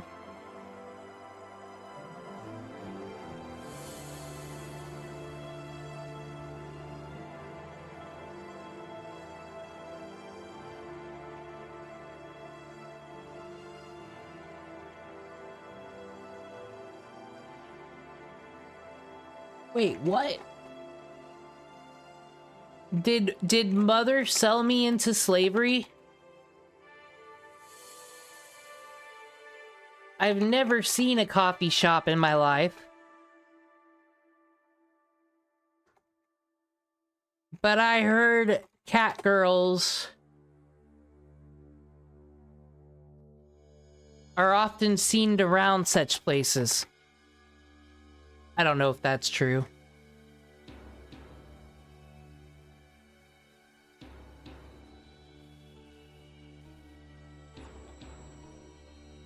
Says who? A yoga instructor or something?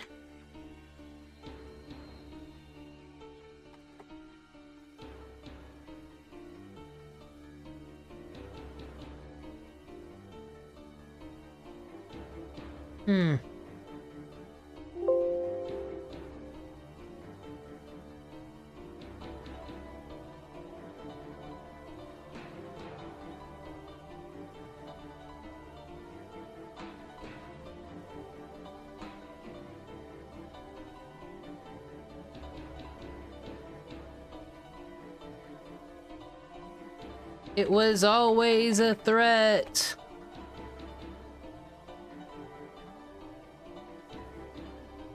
And then, you know,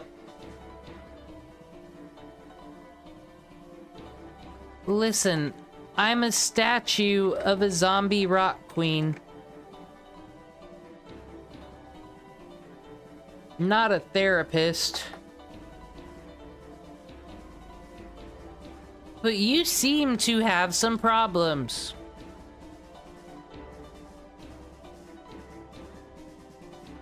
You are your own person, and I brought up work there because most cat girls do. They make a lot of tips that aren't even taxed. Oh, that aren't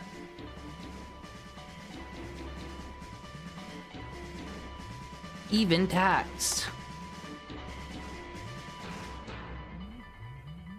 I figured you'd rather live on floor 2 than do whatever your dumb mother told you to do. Moral quandary, guys.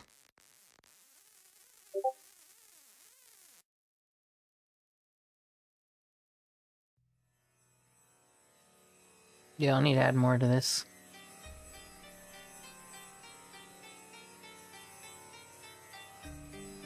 Alright, so then there's else.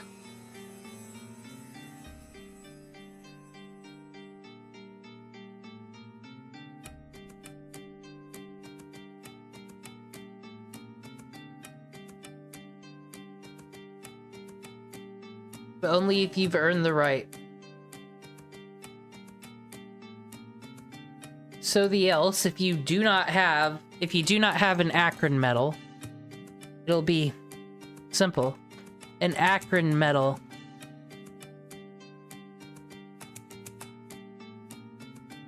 is what I require To prove you are indeed the Goblin Slayer.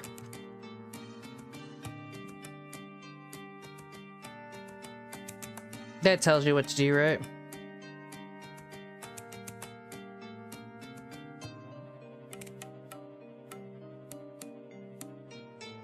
Now...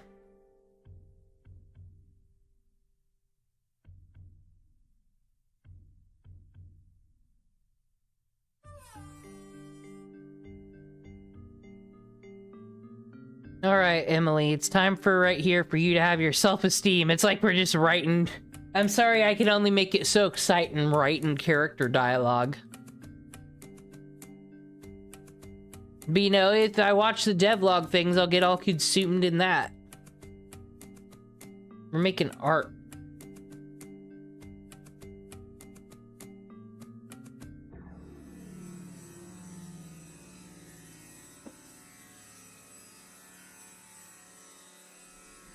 I guess I could check it out. And consider it. My cloak is green after all.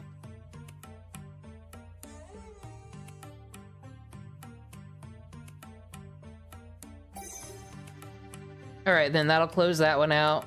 This will close else out.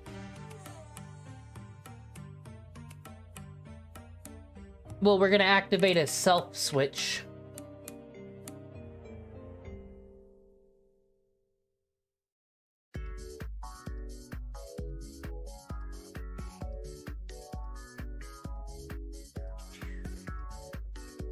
Control self switch. A is on.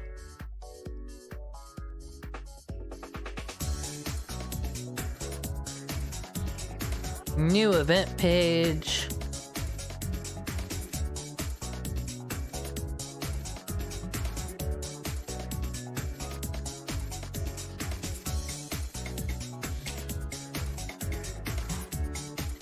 Yeah, action. Okay, so priority same as characters.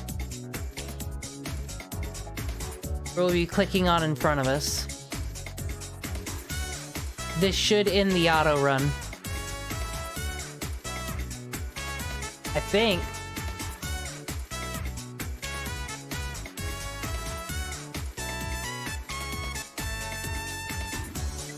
Oh, we'll find out. Because last time I had to like auto run stopping it.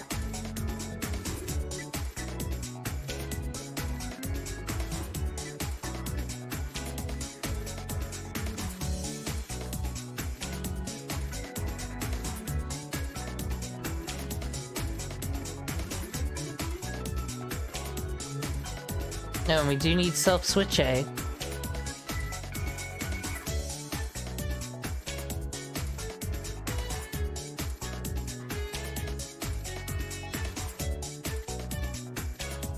So then we'll have to do another conditional branch, though.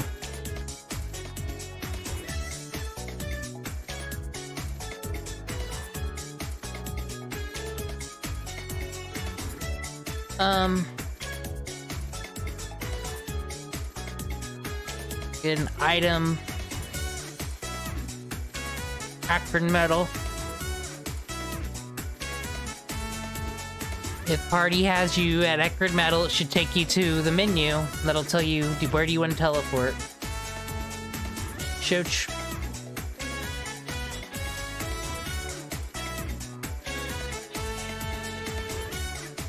Where would you like to go?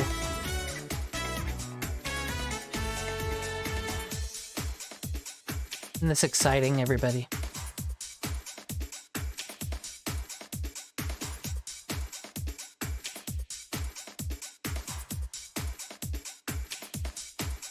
We've never even entered this room. I have never even set a transfer spot for this room. And I'd be out here making dialogue for a rock witch. Okay, if the party has a medal, where would you like to go? Show choices.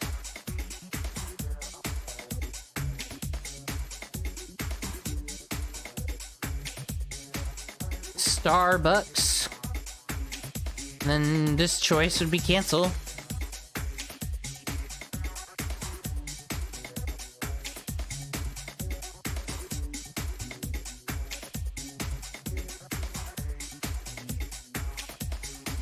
Alright. Cancel. I don't know if I've ever messed with this before. But there is a button that's just like end event. Like, get out of here.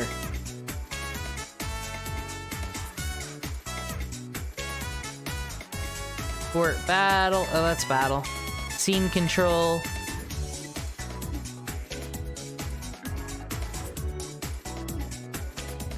Oh, so you can change encounters and stuff. That's helpful.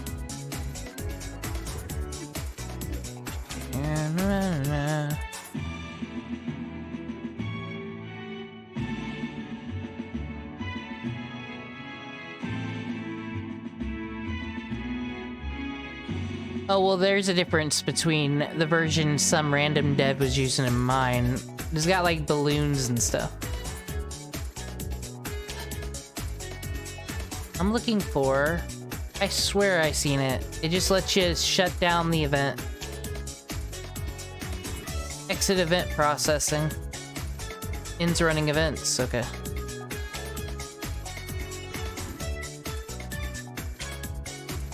Okay, in case.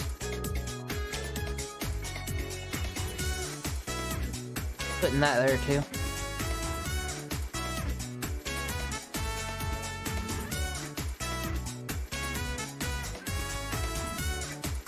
So win Starbucks, and then this here will teleport you. We don't have the Starbucks yet, but show text. This is where teleport. Yeah, we'll start doing this as well. Maybe if I don't have anything to say, I'll just type bullshit in. This is where. And then, you know, if you're watching later, keep in mind where I write bullshit and I could put your dialogue in. You got some tips to share? You want to be a screenwriter? You pitch me your stuff and it could be in the game. This is where teleporting happens in the future. That's it. If you've Acrid Metal.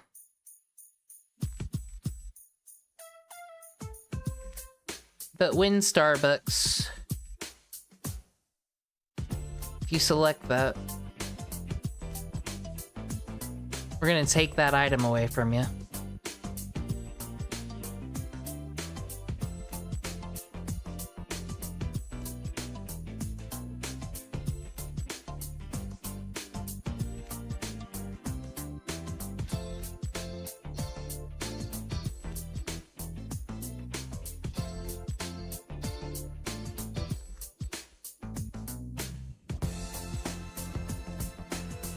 Okay, if you guys have it.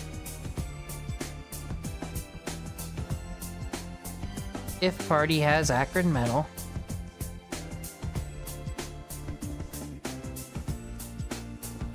Control switch. Control switch A happens here, so we're getting this screen no matter what.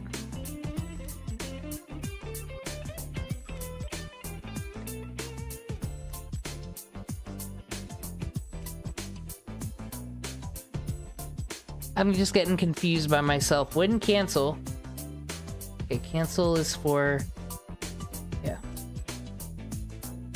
Where would you like to go? Starbucks.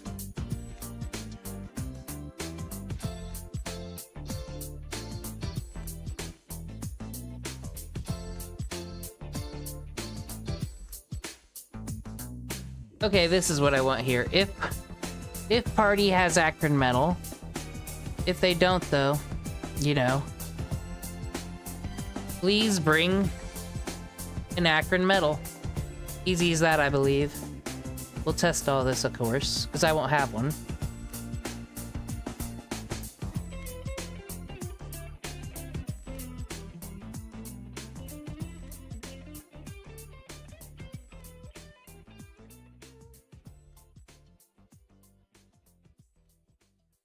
But then we also need here, we need a self switch.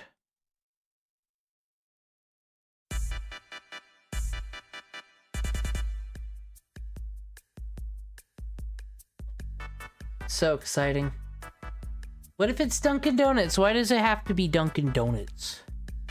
Self switch B.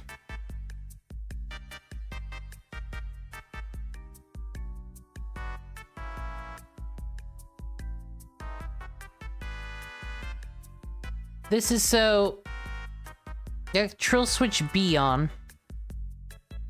Copy event page. Paste event page.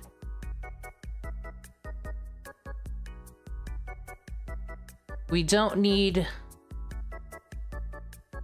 Let's get strict, we don't need any of this anymore. This is just where a teleporting action would be. For the Starbucks, we'll put in things there later. You know, other devlogs, they all have these complex codes and everything and whatnot up here. I'm like looking at a string of words, being like, where is the if and? This is like high school all over again. Yeah, please bring an acrid medal. Okay, so that'll get us out of this menu. That'll end that there. This should work for now. Let's test.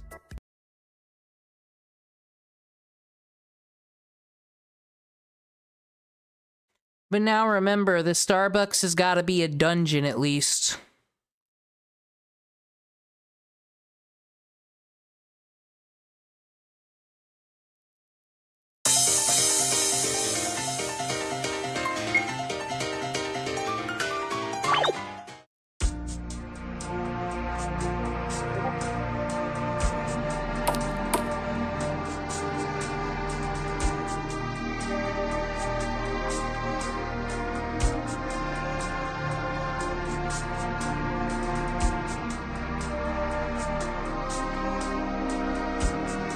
Running through trees. Right, does this cutscene still go off I got here? Yeah, it does. Oh, you know what's funny? We never made the transfer. Yes, I feel bad about lying. We also still gotta brainstorm, people. Things to do. Things to do with the morality system.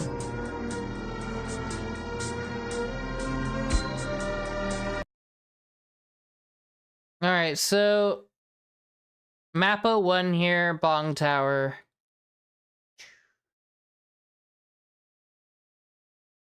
Well, insert. Quick event creation. Door. I don't know if we can make a good door on that.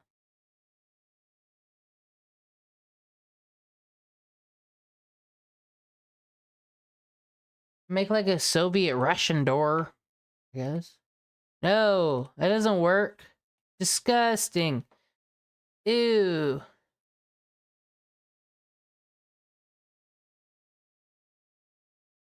We need something whittle. You just put like a satanic on it. No.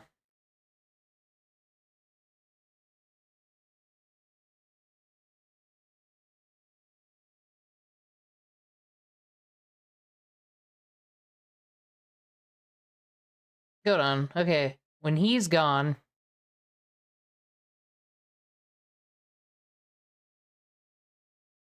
Forgery kit's off. We're gonna also set a switch for this as well.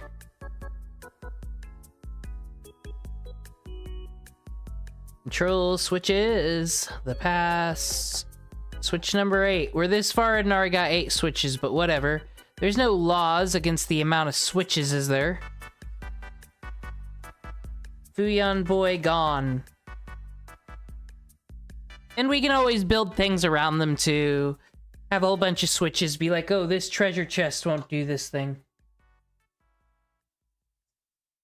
Well, like, maybe some characters will be nicer to you or worser to you, depending on your attitude.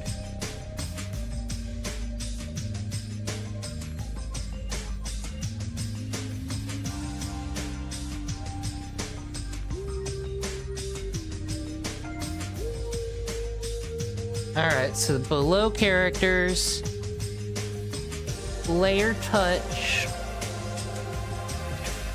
but after the switch, Booyan Boygon. That should be the only thing letting us in here. Bong Tower entrance. We should write something on that sign as well, shouldn't we?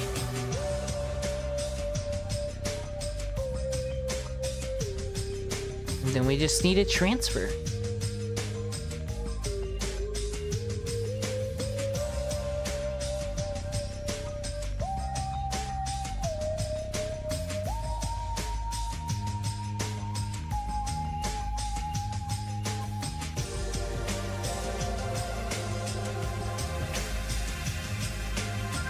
Okay, I believe this is exactly where we need to be for the cutscene that I've already got written in there.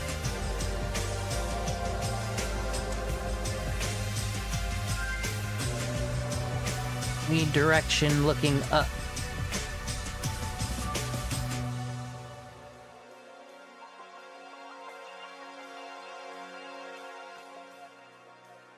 And this should, like, not be anything without this switch, I would hope.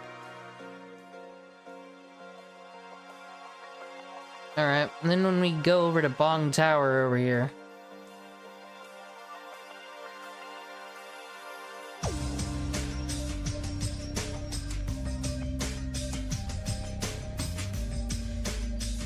You know what? You know how we have the lame thing coming in where I miss every single time? Where the fuck's the exit? Should be fucking random. We're here over there. That would piss someone off. Just like you gotta guess every time. Let's do it. Transfer. Oh no, we can make a door though. Let's not be annoying. I'm sure. Ooh, Bong Tower, we can make this. I don't know why I thought I need to make that.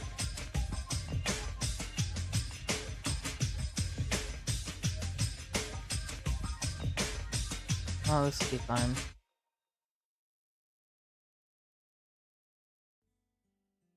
I sure love the RPG Maker lets us do this, though. How kind. Direction down. Copy that. Paste that here. Alright, now we should be ready to test it.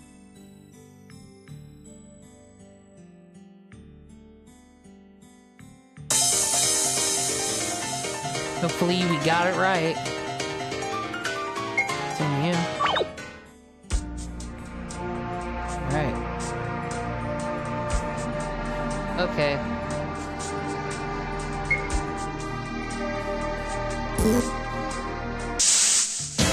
Might have to start over because we have to trigger the switch.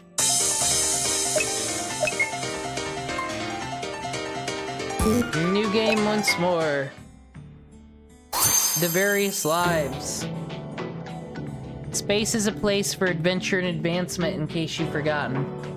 But only if you're a hot fox girl. It's the truth of the universe, Emily.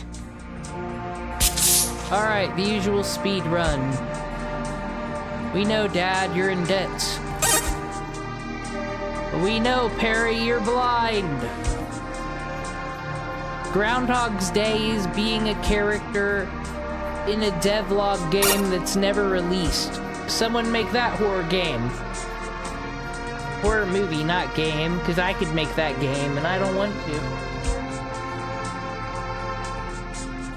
Sorry that Dog Mom is so hateful towards you. Thank you for acknowledging my suffering, Dad.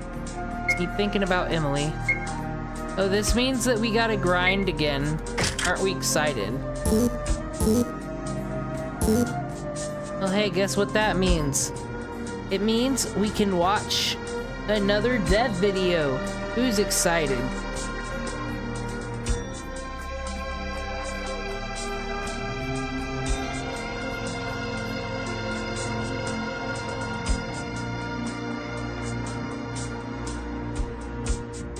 What's a really dumb question you want to ask me?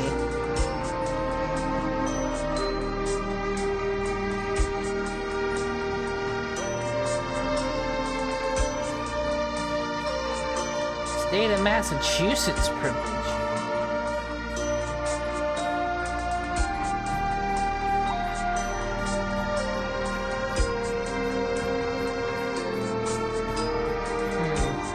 Okay, we'll do this one. Y'all excited for another fucking devlog while I grind in my own game? Which should be easier though, we fixed it.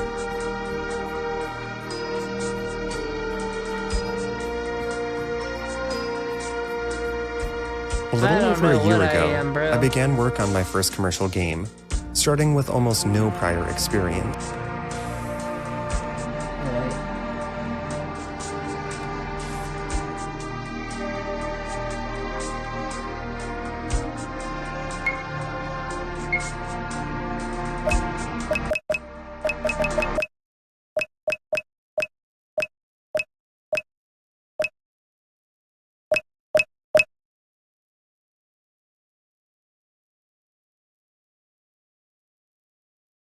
Alrighty, let's go. Birdie is just an autistic female. That's what Birdie is. And a little over a month ago, I released it, despite a huge amount of difficulty, burnout, and several people telling me I'd never make it that far. But I did. I released my own game, on my own terms, and I think the final result is something I can truly be proud of. Here's how it did. Soon after beginning work on Lost Resolve, I had the goal in mind to get at least 1,000. Whoa, I zoned out of existence because it was text-to-speech. Everyone's favorite. Experience. And a little over a month ago, I released it, despite a huge amount of difficulty, burnout, and several people telling me I'd never make it that far. But I did. I released my own game, on my own terms, and I think the final result is something I can truly be proud of. Here's how it did. Soon after beginning work on Lost Resolve, I had the goal in mind to get at least 1,000 wish lists before it released. To help with this, I posted regular devlogs, 26 of them, which were the game's primary form of marketing. Some of them did better than others, but these contributed to a steady influx of wish lists throughout the game's development. For the first few months, things were going well, very well, and in around 4 months I was already halfway to my goal. Unfortunately, soon after I hit a brick wall. I was burnt out. In fact, in the beginning of July I had to take 2 weeks off work, one of them unpaid.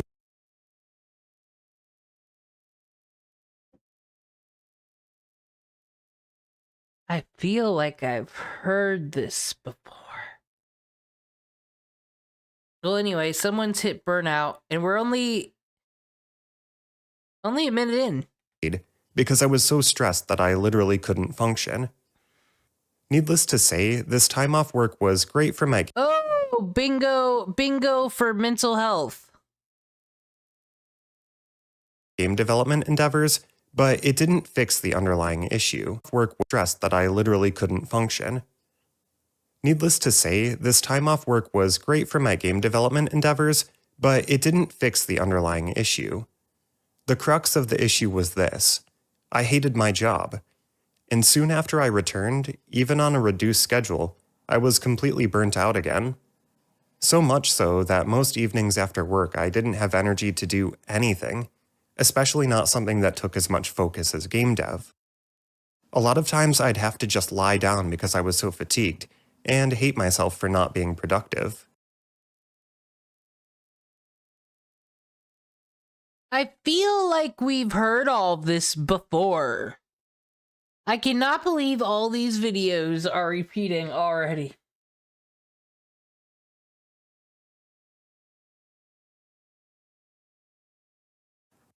This started to carry over into my weekends too.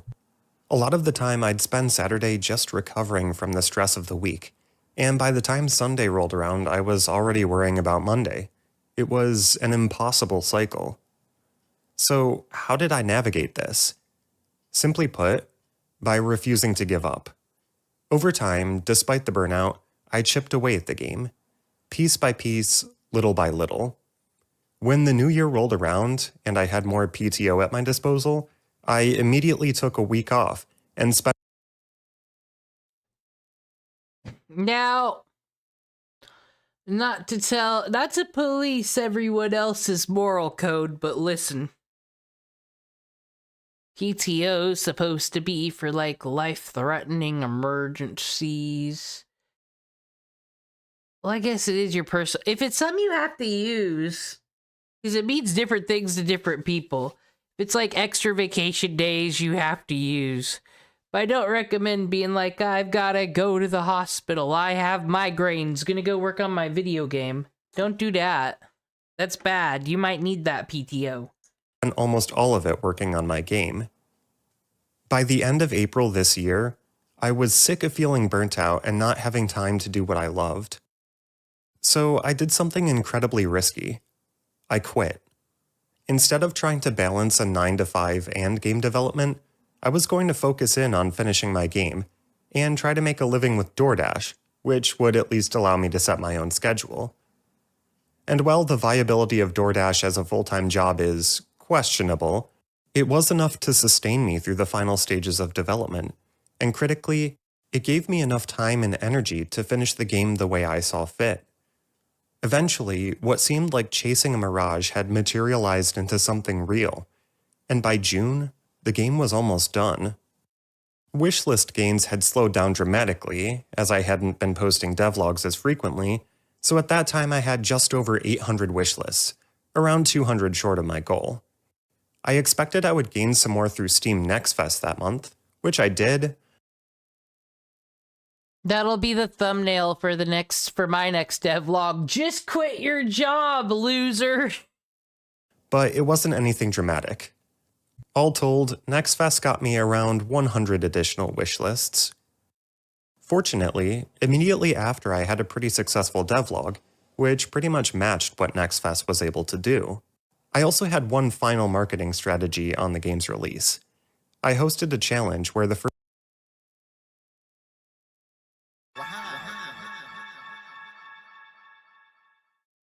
It's time for a marketing strategy. first 25 people to beat the demo in under 5 minutes would receive a free copy of the game. The response to this challenge was better than I could have possibly imagined, and even though it was initially supposed to last a week, all 25 keys were claimed in less than 24 hours. This challenge resulted in a decent boost to exposure during the game's initial launch. So, on to what everyone's been waiting for, the results. Lost Resolve released on July 11th, 2025. At that time, it had around 1,030 total wishlists. Still needing a suggestion for a healing skill for Emily that's not too white magey.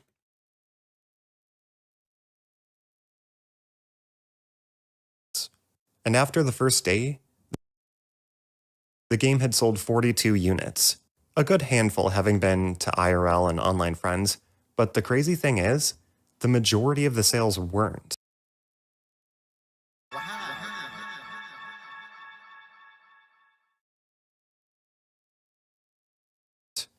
More than half of these sales were just people who had encountered the project at some point in time, felt interested enough to add it to their wish list, and then actually bought it. To me, that's amazing. After the first 3 days, I'd sold over 70 copies. Things did slow down after that point, but sales continued to trickle in, and by the end of July, Lost Resolve had sold over 100 copies. That isn't nearly a blockbuster hit by commercial standards, but in all honesty, it's the best result I could have hoped for with my first project, and every time I think back on that number, I'm proud of it. To have 100 people look at my game and say, yeah, this looks cool enough to buy, most of them strangers, is such an incredible feeling. Not only that, but within a few days, one of the players had already created a page for Lost Resolve on speedrun.com, to which a small handful of people have submitted their runs. One of them even figured out how to skip all of the game's final area using memories, and another did a live any % no memories speedrun for Ruskathon, which is kind of like a Russian GDQ. As I've said before, I couldn't be happier with the response to Lost Resolve, And even though some wouldn't deem it a financial success, in my mind, having over 100 people experience and enjoy something you poured over a year of hard work and passion into is absolutely a success. In case you're curious about the actual revenue, to date, Lost Resolve has sold 107 copies, totaling $407 in sales, only 2 of which have been returned. After those returns, taxes, and Steam's 30% cut, that results in a net income of around $285. From that, I'll also have to set aside around 20% for my own taxes, so all told, my net earnings from the game so far will be a little over $200. That isn't a huge amount of money, but especially for my first project, I'm far more concerned about the fact that people actually played it and enjoyed it, rather than what it actually earned. And so far, the reviews have been universally positive. After the game launched, I quickly pushed out around 5 patches to fix various bugs and add a few small features, and then I had to take a break. Because, at that point, I was admittedly really tired Venting on her private Twitter, I like that. People think of some tweets. of working on Lost Resolve. But as it turned out, all I needed was a couple days off to feel inspired again. So now, as a thank you for all the amazing support, Lost Resolve is getting a free DLC. It's very short, featuring just one additional area containing 3 levels, but it does provide just a little bit more content for those who have enjoyed the game, and gives them a few more stages to speedrun in S-Rank. The DLC is called Sunset Snow, and it will be available on Friday, August 22nd. To those who are in the New About users, doesn't he kind of sound like a more well-spoken Jay Kaiser, which is why I thought voice text-to-speech when it wasn't? Quite mean of me.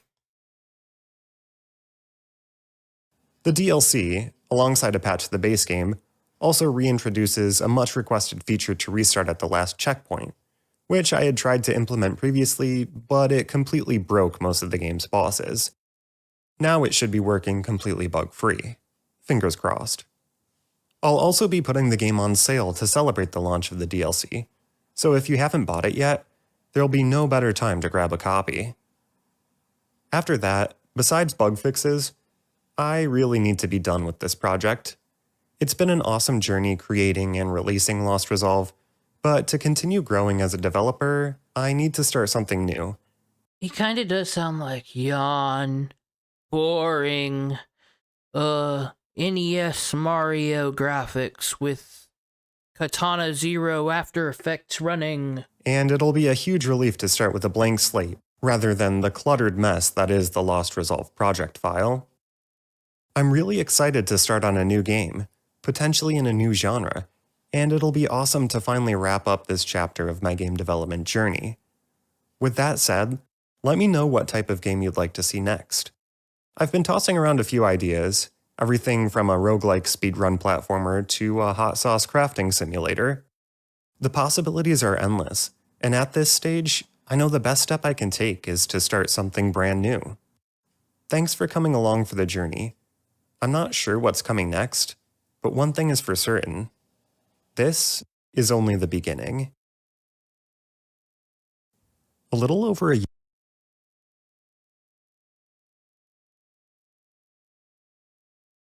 Is it another one? Do these just keep coming? Oh, Last Resolve. Let's keep up with the lives. Making my game look pretty without being good at art. Here, go learn some tips, art bros. As some of you know, I recently started work on my second major game project, which is a roguelike marble We have to watch this one, guys, because he has to improve. They all learn from their mistakes. It's a roguelike. racing simulator called Baltopia. It's called What started out as an entry to the bracket. I am bloodlusted right now. Bounty. It's called Baltopia. The fuck more do you want from your gaming experience? We'll see what he did different. We're only 12 seconds in. Here, you want me to speed it up? Will that help you? You mean kick it to speed? I don't know how to. This is confusing.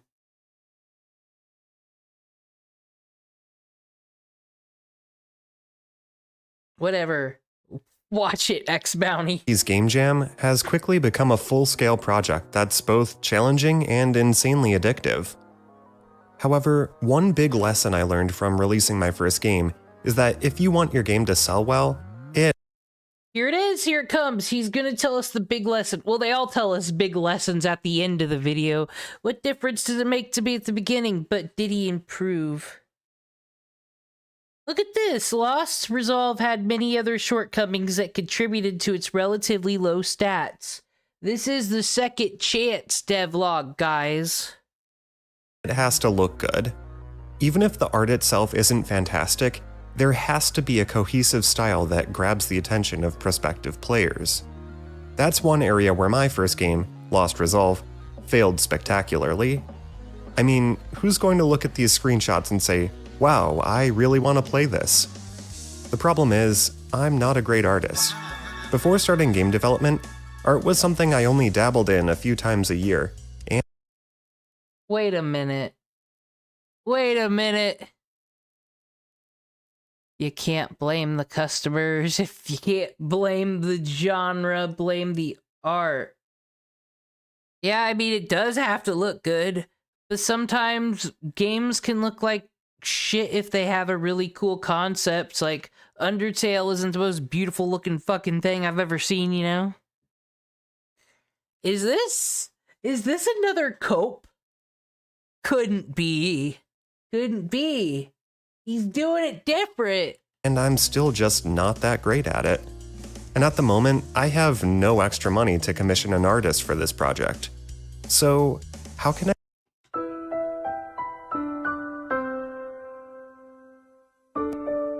We've lost him to the AI, folks. He can't join the war. He's let us know with a poor person picture. Had time to make this movie instead of working an extra part-time job or doing more door dashing. Just saying, I guess the dev... How many views did you get? 4.2K, you could have delivered 2 sandwiches. I make my game look good, without being very good at art? This is where the factor of style comes in. I think that one reason my first game looked so bad is because it was trying to pull off a somewhat serious style and a dramatic mood without the skill to back it up. So what you're left with is simple, ugly, desaturated tile sets and backgrounds that range from mediocre to laughable. Like, imagine if you tried to make a game like Blasphemous, for example, but had a toddler illustrate it, and it still tried to take itself seriously. Yeah, that's not gonna work. So for Balltopia, Well, I mean, did you see the game we just looked at? You can do a toddler. You can get a toddler to do it. Just fucking have them use GoAnimate or whatever the hell the users are using. Has anyone considered using children as free labor and then you put their name in the credits like, aha, my child helped me make my game? But no, they actually did, and you pulled them out of school and did all their homeschooling homework for them. You just taught them how to code. They're gonna make that game. They're gonna be the Michael Jordan. I have a Don't parent that way, don't listen to me. different strategy. Taking into account that my art isn't fantastic, I'm going to lean into it and make it part of the style. Here's how we accomplish that. Rather than a semi-realistic style, I'm going to make all of the visuals cartoonish. And rather than a moody, desaturated palette, I'm going to use vibrant colors to make everything pop. And to make it clear that the art isn't taking itself too seriously. In this case, I'm using the Endesga 36 palette that I found on Lowspec, which feels perfect for the mood I'm going for. Next, I'm making sure that the UI looks clean and cohesive. One of the most important things I learned during the Brackeys Jam was how to use control nodes to make UI elements more easily, and to ensure that they scale and position themselves properly. One of the most useful nodes for making your game look nice is the 9-patch rect, which allows you to create UI elements with rounded corners, among other things. Now for the bigger hurdle, the environmental art. Luckily, I'd already had some experience making parallax backgrounds in Lost Resolve, So I pretty much took the same approach of creating a couple distinct layers to give the level some depth. However, instead of the amateurish look I got from using the airbrush tool previously, I used Aseprite's gradient tool with dithering to create some pretty nice backdrops, then tried to create some foreground elements that looked a little cleaner and nicer than the ones I'd made in the past. I'm pretty happy. Better art than I could ever do. I don't criticize those types of things, because I draw stick figures. With this mountain background that I came up with for the second zone. In Lost Resolve, I was able to use simple tile sets to make all the geometry, because I mostly only needed flat ground and basic slopes. However, I soon realized that this wouldn't be possible in Baltopia because of how the levels were designed. I had been using collision polygons for all of the level geometry, which turned out to have way more specific angles than a tile map could handle. So I had to find another method, and the solution turned out to be ridiculously simple. I ended up doing something very similar to what I've seen other devs do for their Metroidvania levels. Block out the level with collision shapes, then add sprites on top of it to make it look pretty. And in this case, literally all I had to do was create a 2-tile wide sprite, then put it in a texture rect with the stretch mode set to tile. Then I made some special pieces for the corners, and that's literally it. Now, some might criticize this approach in a pixel art game, because there are places where pixels overlap with each other at angles. But it's honestly not very noticeable most of the time you're playing, and I think it fits perfectly fine with the overall aesthetic.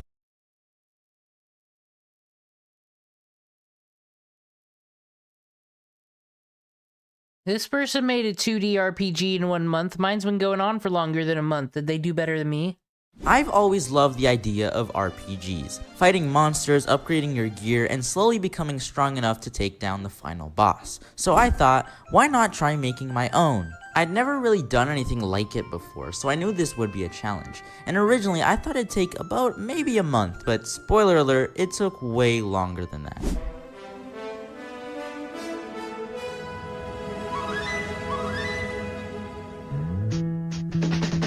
But before I could open up Unity and start building, I needed a solid idea. I decided to go with a 2D pixel art style like most of my other games, and a classic fantasy theme. The story, simple but epic. The world was once peaceful, no monsters, no magic, no chaos, but everything changed when a dark sorcerer named Velmor discovered an ancient orb of chaos. He used its World's always peaceful. Then everything always changes. That's how it goes, folks. power to unleash dark magic across the realm, creating twisted creatures and terrifying monsters. Kingdoms fell, the sky grew dark, and Velmor crowned himself as the ruler of the broken world. Only one kingdom still stands, Ilaria, weakened, crumbling, but still alive. And that's where our hero comes in. Once a humble peasant, now a sword-bearing warrior chosen by fate.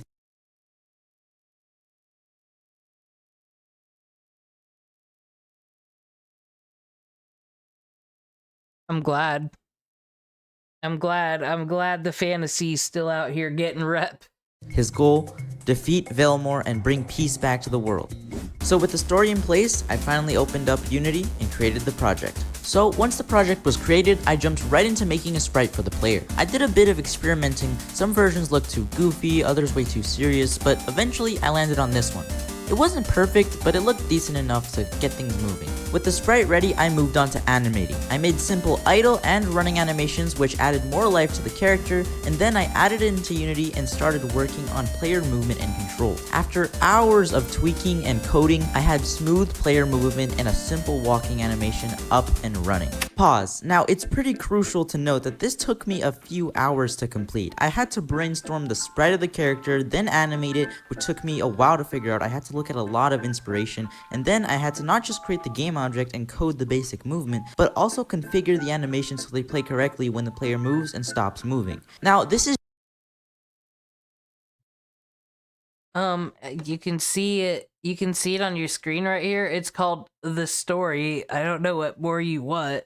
Just to show you that just a simple thing like this already took me hours to set up, so you can imagine the more complicated stuff that came after this. Now next up was the tile map, and if you don't know what a tile map is, it's basically a grid of tiny little blocks that make up the game's world. Things like grass, walls, buildings, and more. Now, since my game isn't purely top-down or fully 2D, it's got some depth, so I needed to create both a ground layer and a set of interactable objects that the player could walk around and collide with. Now that part would be pretty tricky later on, but for now I made the first tile set, which consisted mostly of bright green grass, some bushes, flowers, and some dirt, and then I opened Unity's sprite editor, sliced everything into 16 by 16 tiles, and laid out the map, and here's how it turned out.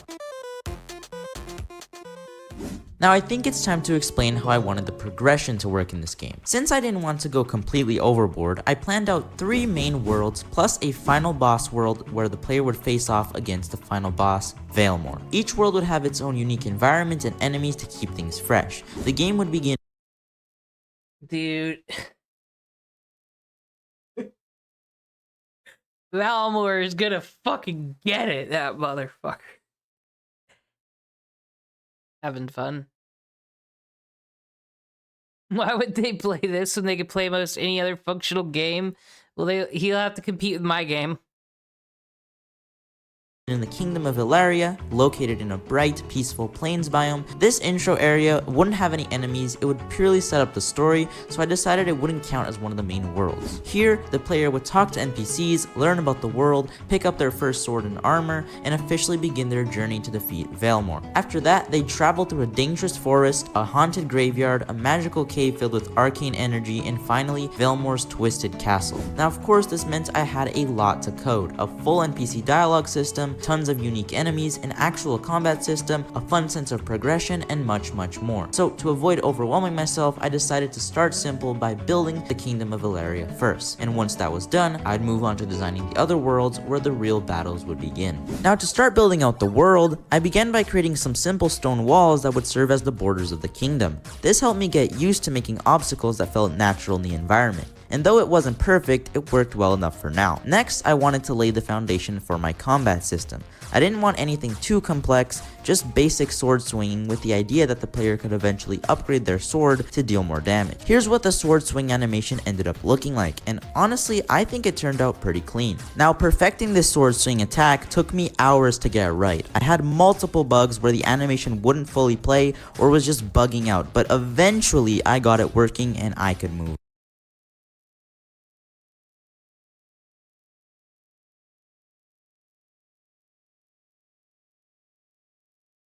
We're gonna see if it works.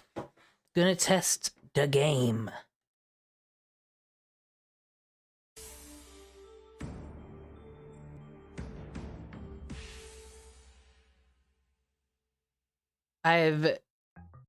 Uyon's little homie has left. He's gone. Can we go into the Bong Tower? Is it true? Let's find out. I should have saved. Traveler. Okay. Walked up there, no problem. It waited like I wanted it to. Prove you have the correct alive mind to be able to ascend. Mother just killed a man. Put a gun up to his head. Sorry, I wanted to make a queen reference. It was my own selfish decisions that led me becoming this statue. Where you see, elevators do not exist and have no place in the Bong Tower, so it was my duty to ferry travelers to their destinations, but only if they've earned the right. An acrid medal is what I require to prove you are indeed a goblin slayer. Okay, nothing happens because I don't have an acrid medal yet.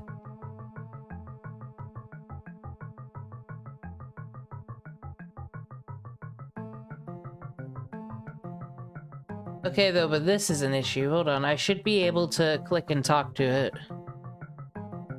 File 3.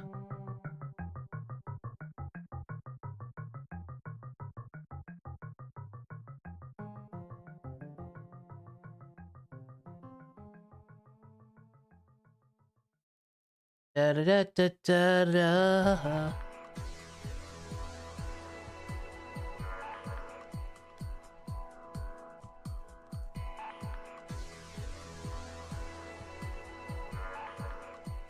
Okay, what's the deal here?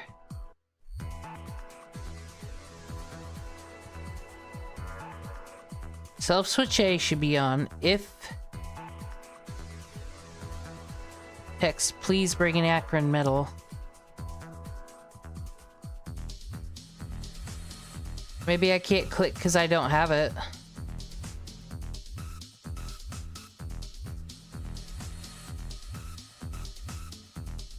Seems same as character, trigger action.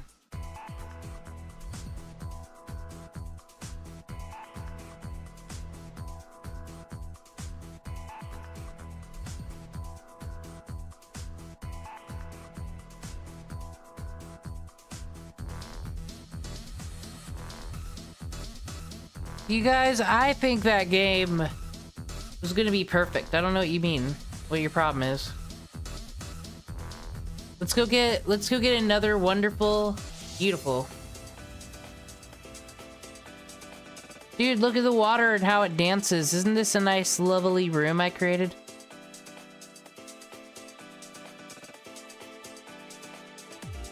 Should we create a fishing mini game at some point?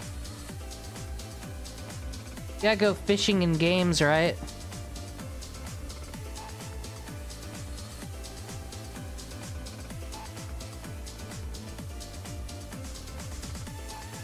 Still takes like 2 spray bottles to kill these motherfuckers. It's almost one too many to me.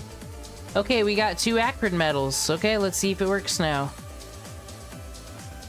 Fuck off, Cyrax.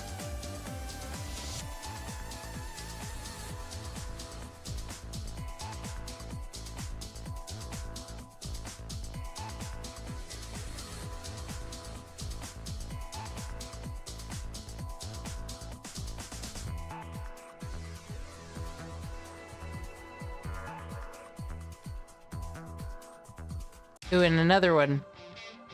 Okay, so whatever drop rate I have now is too common, but we'll keep it for right now. Wrong tower. Okay, if Akron medal. Okay, where would you like to go? Starbucks. This is where teleporting happens in the future.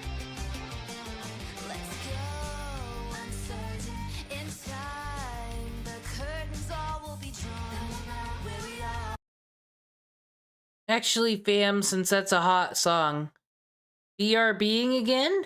And then we're gonna go do tutorial number 4. Doesn't that sound amazing? And then we'll probably be done in another half an hour of video game development. Don't you miss it. Sorry if I'm sounding like a fucking loser right now, actually. I'm just like, how interesting can I make it typing text in while I stare and squint? But I'm trying over here. Thank you, people with your devlog videos. Anyway, BRB.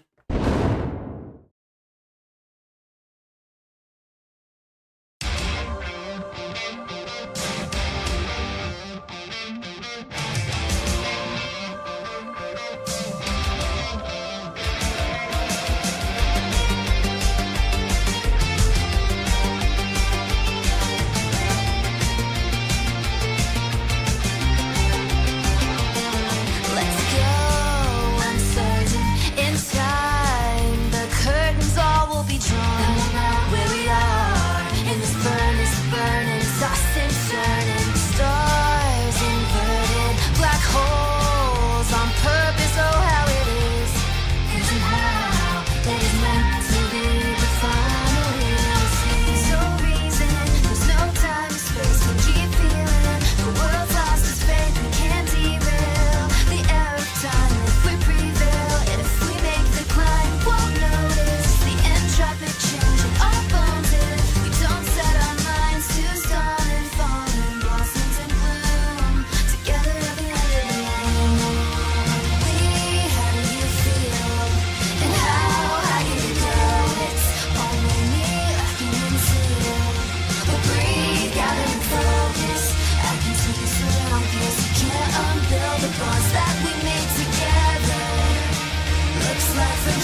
So, next we're moving on to bosses.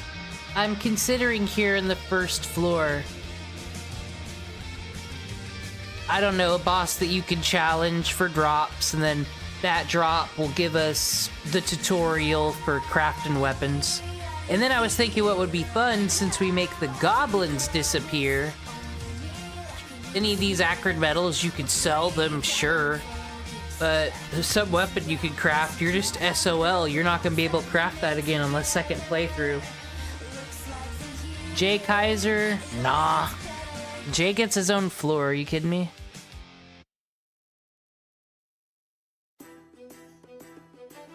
Anyway, back to it. Let's learn about bosses from some random dev.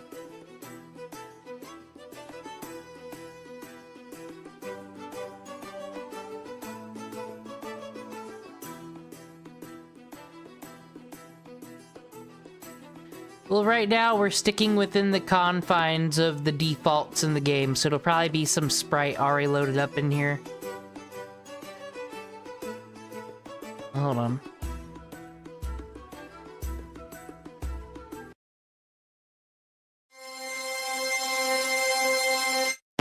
Now, I would argue that the thing about boss battles, or boss enemies in general, is that it's not really about being more difficult, it's about having an elongated battle in which you have to focus more on healing, hitting the opponents, and staying alive for a long period of time, due to the fact that a boss enemy has a huge amount of HP.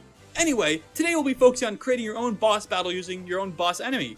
Now, to be honest, this isn't going to be much new, because we already know how to do most of the stuff here. We just create an enemy, put it in a troop, and then you're good to go. But let's say, for example, we're going to take a boss, so I don't know, maybe this giant ogre right here. We'll take that, we'll call it our boss. Ogre, I don't even know how to spell that. There, it's good.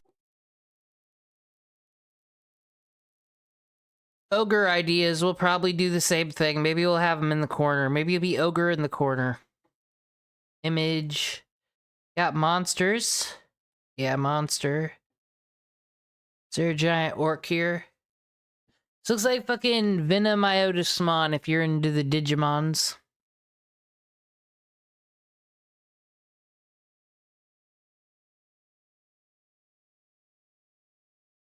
I keep forgetting there's like more tile sets. Big monster. Eights.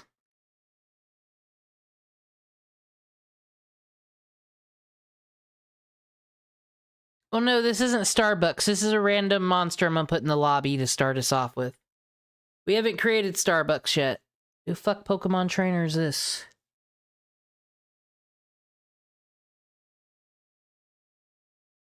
We can have this. This looks like a very pathetic first boss. Or a clown.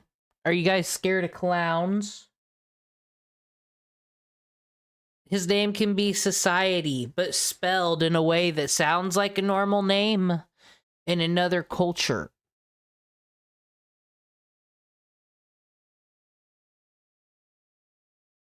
Or it's a she. Who are we to judge? This is Society.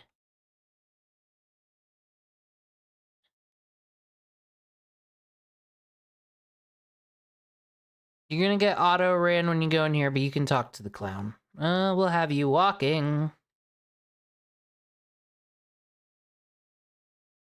Oh. Good. And then we'll just give some good stats, like 50 attack, maybe 30 defense. It's going to be up to you to test this out when you get to this point in the game. But anyway, we'll put all that stuff there, and we're pretty much good to go for our boss. Today we'll be focusing on setting this guy right here to the correct amount, which is going to be our max HP for our boss enemy. Because the question is, how do you know the correct amount of HP? Now, let's first determine where this boss is going to occur. So in this project, we created this dungeon in the previous video. Since I wasn't doing the same steps like a fool, enemies. Let's change it to 6. We do got Chin Pikachu. But that won't do.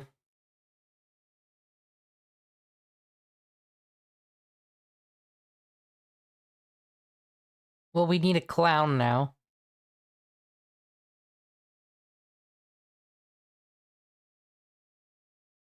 Look at, oh gosh, did you guys see that? Look, cat girl. Cat girl. Or could be a femboy, we don't know.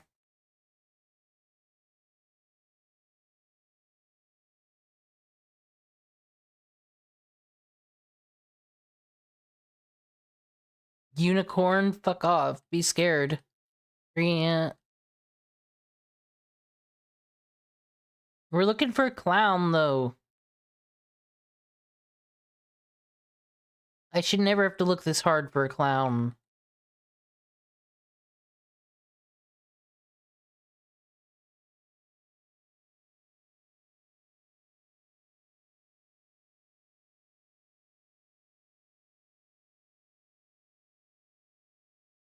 Zombie clown. Yeah. No, I want the clown, because it's like the halftime show entertainment. But I don't think... Wait. There we go, Mad Clown.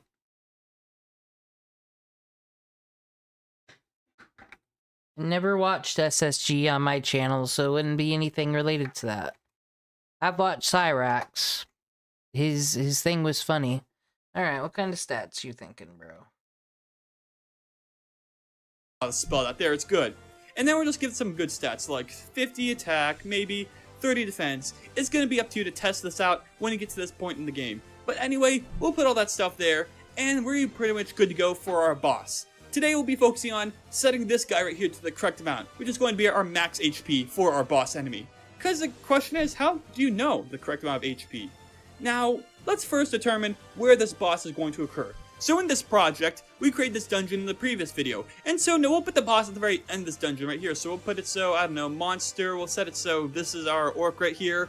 He's going to initiate a boss battle using boss processing, and tab 3, set it so we're going to fight the boss ogre. We're going to make so we can't escape, and we can't lose. If we do lose, it's going to result in the game over. So we'll hit OK, and that'll be our boss battle. That's all we got to do.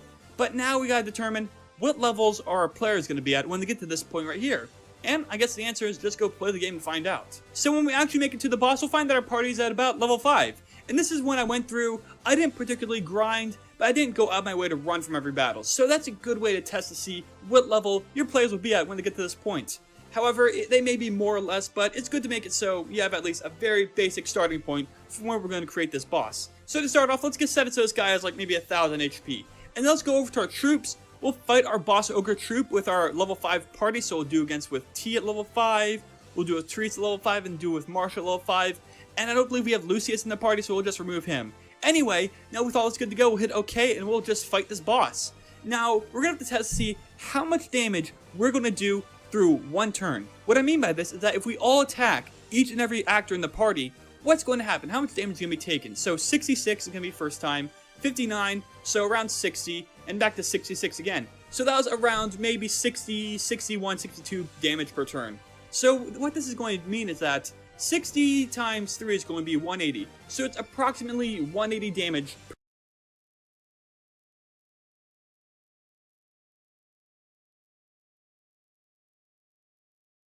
Alright, so society, I'll just have same as characters, action button, I'll write the dialogue later. I want to start.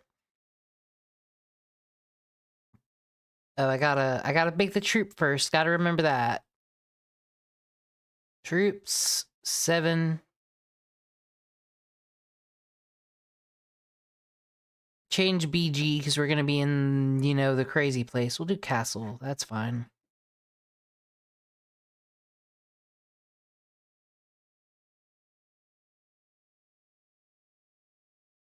Grab some water. No. That works. Whatevs. Alright, condition. Evil clown.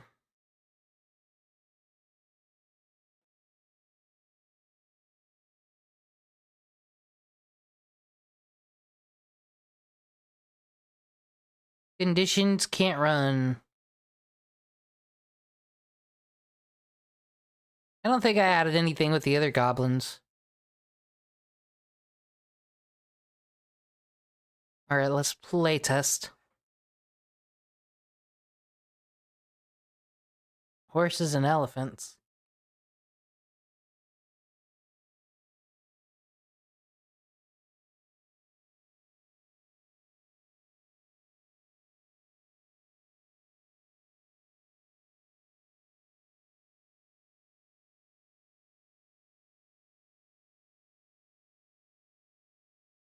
Fuck, no, not new game.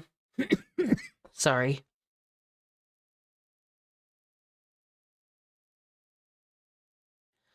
Alright, there's our clown buddy. He needs to get some stepping, some walking. Oh, and I can't even click on him. What the hell? What the hell? No, I shouldn't be back here. Alright. What can we fix? Oh, well, I never made the battle thing. Oh, that's why. Be stepping, bro.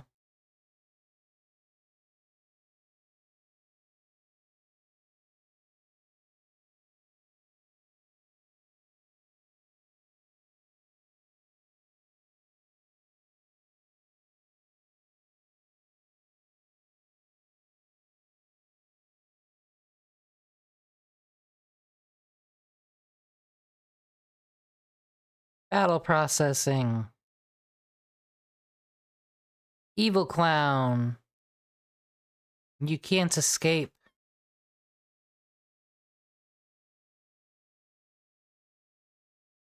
Maybe I can do a can lose and you'll show back up at the Pokemon Center. Well, Allery and the clown. I'm in for a penny and for a pound. I can put a horse in later.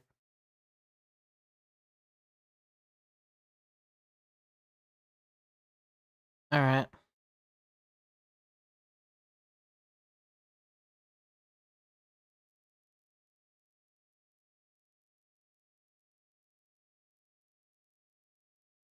Okay, now he's stepping.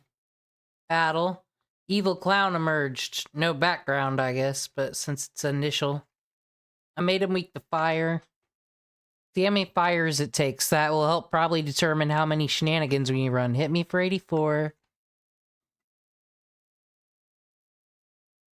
Probably gotta do one more hit. You probably want to make it last at least 6. Maybe you can have a skill that makes him, like, immune to fire. Like some SMT fuck you. The idea is this is gonna be something you can grind against over and over. To collect a rare drop, which you can turn into some kind of accessory. Because I like games like that, where we collect and can grind things. Anyway, back to this. Per our entire round for all of our actors. And so we're going to keep this in mind, because now we know 1 turn equates to 180 damage to the boss. Knowing that, let's determine the amount of total turns that the entire party can attack this boss until it gets defeated. So say for example, 180 damage per entire turn round. Do that 10 rounds, that's going to be 1,800. So if you wanted it to last maybe 10 rounds, we'd do 1,800, like that. Now this will not actually literally turn out to 10 turns, and the reason for this is because they're not always going to be attacking each turn. One of the most important parts of bosses is the fact that you gotta heal during those bosses. So chances are you're gonna have one of those actors healing the entire party, assuming your game does have healing allowed.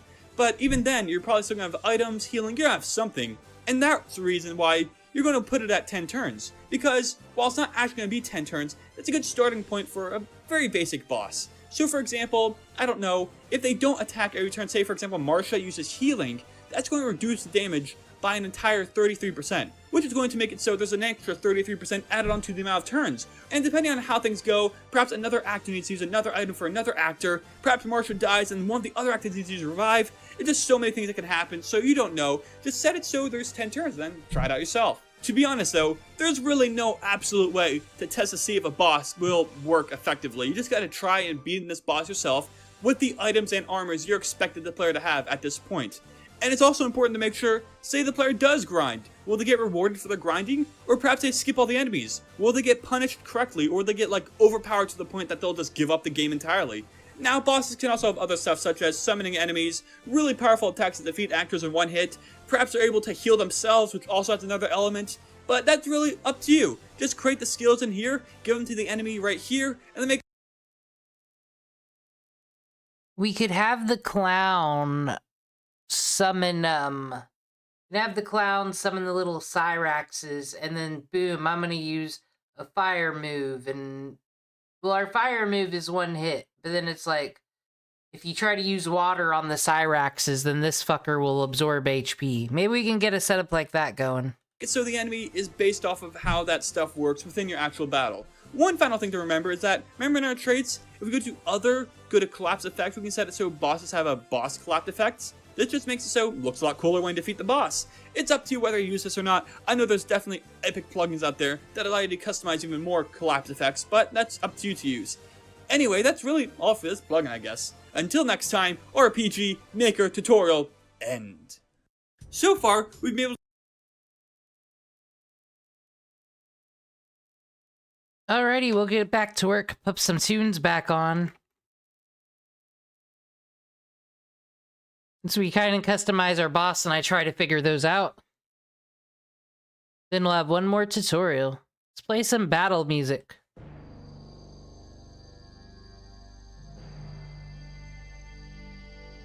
What do you think about our clown here?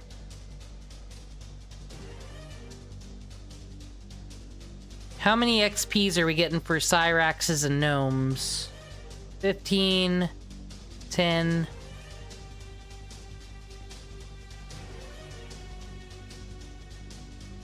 Fuck, the Gnome should be more, actually. 25. And you shouldn't be given no gold. No gold. We'll figure that out later. Okay, well, if you're 15, 25... Evil Clown, and it's something you can always repeat. 150 XP. Nothing, I'm just touching things on the side while that was happening. 650 HP takes 3.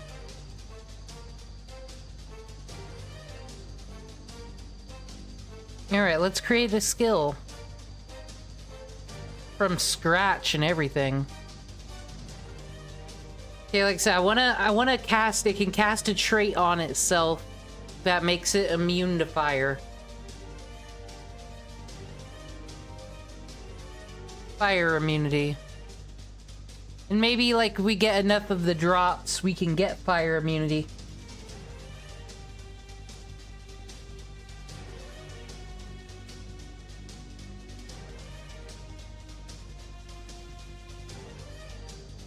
What would it look like? It's a casting. Let's do a pentagram for now. Hopefully this isn't too complicated of coding right here. And by coding, I mean putting the right stuff in. The user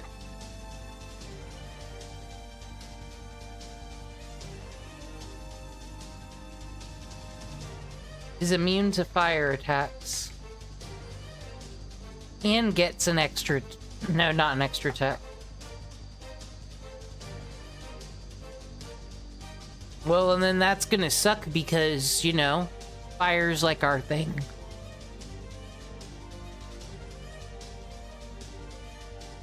Scope, user.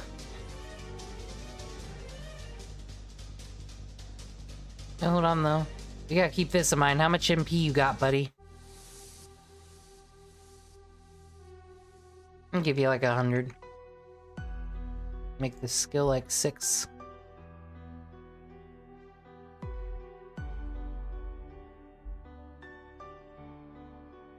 Assuming certain hit.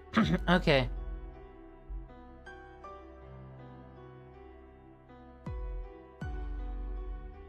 Cast fire immunity to mess up your day. This is the first boss.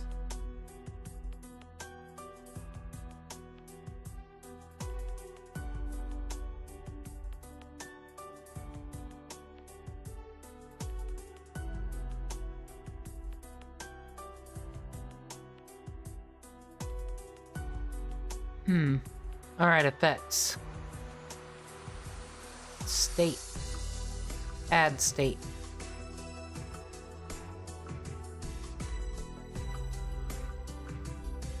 Add buff.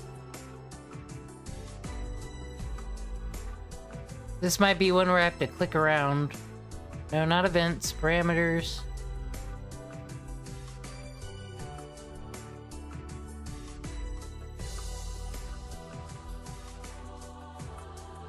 I think we gotta go to states, create one from state, fire immunity. Their little pentagram.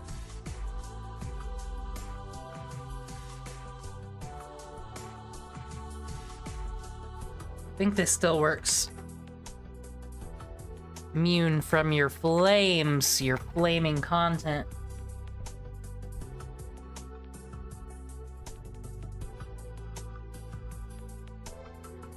The flames. 1% is open for flames again.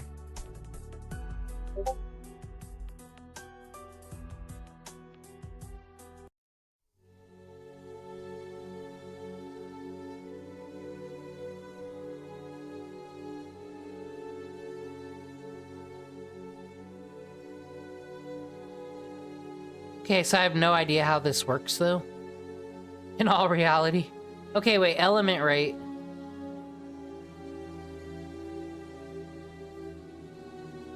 Fire, so I think if I turn it to 0%, shouldn't be hurting me at all, because up is more.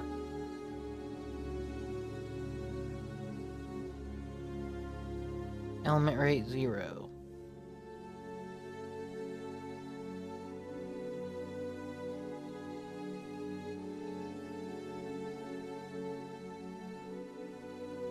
But can I set how long it lasts? Oh yeah, probably down here.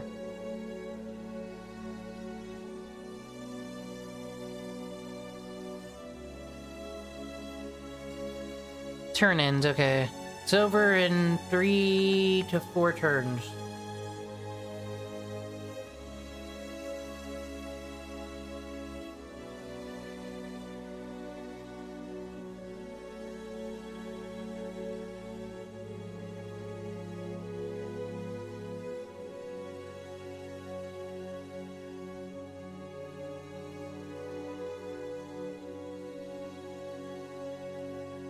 Skills, fire immunity, effects.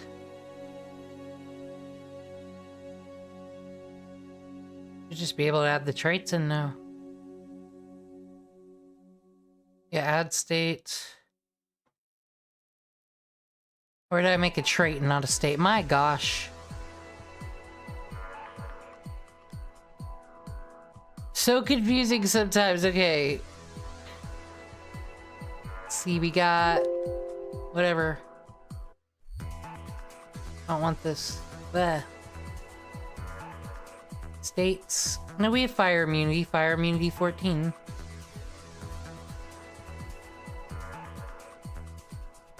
But a state is not a trait.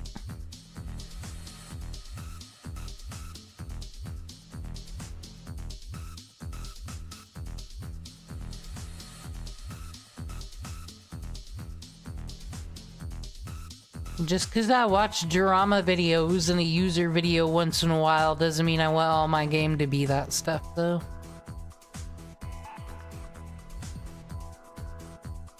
Also, you know, focusing on some actual gaming stuff for a devlog here.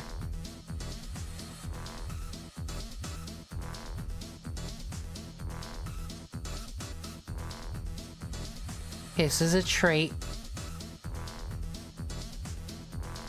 Skills, fire immunity, effects.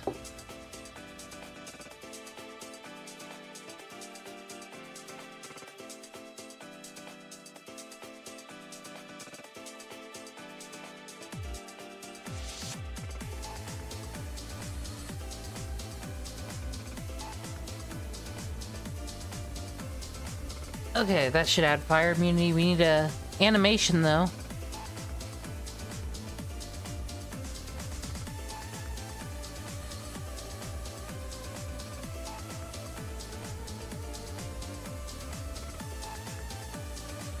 Maybe that for right now. Water all.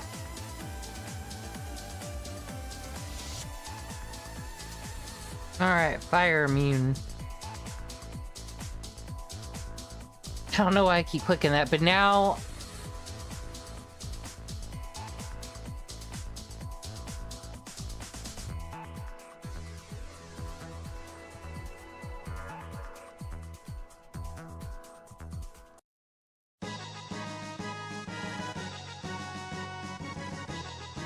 We'll give it no, we don't need to give it wait and see. We can give it venom.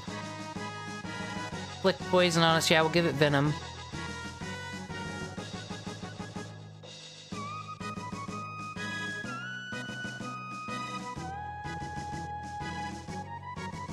Blood suck. That'd be annoying because it fire immunes and then it steals.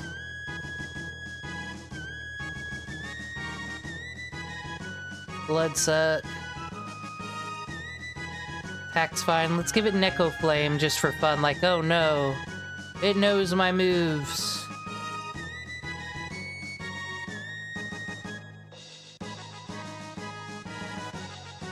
Said we could always go back and fix stuff later, but let's get a nice start as we create our systems here.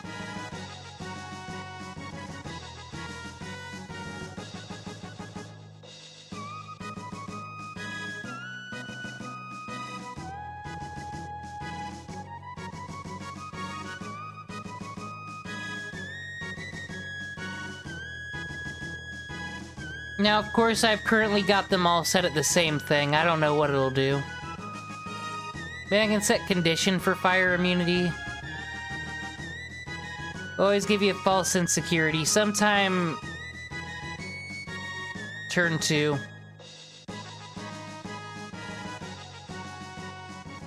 Plus times X.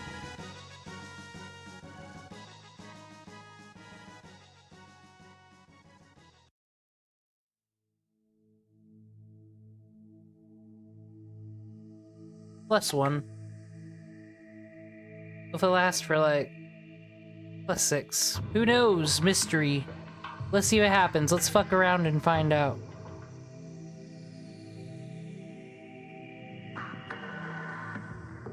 I want to turn my music back on in my game. We can see how that one track's doing.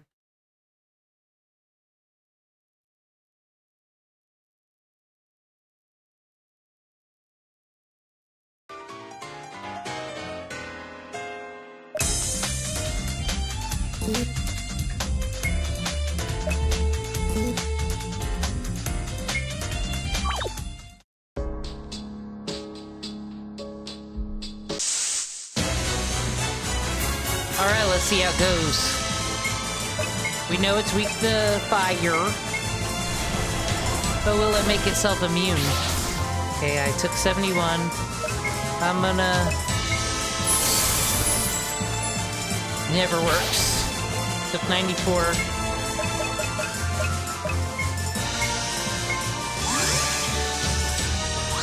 We definitely gotta do something about items as well on our off time here. I wasn't paying attention. Fire. Sucks my blood, oh no. Okay, I'm still not dead yet, what?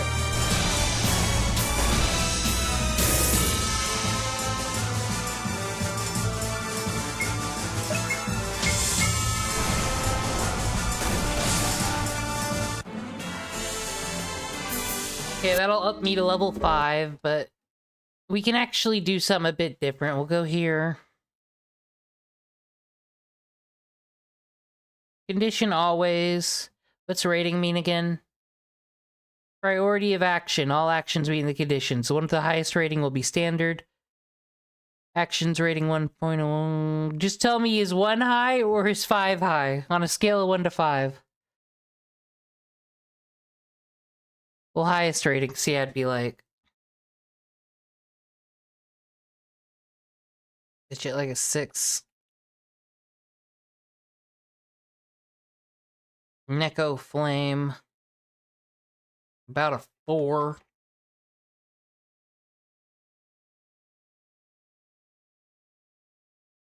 Blood Suck. 8.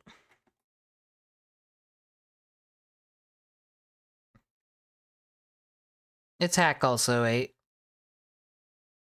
Makes you think, oh no, I should take potions. And we need to up those potions. That's not enough health for us.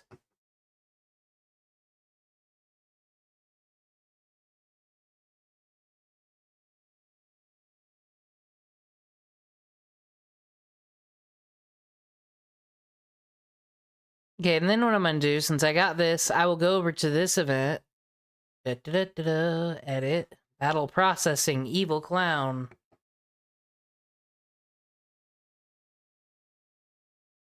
Oh, I can also just go to troops, can't I? Yeah, I want to go to troops, actually. See, then I can do conditions.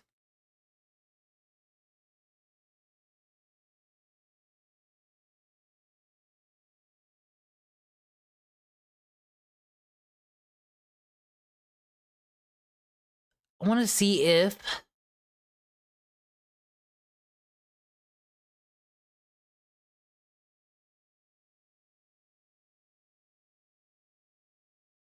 Change enemy state.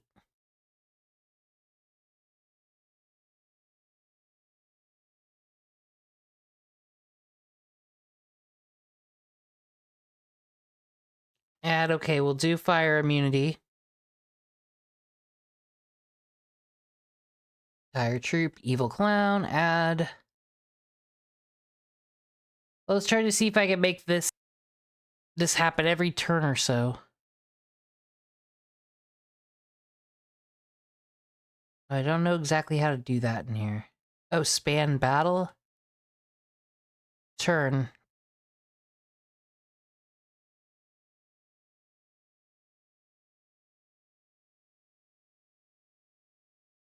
Oh, I know. Moment. If we hit it with fire.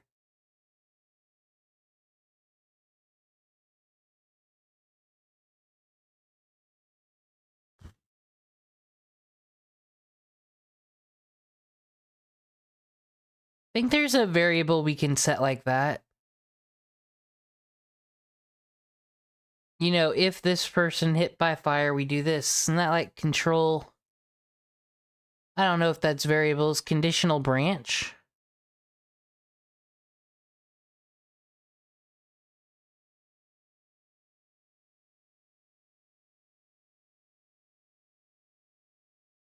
If enemy.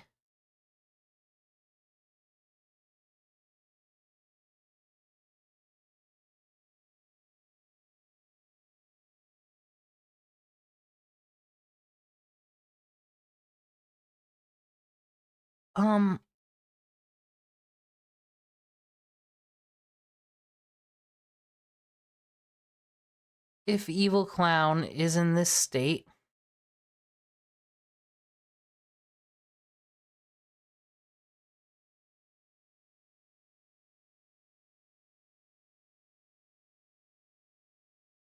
Well, I don't know how to make state, oh, I got hit by water, so I don't know if conditional branch will work for this.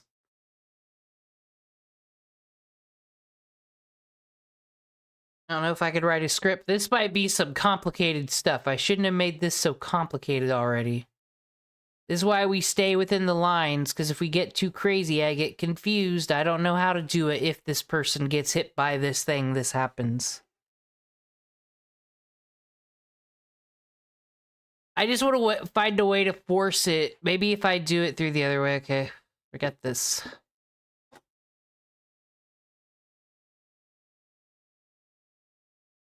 Go back to this. Still need to get that healing move as well.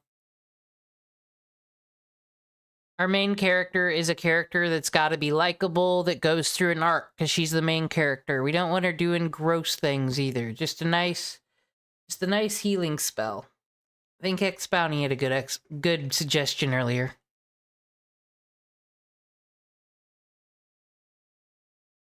All right.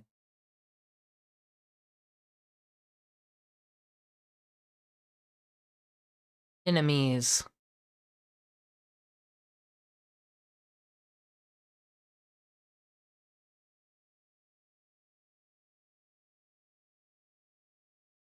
Turn to...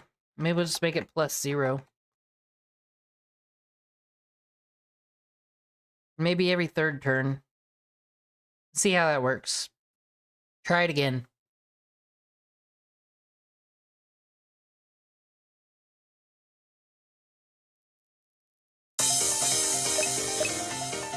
She's a private vent. Oh yeah, the Twitter. Yeah, that's smart. We can maybe make a whole UI for that in the future, actually.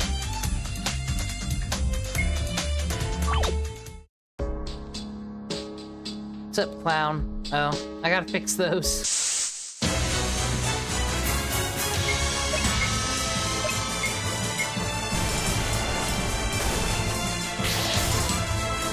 Okay, turn 2. You gonna do the immunity? I'm potion up.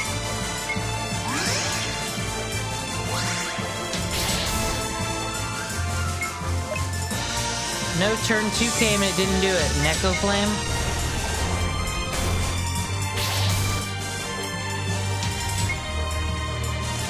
Is it gonna do it or not? Like, what is turn 2 if it doesn't mean nothing? Sucks blood, so it's just not... Like, what am I doing wrong? Why am I watching these things and then doing what he does and it's wrong? Or no, he didn't do it, but listen. I put it here. Turn. What does it mean? Possible when specified. Okay, we'll just start at fucking 1 plus 0 then. I don't care. Just always be casting it, fucker. It's just still a probability.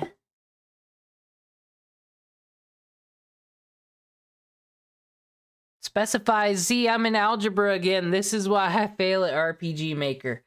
Specifies the turn count with A plus B times X. If A equals 1, B equals 3, so 1 plus 3. Turn 0 has no meaning here. What?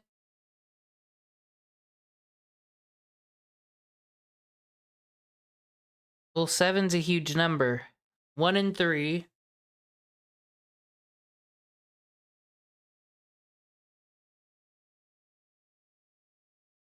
It's just 3. Fuck it. Turn its rating higher. As well. I just want it to force me to fight right. I'll probably still lose, though. I need to up the potions while I'm in these menus as well.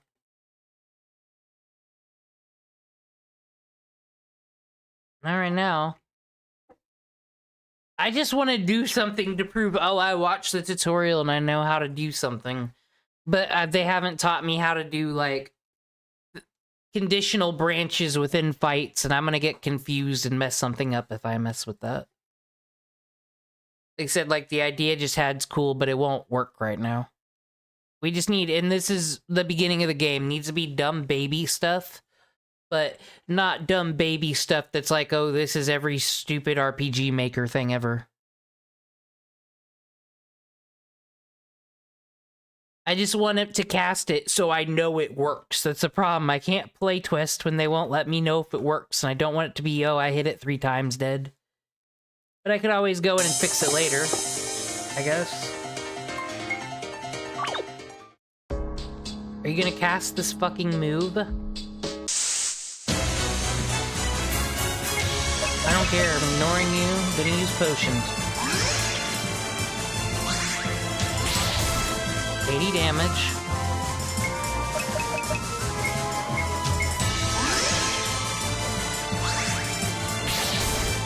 And it attacked again, even though that's at a different rating. It's just, it doesn't want to use the thing I made.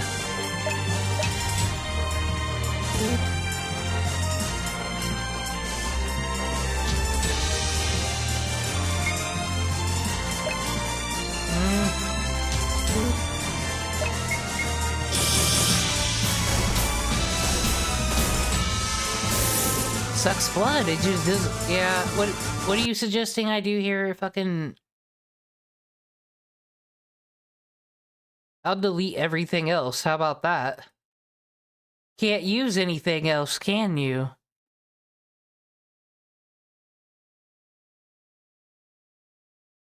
Oh, hold on. I don't know. I'd see this when it comes to numbers in RPG Maker. This is what I get confused. Should rating be 1? Is that higher? Because that's what it makes me mad. It wouldn't tell me. I need it on a scale of 1 to 10. What does 1 mean and what does 10 mean? Maybe this is too low. But we've been through this with Digimon Survive. It fucking drives me crazy when no one tells me my number scales here. Okay, so this is all you're able to do now. So I find some generic gay clown stuff to give you anyway. How's it going, Oracle of Dungeon? I'm frustrated because RPG Maker is difficult with numbers sometimes and doesn't make its instructions very clear.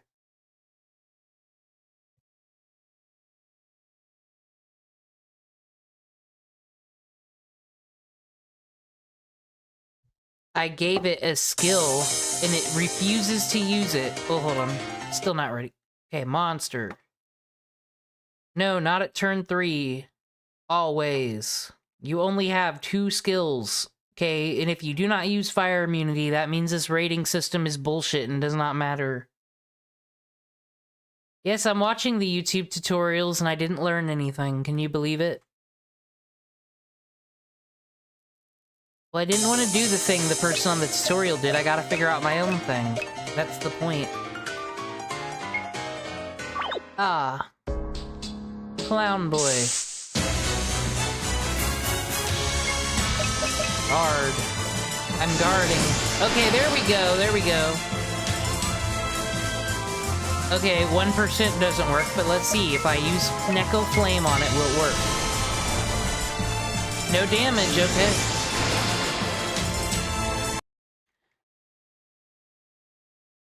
Well, there, mission achieved. We just gotta edit and pretty that up later. That'll be on the to-do list. I'm gonna make sure to do a to-do list and start working on all that shit when we have fun videos to watch later.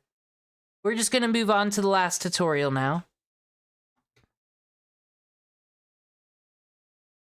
Seems we will be doing battle eventing, which, you know, maybe that'll help with our clown here. Figure out something new. That was probably what I was trying to figure out earlier, was that battle scripting thing. Hey, let me timestamp. Tutorial number 5.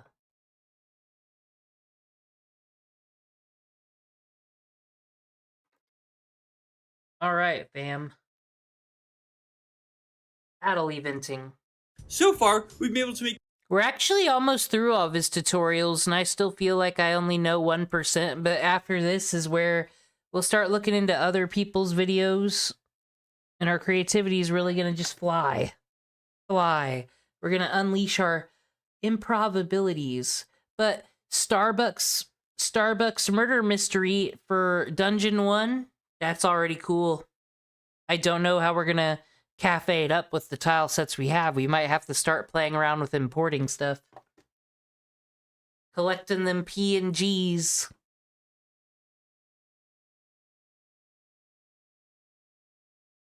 Events occur on the map. So for example, an NPC right here, you just interact with it and all the events occur, or perhaps one of these events right here, you just walk on top of it and then it transfers you to the town and stuff, and that's all cool and all. But what we haven't done is the events within a battle, which we'll be doing today. So go into your database and go to your troops tab right here, and as you may notice, each and every troop has their own battle event section right here. This is where you can actually make events occur within the actual battle itself, and this is what we'll be doing today in this video. So for this example, let's make events for our boss ogre right here. Now the way it works is going to be a little different from the usual events that occur in the map. Like with the map, we have multiple tabs right here, so we can just create new tabs or delete them as we choose. We have a condition, and we have a span. And then in here, we can just put all the events we need. So let's first review how everything works. To start off, we have conditions. These are similar to the conditions on the page, but something a little different is, if you have no conditions here, that means this will not run whatsoever. So first of all, you have to have a condition. You can have turn end, which means it happens at the end of the turn. Turn, which means it happens to have a specific turn. Enemy HP, which means a certain enemy has a certain HP below this percent. Actor HP, which means a certain actor has their HP below this amount percent, or a certain switch is turned on. And if one of these conditions is true, for example, this switch is turned on, then the events in this battle will play right here. But a new factor added to battle eventing is this span right here. The span determines when and where the events are going to occur. We could do a fun thing later where if you're holding this item, like the enemies hit you more aggressive, like some Silent Hill shit. That'd be kind of cool. So for example, let's run through them all. To start off, battle. Battle means that when this condition is true, these events are going to run.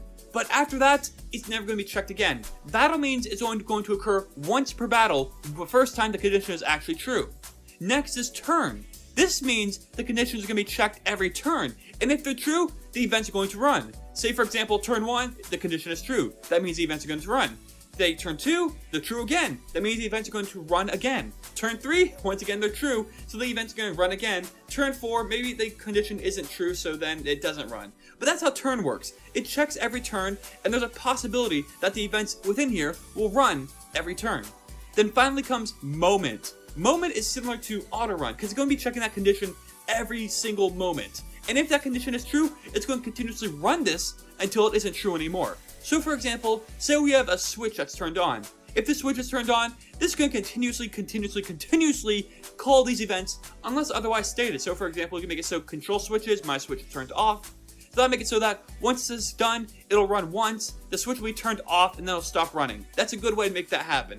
But anyway, let's try something else. So to start off, let's make it so that, I don't know, this boss ogre right here says something when his HP is low enough. So for example, make the condition when boss ogre's HP is 70% or below, it's going to have a span of the battle because we only want it to happen once, and he'll say, I don't know, let's go in here, we'll say, ogre, oh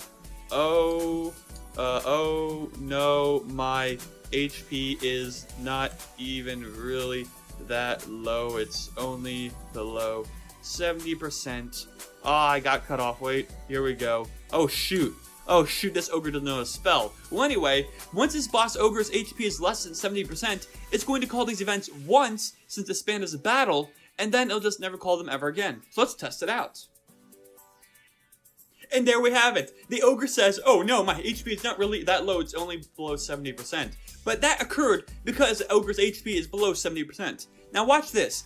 Currently, the ogre's HP is still below 70%, but that event is not going to be called again since the span was set to battle. In other words, it's only going to be called once. So even now, after we continue to attack, that event is not going to be called, even though those conditions still should be true. Next, let's try setting this span to turn. This will mean this condition will be checked every turn, and if it's true that turn, it's going to run the events. So now, at the end of this turn, the ogre is going to say, oh no, my HP is not really that low, you get the point. But then, once we get to the next turn, right about now, what's going to happen is, he's going to say it again because his HP is still below 70%. And that's going to occur every turn from here on outward, since the turn condition is set so every turn, if his HP is below 70%, then voila, we're going to see this dialogue over and over and over again, just like that.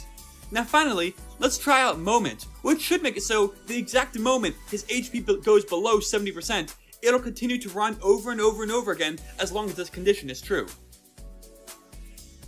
Oh, and there we go. The exact moment the ogre's HP went below 70%, the dialogue appeared. And now this dialogue is going to continue to appear over and over and over again because the condition is not turning false and the span is set to moment. So yeah, that's really all about this. You can get pretty creative with these events and actually create some pretty advanced dialogue or things that occur throughout the entire battle. But now let's discuss event pages. Now these are similar, except they're going to be run a little bit different. Remember how with normal events, they made it so that if the highest numbers condition is true, that will be run. But now things work a little different. Say for example, we have multiple pages and all of the conditions are true. So for example, let's set it so this event page is also set to true. This will mean when the ogre's HP gets below 70%, both of these conditions for these pages are going to be true. However, the one that gets run is actually the one with the lowest number, which is going to be page number 1 right here. So let's create some event, I don't know, show choices, blah, blah, blah, blah, blah, blah, doesn't really matter, because this will never run, because this is on page 2, and this is on page 1. Page 1 gets priority because it's a lower number, and since their conditions are both the same, that means this will always be the one that prioritizes over the other one. But that's really all for this tutorial. Using this, you can actually create some pretty advanced mechanics that occur throughout a boss battle, including dialogue, eventing, summoning more troops, making more things happen, giving gold, giving items, giving stuff, just making choices happen all throughout your entire battle. That's all for this video. Until next time, RPG Maker tutorial, end, and stuff. Okay, that's very important how he said that works, and I'm sure we'll be messing around with that later. Ooh, common events. That's a whole nother world right there. Alright, we're doing the dialogue thing. I'm not ready to write Sioux Society's plot out quite yet. I have a Discord server. The link is somewhere in the channel. If you care enough, you'll find it. Now that sounds like a horrible plug, but it's to make sure the real ones come in. And I'm going to create a little brainstorming channel on there for any lore that you want to contribute, if you want to visit, if you have an idea and you want to throw it out there. That way, if you miss chat, whatever, I got it in mind. Or you could just use the comments on the YouTube video as well. Someone who's technically smarter than me is probably bashing their head into a wall right now, I am sure. Anyway, I've got the 80 and 40, so we're going to make sure it works. And it's both set to battle, so it shouldn't repeat. Defeated by a cat girl. We're also going to go give him his regular attack back as well. Just to have a bit more taste in there. Rating 8. I don't care if he uses fire immunity or not. We're going to check out the dialogue this time.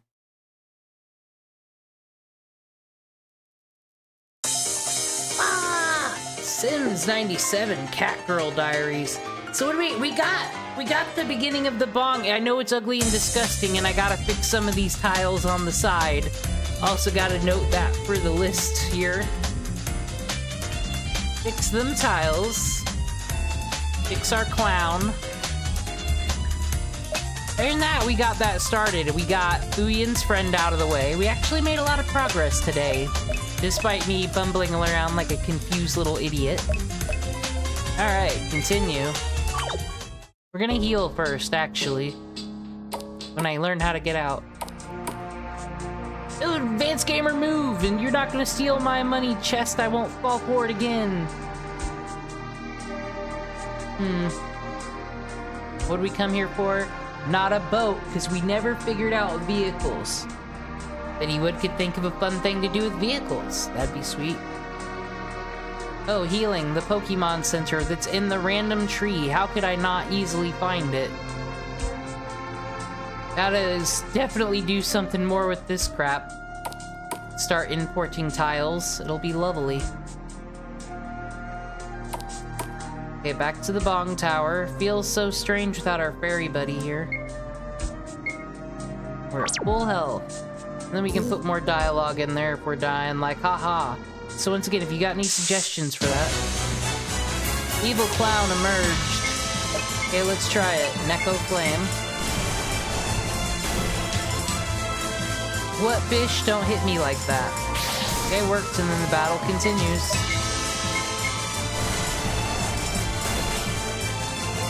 Defeated by a cat girl, what a joke. Uh-oh. Fire immunity. Guess we gotta attack with our hands. Like a peasant.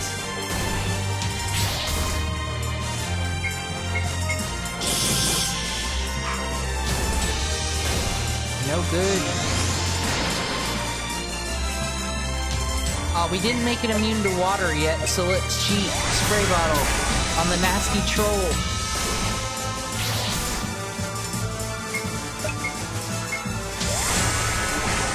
Some generic music back there, but not too bad. It loves fire immunity now. It used to hate it.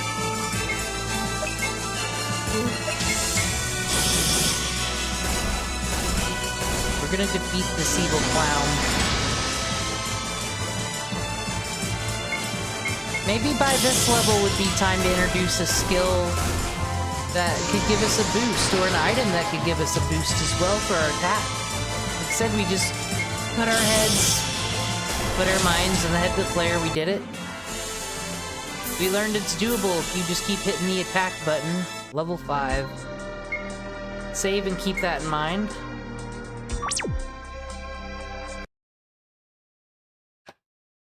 Alright, we did it. We've introduced Sue Society the Clown, what the backstory is, what the reason it's a roaming, refightable boss on the first floor of our transport area, the Bong Tower.